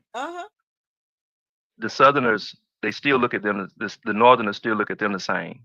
They don't respect just the same. You see how they treat the guy in Texas. The guy in Texas, he pretty much on his own in a way, especially when it comes to his borders. Yeah, they don't respect the South like that. J. Paul, did you see? I don't know if you saw this. It's circulating on social media where I think I spoke about it a couple of days ago or last week, where they have classified the whites. Now you have to identify if you're Polish, German, Italian. Yeah, you have to identify which ethnic white group you belong to. I don't think they remember history because remember when they needed to make up numbers, when the Protestants, if you want to call them that, if that's the right term, when they came over on the Mayflower, okay, now they need to make up numbers. They realized that they're outnumbered, strength in numbers, right? So what did they do? They allowed the Irish to identify as white. Then they opened it up some more. They allowed the Italians to identify as white. You see, here it is, coming right back full circle. Now, so correct me if I'm wrong. Correct me if I'm wrong. That's true. Okay. That's true. Mhm. So you see, they don't even realize that they're being classified. They have a class system. What's the name they use in India? A caste system.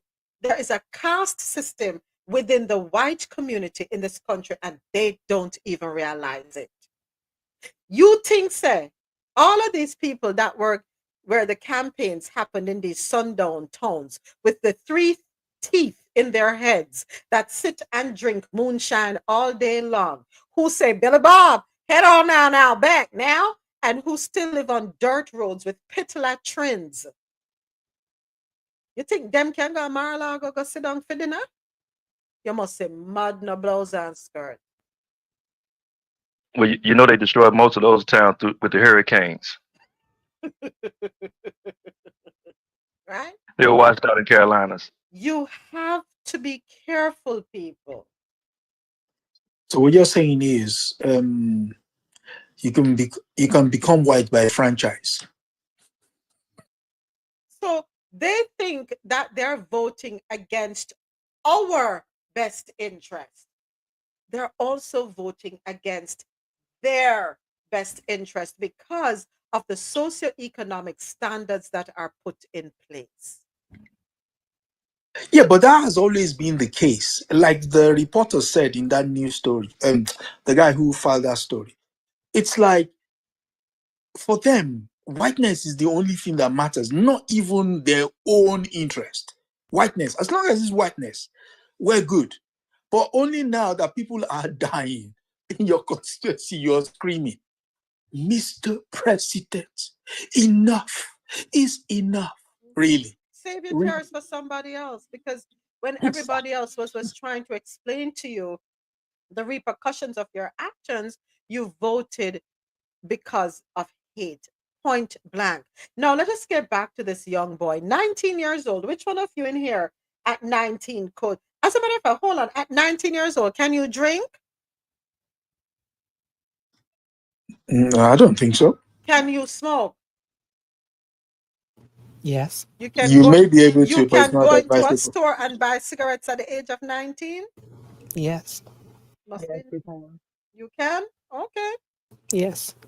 But you just can't drink at the age of 19. Right. Okay.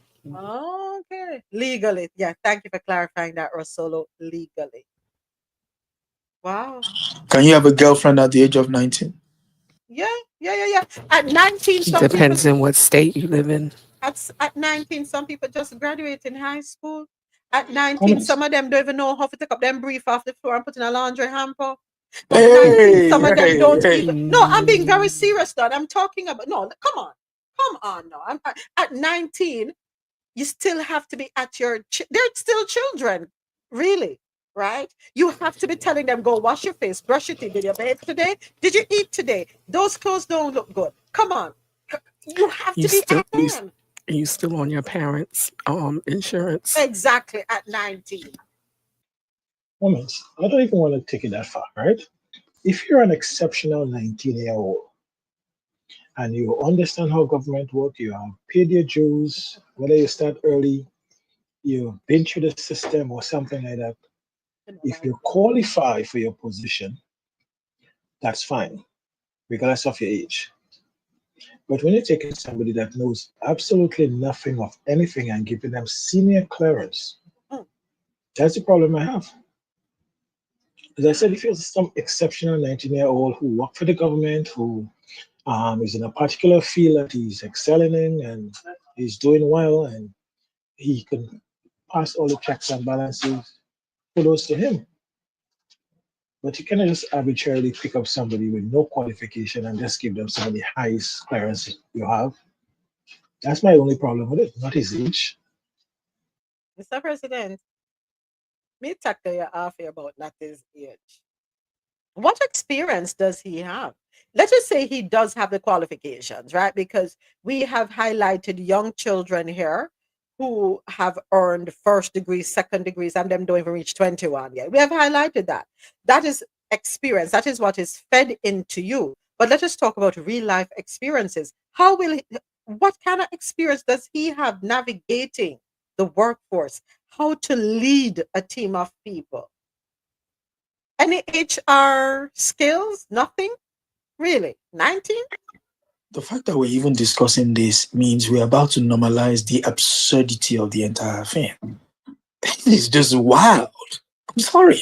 This is just wild. In whose world? In whose world? In a world where life and death situations are being made, would you put a pubertal teenager in An charge? American at that. Okay, I rest my case. Okay. Hey. No, let me be more specific. A European American. No, I definitely understand, but just listen to what they said about his background. Okay. That's alarming alone. Okay. He has no business being in that position. He has no business having access, none whatsoever. But it's the red, white, and blue land. Let's take a listen to this one. We have some news right now. A Republican from Georgia, Earl Buddy Carter, has officially introduced legislation that would allow Donald Trump to acquire Greenland and rename it to, quote, red, white, and blue land. No, I'm not kidding. In a new statement, Buddy Carter said, quote, America is back and will sooner be bigger than ever with the addition of red, white, and blue land. President Trump has correctly identified the purchase of what is now Greenland as a national security priority, and we will proudly welcome its people to join the freest nation to ever exist when our negotiator-in-chief inks this monumental deal. This legislation will authorize Donald Trump to essentially enter into negotiations to purchase Greenland from the government of Denmark. Now, we'll see if it gets co-sponsors and we'll see if it gets pushed to the House floor. But I'm making this video because it's important to recognize what members of Congress are doing while egg prices are at an all-time high. As always, I'll do a full breakdown on my Substack, which is linked to my bio later. So, my hand bracelet, red, white, and blue land. Who moving to red, white, and blue land? They're going to be a part of the freest country. Before we say a part of the freest country, did that person who wrote the bill, was he aware of what the South Africans who were offered asylum or refugee status said? They don't even want to come to the US. They want to stay here. They might get free entry, and them said them no I come. So why would you think Denmark would want to come here? So I want to make a suggestion. That everybody that get elected to Congress, we have to do some check to ensure that they have a brain, because some people slipping through without brains.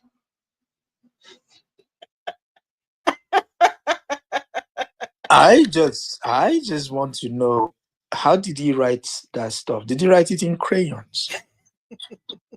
Come on. He wrote it in red, white, and blue ink. That's my. Thank you for answering my question. That is what I wanted to know. So, okay, here is where we're going to pivot. Since I am totally unqualified, I think I am going to get into the political realm, and I am going to, I think I'm going to affiliate with the Republican Party. I will make strides. I honestly believe I'll do well. And thereby I'll be You will able rise to to the top. Like the proverbial, let me not say it on air. All right, that's it. You just killed my dream. You just killed my dream. And I appreciate that. You just killed my dream. All right. Boy, I'm going to tell you. Thank you to everyone watching on YouTube. Appreciate you. Don't forget to comment, share, like the live. Welcome, welcome, welcome.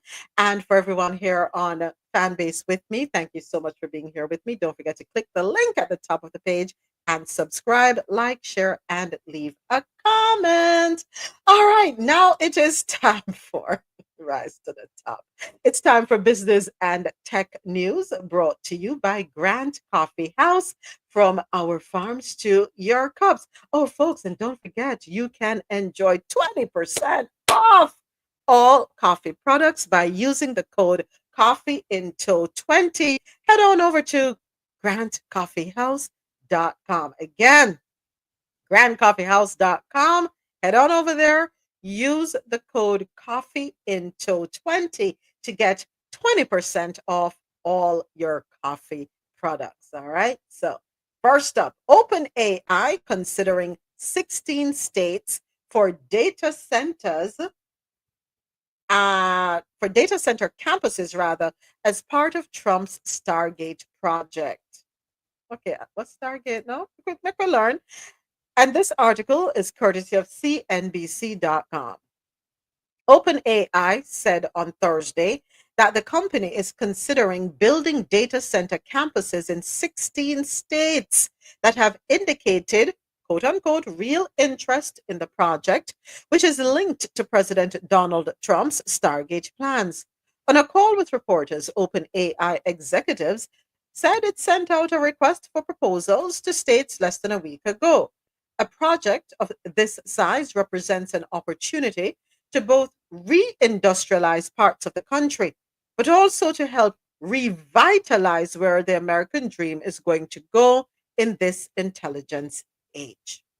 Shortly after his inauguration last month, President Trump introduced Stargate, a joint venture between OpenAI, Oracle, and SoftBank, and that is to bolster U.S. artificial intelligence infrastructure.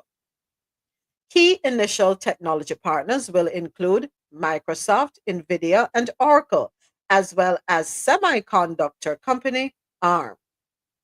They said they would invest $100 billion to start and up to $500 billion over the next 4 years.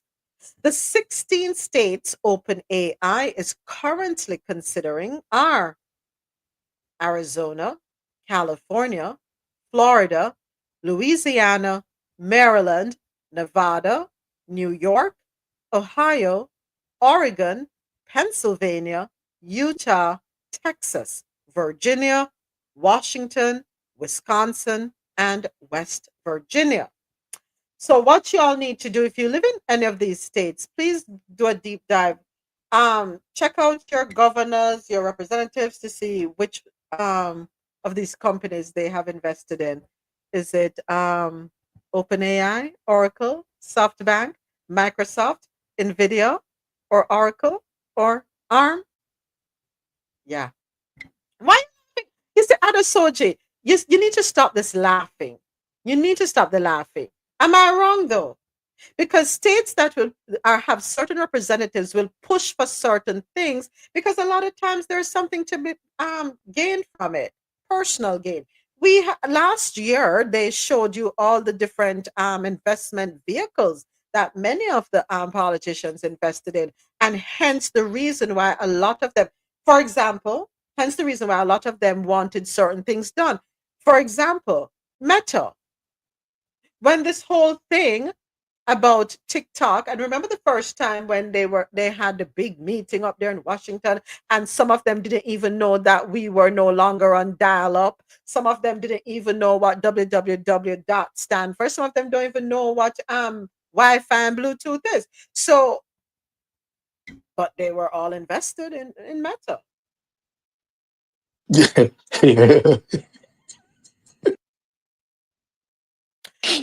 The reason I was laughing is like you were reading out my mind, my thoughts as you were saying it. Like, I wonder if they invested, or maybe the lobbyist has, sort of bribed them, to add to that $1 million that the madame would need when she wants to go and shop in Paris. To make matters worse, it's not even the location of the data centers.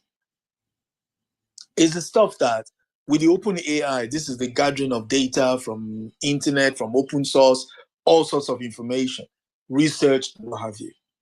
What has been in the news of late? The fact that you want to defund your Department of Education, you're stopping the funding of research, and kill the red states. They are also the ones that are banning books. So who is actually going to work in these data centers? I yield. I thought you were going to bring up the fact that Doge going into companies, sorry, not companies, going into these government entities, they're not going in with accountants to do audits, rather they're going in with programmers. Yeah, wants to go and steal company secrets. I mean, he's got the guy for the job. Programmers, allegedly. Open AI. What you need to do, just transfer data. Yeah. You don't need an accountant to transfer data. You need a programmer. Yesterday, he put in a bid for OpenAI, 97 billion and counting. So 97 billion. Here's the problem with that 97 billion. He's still supposed to be facing the Congressional Committee on, what's it called? He's got a case before them with regards to how he sourced the money, the 42 billion for Twitter that became then X. Now, to make matters worse, here is a guy who wants to own one of the most biggest platforms in the world, but now wants to own your information. He wants to literally buy your information and then own it. And then pass it to his son that was picking his nose in the public office yesterday. Hey, that's disgusting. Come on, behave yourself. That's our future leader. You know, Intel has a manufacturing plant here in Phoenix, and a good friend of mine, he works there. He just got transferred to New Mexico on a project, and they laid off a nice amount of their people at the start of the year. From the started December to now. You know, I think it's about a good 15% of their employees, and it's a big, huge plant. Yeah, Intel. Yeah, so I think they're all invested. They're all invested into all of those companies. You know, none of them are separate from one another when it comes to investors. We know how they operate. Well, not to worry. Hopefully they will get a job because Stargate's first data center is in Abilene. So they can go to Abilene, and it could lead to the creation of about 57 jobs. Just 57 though. You know, so the best 57. 57 jobs. Yeah. Okay. Remember yesterday we highlighted in our business and tech segment that unemployment rate within because of AI has risen. There has been a sharp rise in the unemployment numbers because of AI for tech jobs. Okay. When AI executives were asked about how much electricity and water the data centers are expected to consume and how many workers they will employ, Keith Hadey, Director of Infrastructure Strategy and Deployment, said there were some sites where the company may look to partner with a utility and help develop other power generation methods. He also said the company is looking into a light water footprint design. He declined to offer specifics about water usage. Okay, it's either he don't know, or if he lets us know, we're going to be alarmed. No, when he says light power, did he say light water light water footprint? So it's going to be delicate, not too much. You know, just a light amount. Oh, that's new. Little bit. That's new. Yeah, that's nuclear. Then that's what he's saying. He's saying we're going nuclear. Now, let us not forget facilities like these consume as much as 50 times more energy per square foot than an average commercial office building. That's according to energy.gov. And they're responsible for approximately 2% of total US electricity use. I'm going to tell you something. Comments. You know the reason why Bitcoin mining happens in places like Russia and those places? Because you need cheap energy. The amount of power that is needed to mine things like Bitcoin and the amount of power that is needed for a lot of this AI stuff is tremendous. So much so that they have companies now that are trying to set up next to power plants and get a direct feed into the power plants. You understand? So they will never tell you the footprint. They will never tell you because the amount of heat that is generated from these supercomputers is next level also. And they need to keep cool. So we're making America great again. Don't worry about it. We're bringing jobs back to America. We're bringing manufacturing back to America. The cost of eggs has gone down. Don't worry, folks. We're good. We're good. Stop panicking. No need to worry. Just get out there and start picking. Next up. Who sells the most steel and aluminum to the US and who is facing tariffs? Well, Donald Trump plans to place 25% tariffs on steel and aluminum imports valued at about $50 billion in 2024. Al Jazeera visualizes who the top suppliers are and what the new tariffs will mean. Are we starting a global trade war with everybody? According to AlJazeera.com, United States President Donald Trump has announced plans to impose 25% tariffs on all steel and aluminum imports and reciprocal tariffs on countries leveling duties on U.S. goods.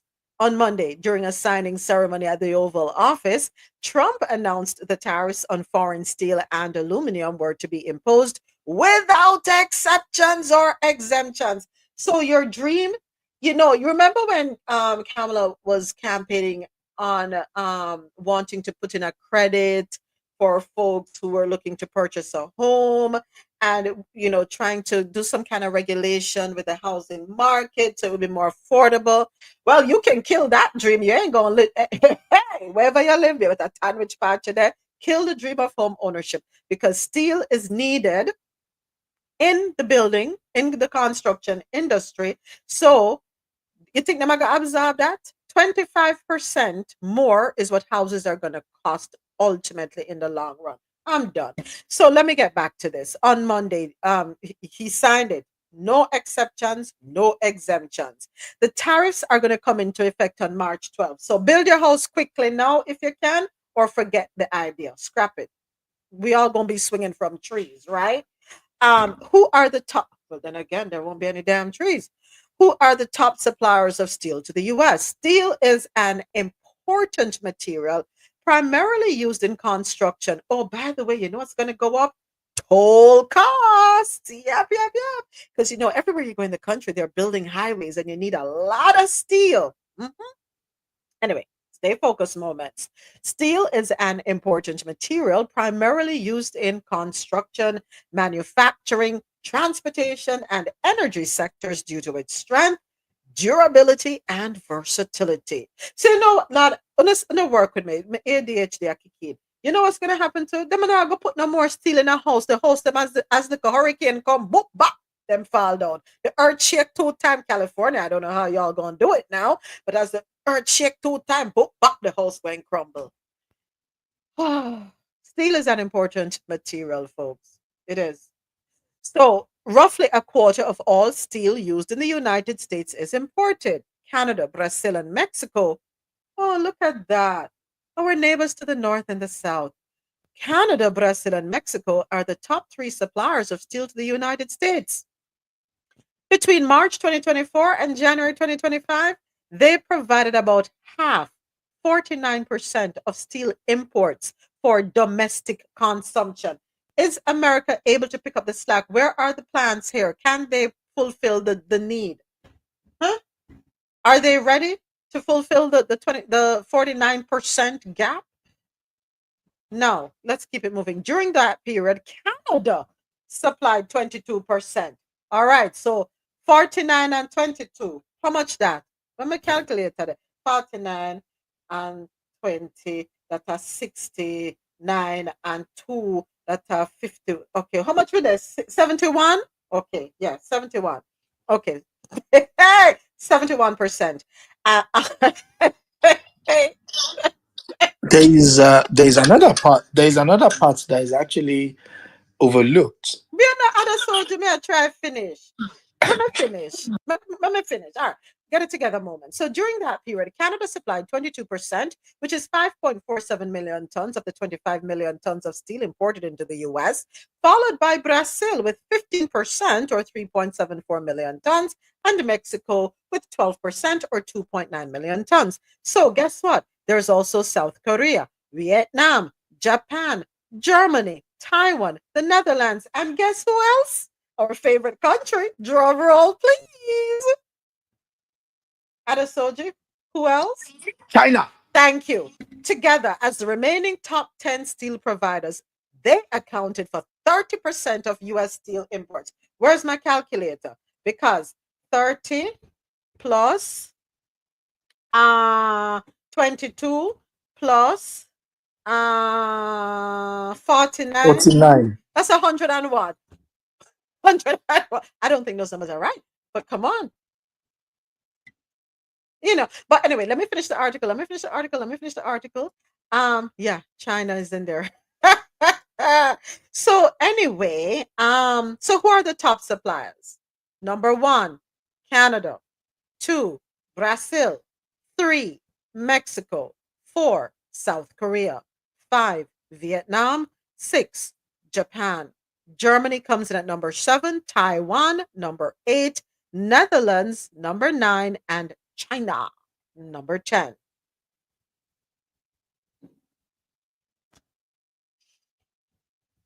So what are you going to tell what do we tell the construction industry when they tell you that they can't afford this 25% because they won't be able to move the inventory?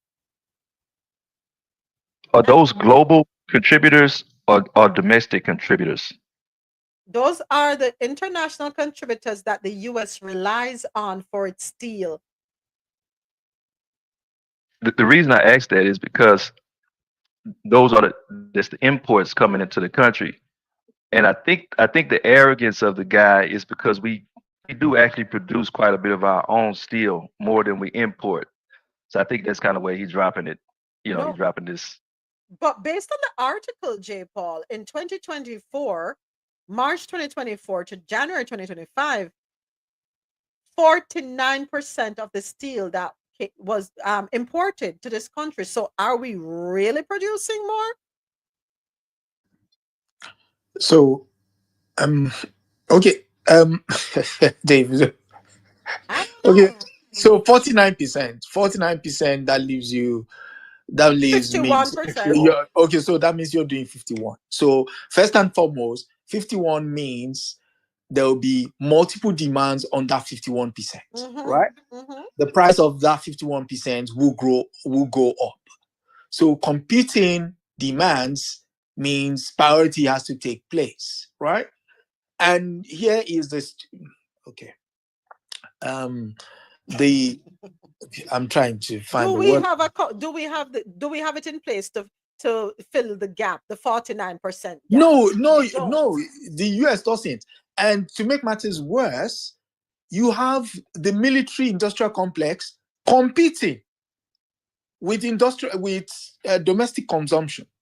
So when he says no exception, does that mean the military too does not get an exemption? I yield.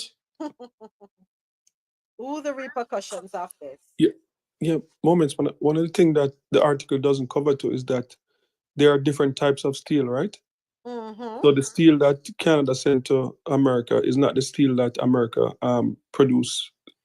So there are different types. So it's steel and aluminum, just in case I didn't mention the aluminum part. Yeah, no, but the steel itself, there are different types.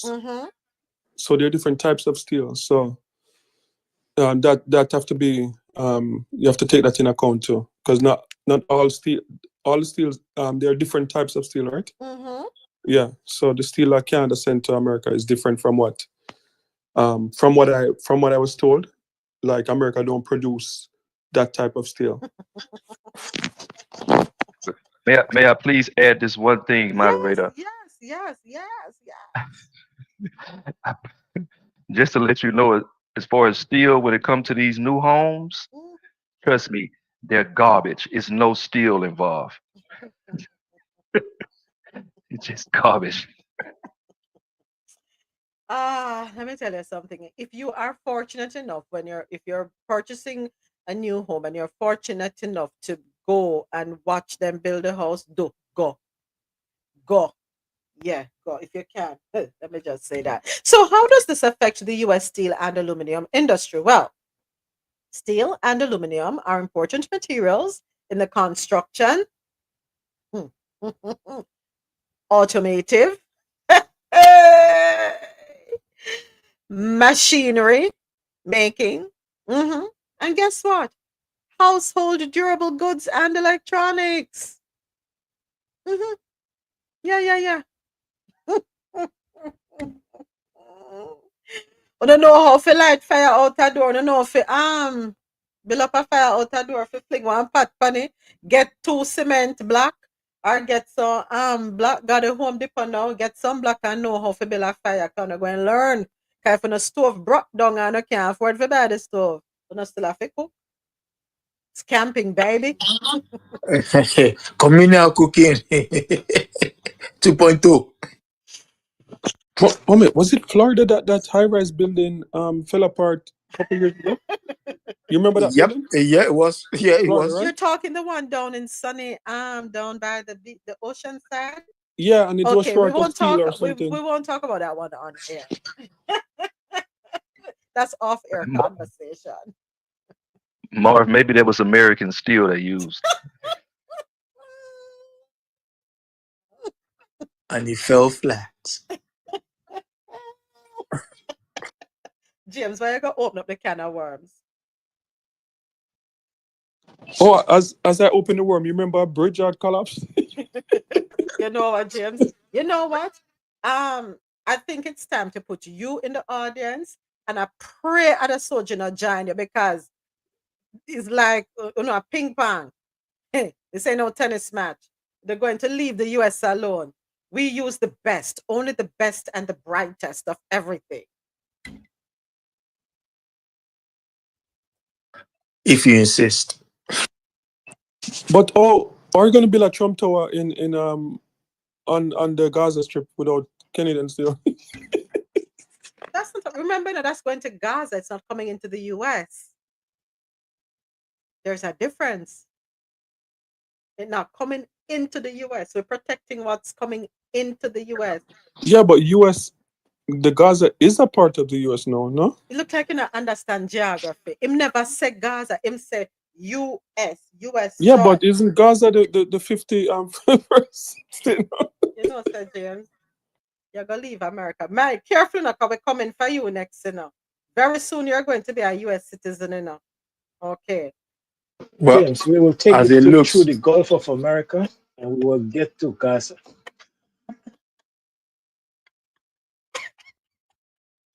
James gonna run him out up there. and while we're going to Greenland, we'll stop over in another colony of ours. It is not Greenland. Get the name Oh, right. no, sorry. Red, blue, and Red, white, whatever. and blue land.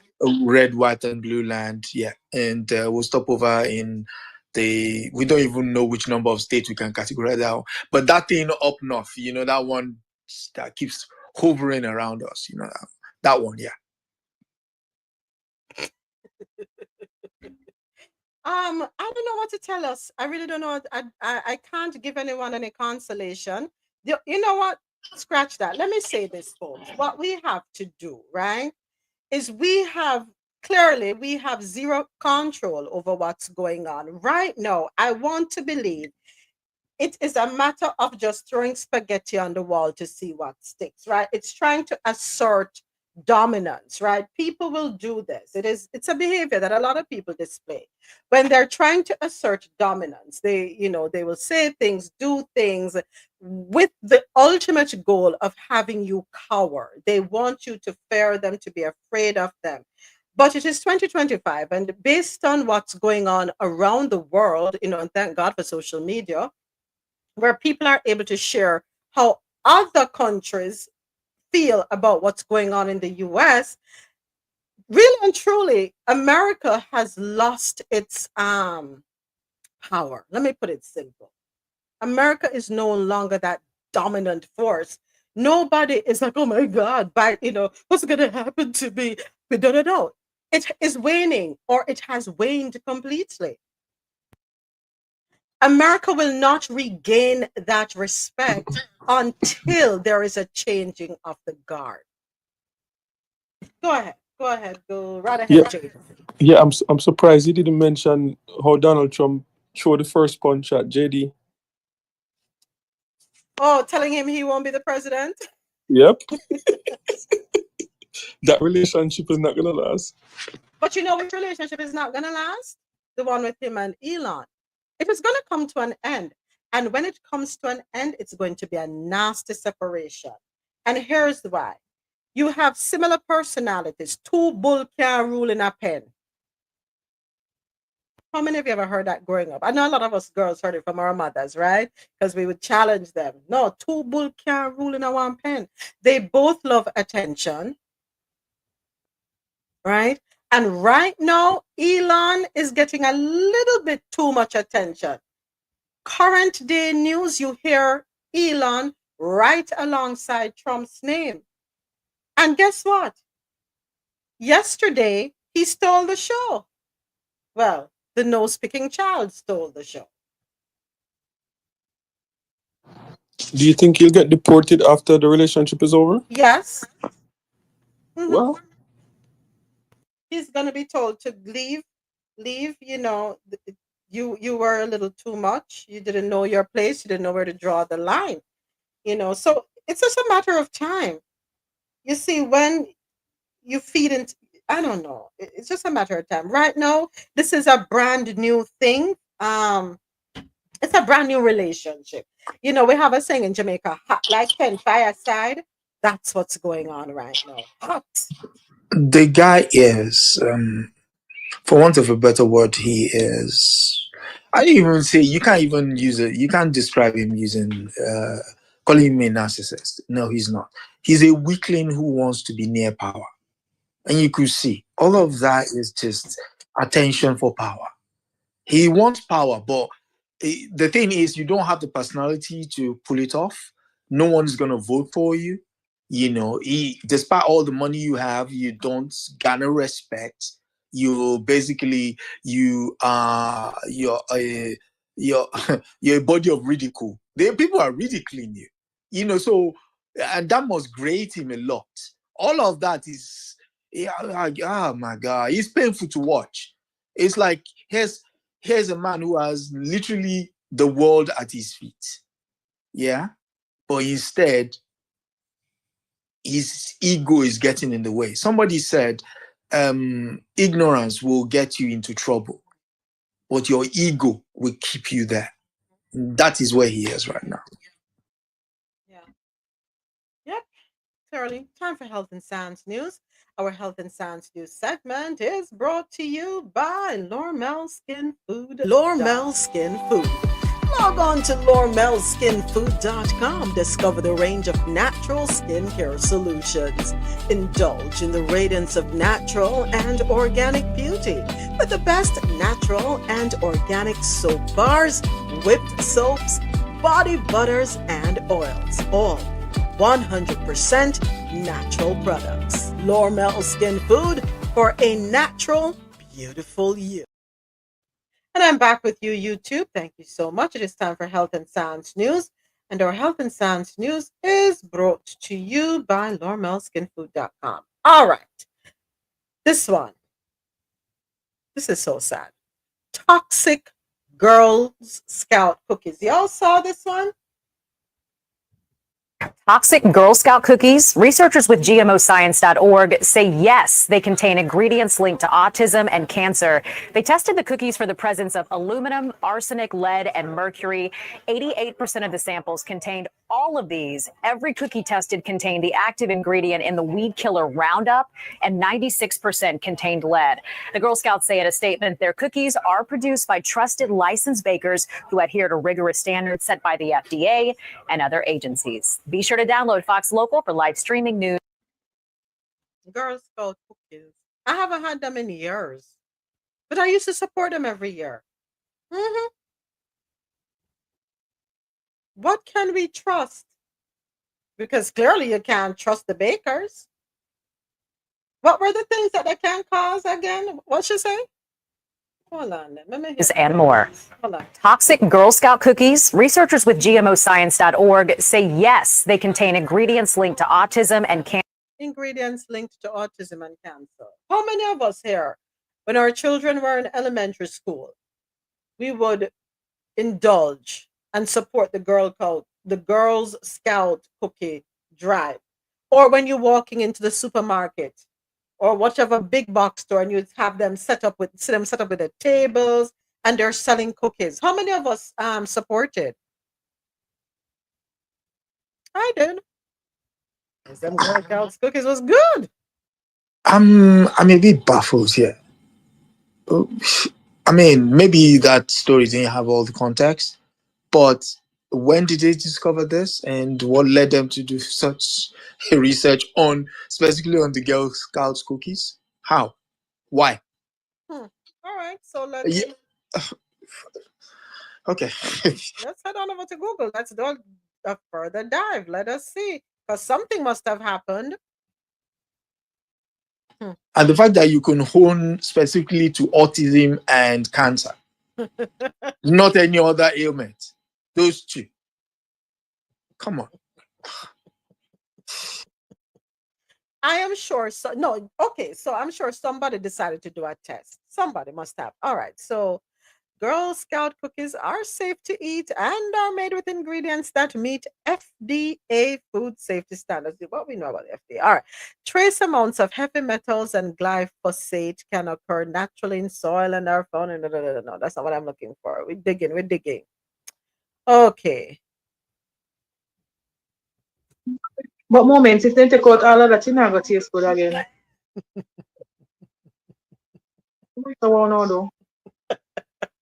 So you say eat and die, don't eat and be miserable. But yet you get to live. So you hear me say no? You hear me say? My granny say we are living our last days, right? I appear that me here 2 weeks now. Our friends going at me here. We are living our last days. They say Trump. What is up somebody the name again? We know who you're talking, the AC. Yeah. So you know me, I said might as well. If you never did drink all the way, just go and go drink. If not way, just do it. Just do. Cause who wants to stick around for when they attack clap? So when they hit the fan, who want to be around? Look here. Just do it.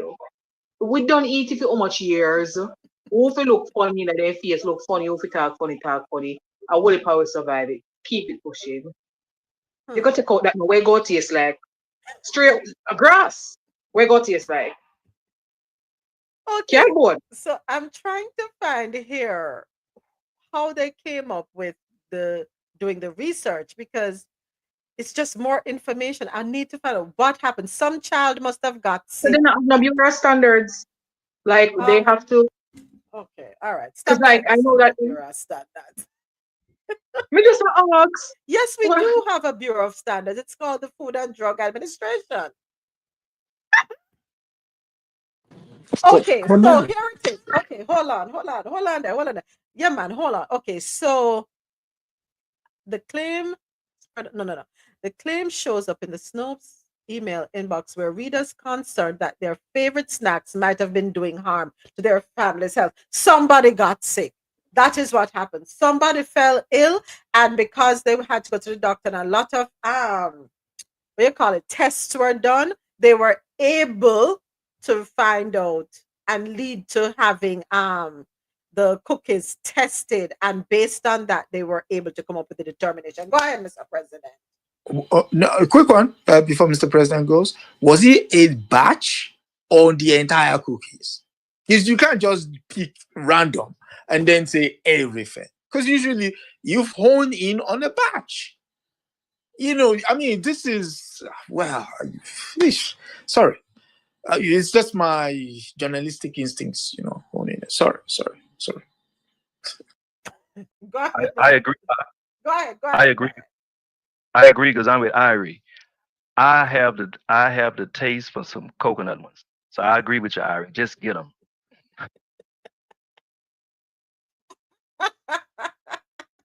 So we're coming out of this alive. So we might as well go out happy. Eh? Oh boy. While munching your cookies. Yeah, I mean, we're here for a long time. We're just here for a good time. No Yeah, say. yeah, but can the FDA really be trusted though? Because I was watching thing one time. This girl, Jamaican girl, she live in Florida, and she created something called the coochie cream or something like that. And she was able to create that and sell it in the American market. And I think she was being interviewed on the Fix, and when they asked her how did she create it and did she get passed by the FDA, she couldn't give a good answer, but she was able to sell it in America online. So I don't know. Where say it, James? Some like coochie cream or something like that to tighten your thing. Hey, okay. To put it back to its original state.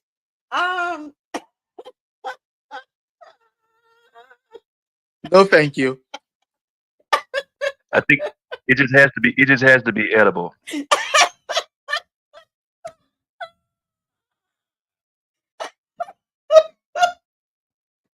Oh, no, please. And thank you. This is wickedness. This is wickedness to do this to the Girl Scout cookies. The Girl Scouts, whenever they have their fundraisers, they're teaching children how to be entrepreneurs of sorts. Right? And it's children. Me tell us they don't want we live. They want us dead. It's a plan. But I can't tell me not this. They want us dead. And one way or another, they're going to kill me so we don't forget the social security. You're going to work until you're dead. And the hope is that you're dead before you reach retirement. What else can I think? Everything we eat is contaminated with something. Everything we use is contaminated with something. The air we breathe, the water we drink, the clothes we wear, the food we eat. Oh, Lord, a Georgia man discovers his stolen Rolls Royce in Mexico being driven by a famous singer. You can't reach far, though. According to MotorBiscuit.com, like many luxury hypercar or supercar owners in Georgia last summer, Travis Payne was the victim of an elaborate hacking scam operated by two men. By hacking the communications portal of a transportation company, the hackers changed the delivery address of cars being transported to have Payne's 2020 Rolls-Royce Cullinan delivered to themselves. Payne bought the 500,000 SUV in Arizona on a Thursday and arranged to have it delivered to his home in Atlanta, Georgia, the following Monday. When Tuesday came around and he didn't receive the car, he immediately became suspicious. I called the transport company and asked, "Dude, where's my car?" And they told me that the driver is in the hospital. And then they told me the driver never picked up the car, and my heart just sank. I thought, oh no, this can't be happening to me. Well, after learning the truth from the transport company, he decided to call the dealership in Arizona to see what happened. When he asked if the Rolls Royce was ever picked up by the transport company, the dealership confirmed it. Payne asked for the confirmation slip that showed the driver's name and where it was to be delivered. That's when things began to spiral.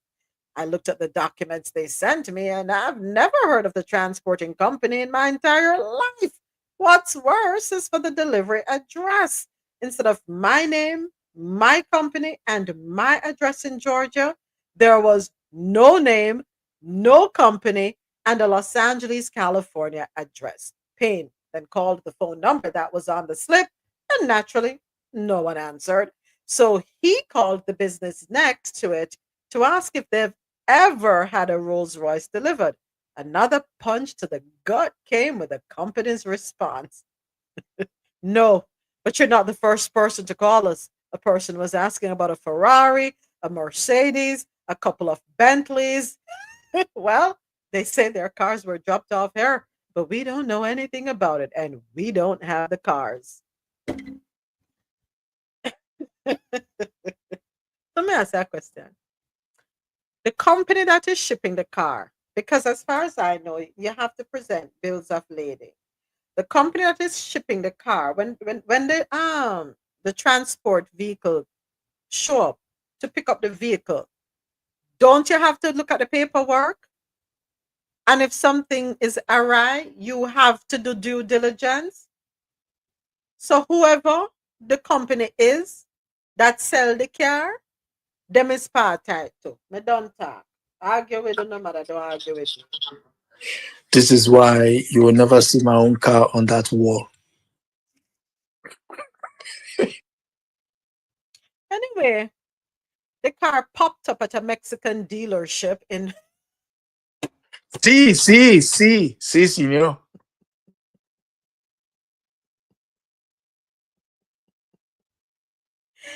Oh, Compromiso, jeez.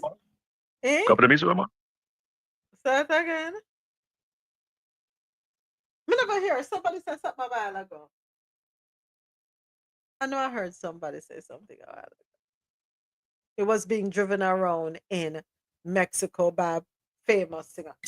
I don't know nothing for hot to know, yeah. All right, next up. Go ahead. I saw Beanie Man and Rose Royce the other day. Is it it? Iman come what's your name? You know, I don't like you. I don't like you, James. You That know. was me thinking it was Shaba. Shaba! In there. All right. Final story of the day. This one is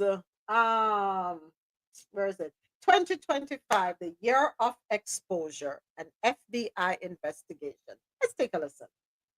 So the fallout is now escalating, with the Contra Costa County Public Defender's Office demanding the district attorney drop every single pending case brought by Antioch police. NBC Barry's Stephanie Macayon joins us in the newsroom with the latest. Jess, the situation is escalating. When we first learned about the FBI investigation, we knew at least 17 officers were involved. That number rose to 24, and now 45 officers, according to the County Public Defender's Office, and all of their cases are now in question. In a new letter to the Contra Costa County District Attorney, Public Defender Ellen McDonald reveals there's now at least 45 Antioch officers on text chains they call racist, homophobic, and violent against Black people. McDonald also confirms at least 16 of those officers are in leadership roles. Found some 45 of its 99 police officers sent and received racist messages dating back to 2019. "I'll bury that N-word in my fields," said one text. Another said, "Bro, they all look the same." To which an officer then responded, "I feel like I'm at the zoo." There were multiple texts referring to Black people as gorillas and monkeys. One officer even appeared to admit, "Since we don't have video, I sometimes just say people gave me a full confession when they did." And the fallout is now escalating. Oh boy. So what's the plan? What's the plan to do up there? Where's this Antioch? Where's Antioch? Where's that? Where anybody know where Antioch is? It could be anywhere in the United States. What difference does it make? Oh, please. I think it's in the South. Oh. Yes, I think this Georgia or kind of Carolinas. I remember Nashville. Oh, Nashville okay, area, yeah. There you go, country. No, this is sad. Almost half the staff.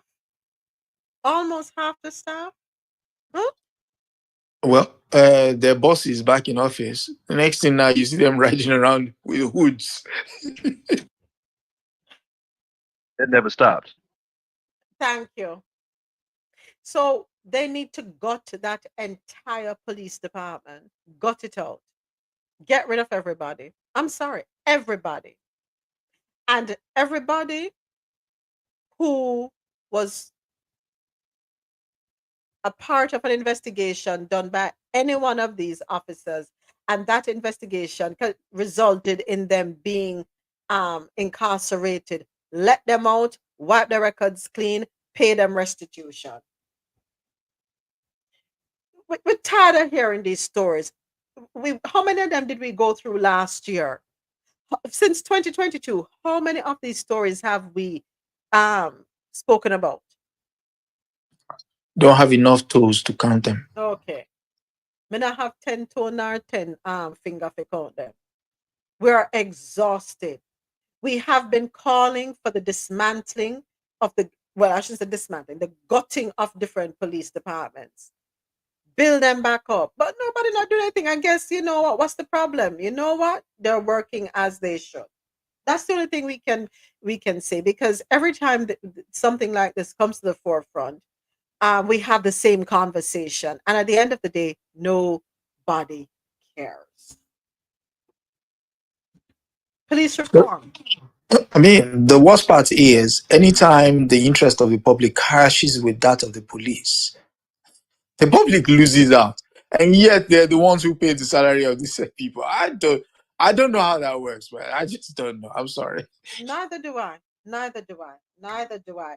But before we wrap up the YouTube live, 7 p.m. Eastern, talk about it, what we have going down at Adesoji. Oh, yes. Thank you very much. Today is the second episode of Women and Resistance. And tonight we have, tonight for me, this evening for you guys, we have the Lioness of Lishabi, the Honorable, the Majestic, Olufumilayo Ransom Kuti, the mother of Fela Anikulapo Kuti. Oh my God, this woman is a lion on her own. Now let me not say, listen, you guys, you will see how majestic this woman is and how defiant this woman is. She's the embodiment of Black womanhood. Oh my God. Ooh.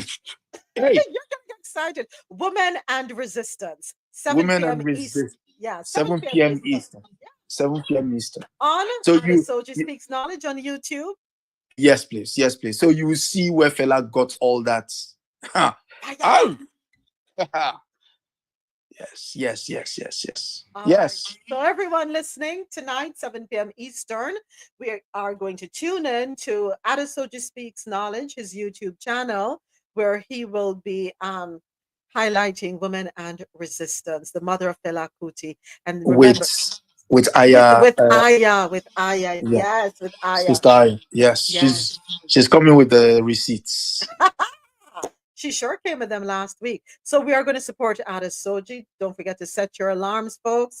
Go ahead and head on over to Adesoji Speaks Knowledge on YouTube.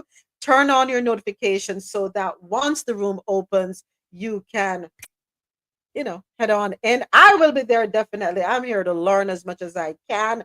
You had a good support. You got a lot of support last week, so I'm expecting to see even more support. I was afraid for Javette, but don't worry about Josh. She'll be all right. But yeah, I'm looking forward to it. So again, folks, 7 p.m. Eastern, we are going to be heading on over to Adesoji Speaks Knowledge on YouTube for the WAR Woman and Resistance podcast that he does with his co-mod or co-host, I should say, Aya. So don't want to miss that. Set your alarms. Turn your notification on. Don't forget to like, share, and subscribe to the Coffee and Toe YouTube channel, please. We are growing, and I appreciate everyone who has subscribed so far. Thank you to everyone who has shared the space. I appreciate you for that. Thank you so much. We'll be back tomorrow morning. But before I go, remember, for all your coffee needs, head on over to grandcoffeehouse.com and use the code Coffee in Tow so you can enjoy 20% off all coffee products. If you forget, guess what? Just head on over to coffeeintow.com, go to the shop page and click the link for Grant Coffee House. It's there. Again, enjoy 20% off all coffee products on grantcoffeehouse.com. Just use the code CoffeeInto20. And one more announcement before I go. One more. Mother's Day is coming up. Father's Day is coming up. I'm going to implore you to head on over to Lormel Skin Food and start to think about what you want in your custom orders for Lormel Skin Food. All right. Those products, those healthy organic skincare products, you want to go ahead, start to peruse the website, look at it, put your ideas together so that you can start placing your orders early. We don't want to bum rush Tasha closer to those events happening. All right. So LormelSkinFood.com. Go on over there. Start putting your gift packages together for Mother's Day and Father's Day. By the time you're looking at May and June, no make ghost fool you. Times are ticking. All right. So thank you, everyone. Thank you, Joella. Welcome to the space. Thank you for hanging out with us. I invite you to join the camp. I also invite you to click the link at the top and subscribe to the Coffee in Toe YouTube channel. Like, comment, and share. Tasha and Geely forever holding it down on the stage with me. Adesoji, RoSolo, Irie, Alexia. I know you were over on YouTube, and my screen is frozen. J. Paul, Marlon, Ja, Mr. President. Who else am I missing? I'm missing AT. I can't see my screen frozen. Hopefully, I'll be able to close out the space. AT. Everything was something. Oh, RoSolo. Yes. RoSolo. Okay, it's back now. It's back. Hold on. Let me see. Can't scroll. So AT, James, Mr. President, Marlon, Ja, RoSolo, Irie, Alexia, J. Paul, Adesoji, Julie, Tasha, Joella. Have yourselves a wonderful rest of the day. And we will be tuning in see you all at 7 p.m. Let me put it that way. See you all at 7 p.m. Eastern. Adesoji Speaks Knowledge. Go ahead, Soji. I think your mic open. Go ahead. Or anybody has any closing remarks before we close out? Yes. All right, I'm going to go ahead and end the live stream. And I'm going to end the live stream here on YouTube. Coffee in Toe is an interactive world news podcast, a dynamic and engaging live show that streams across multiple internet radio stations worldwide. This podcast brings you real-time news updates, in-depth analysis, and interactive discussions on global events, making you a part of the conversation no matter where you are. With a diverse range of expert guests and listener participation, it's your go-to source for staying informed and connected to the world. Coffee in Toe is brought to you in part by Lormel Skin Food. Log on to LormelSkinFood.com. Discover the range of natural skincare solutions. Indulge in the radiance of natural and organic beauty with the best natural and organic soap bars, whipped soaps, body butters, and oils. All 100% natural products. Lormel Skin Food for a natural, beautiful you. The world's best coffee from our farms to your cup. It's Grant Coffee House.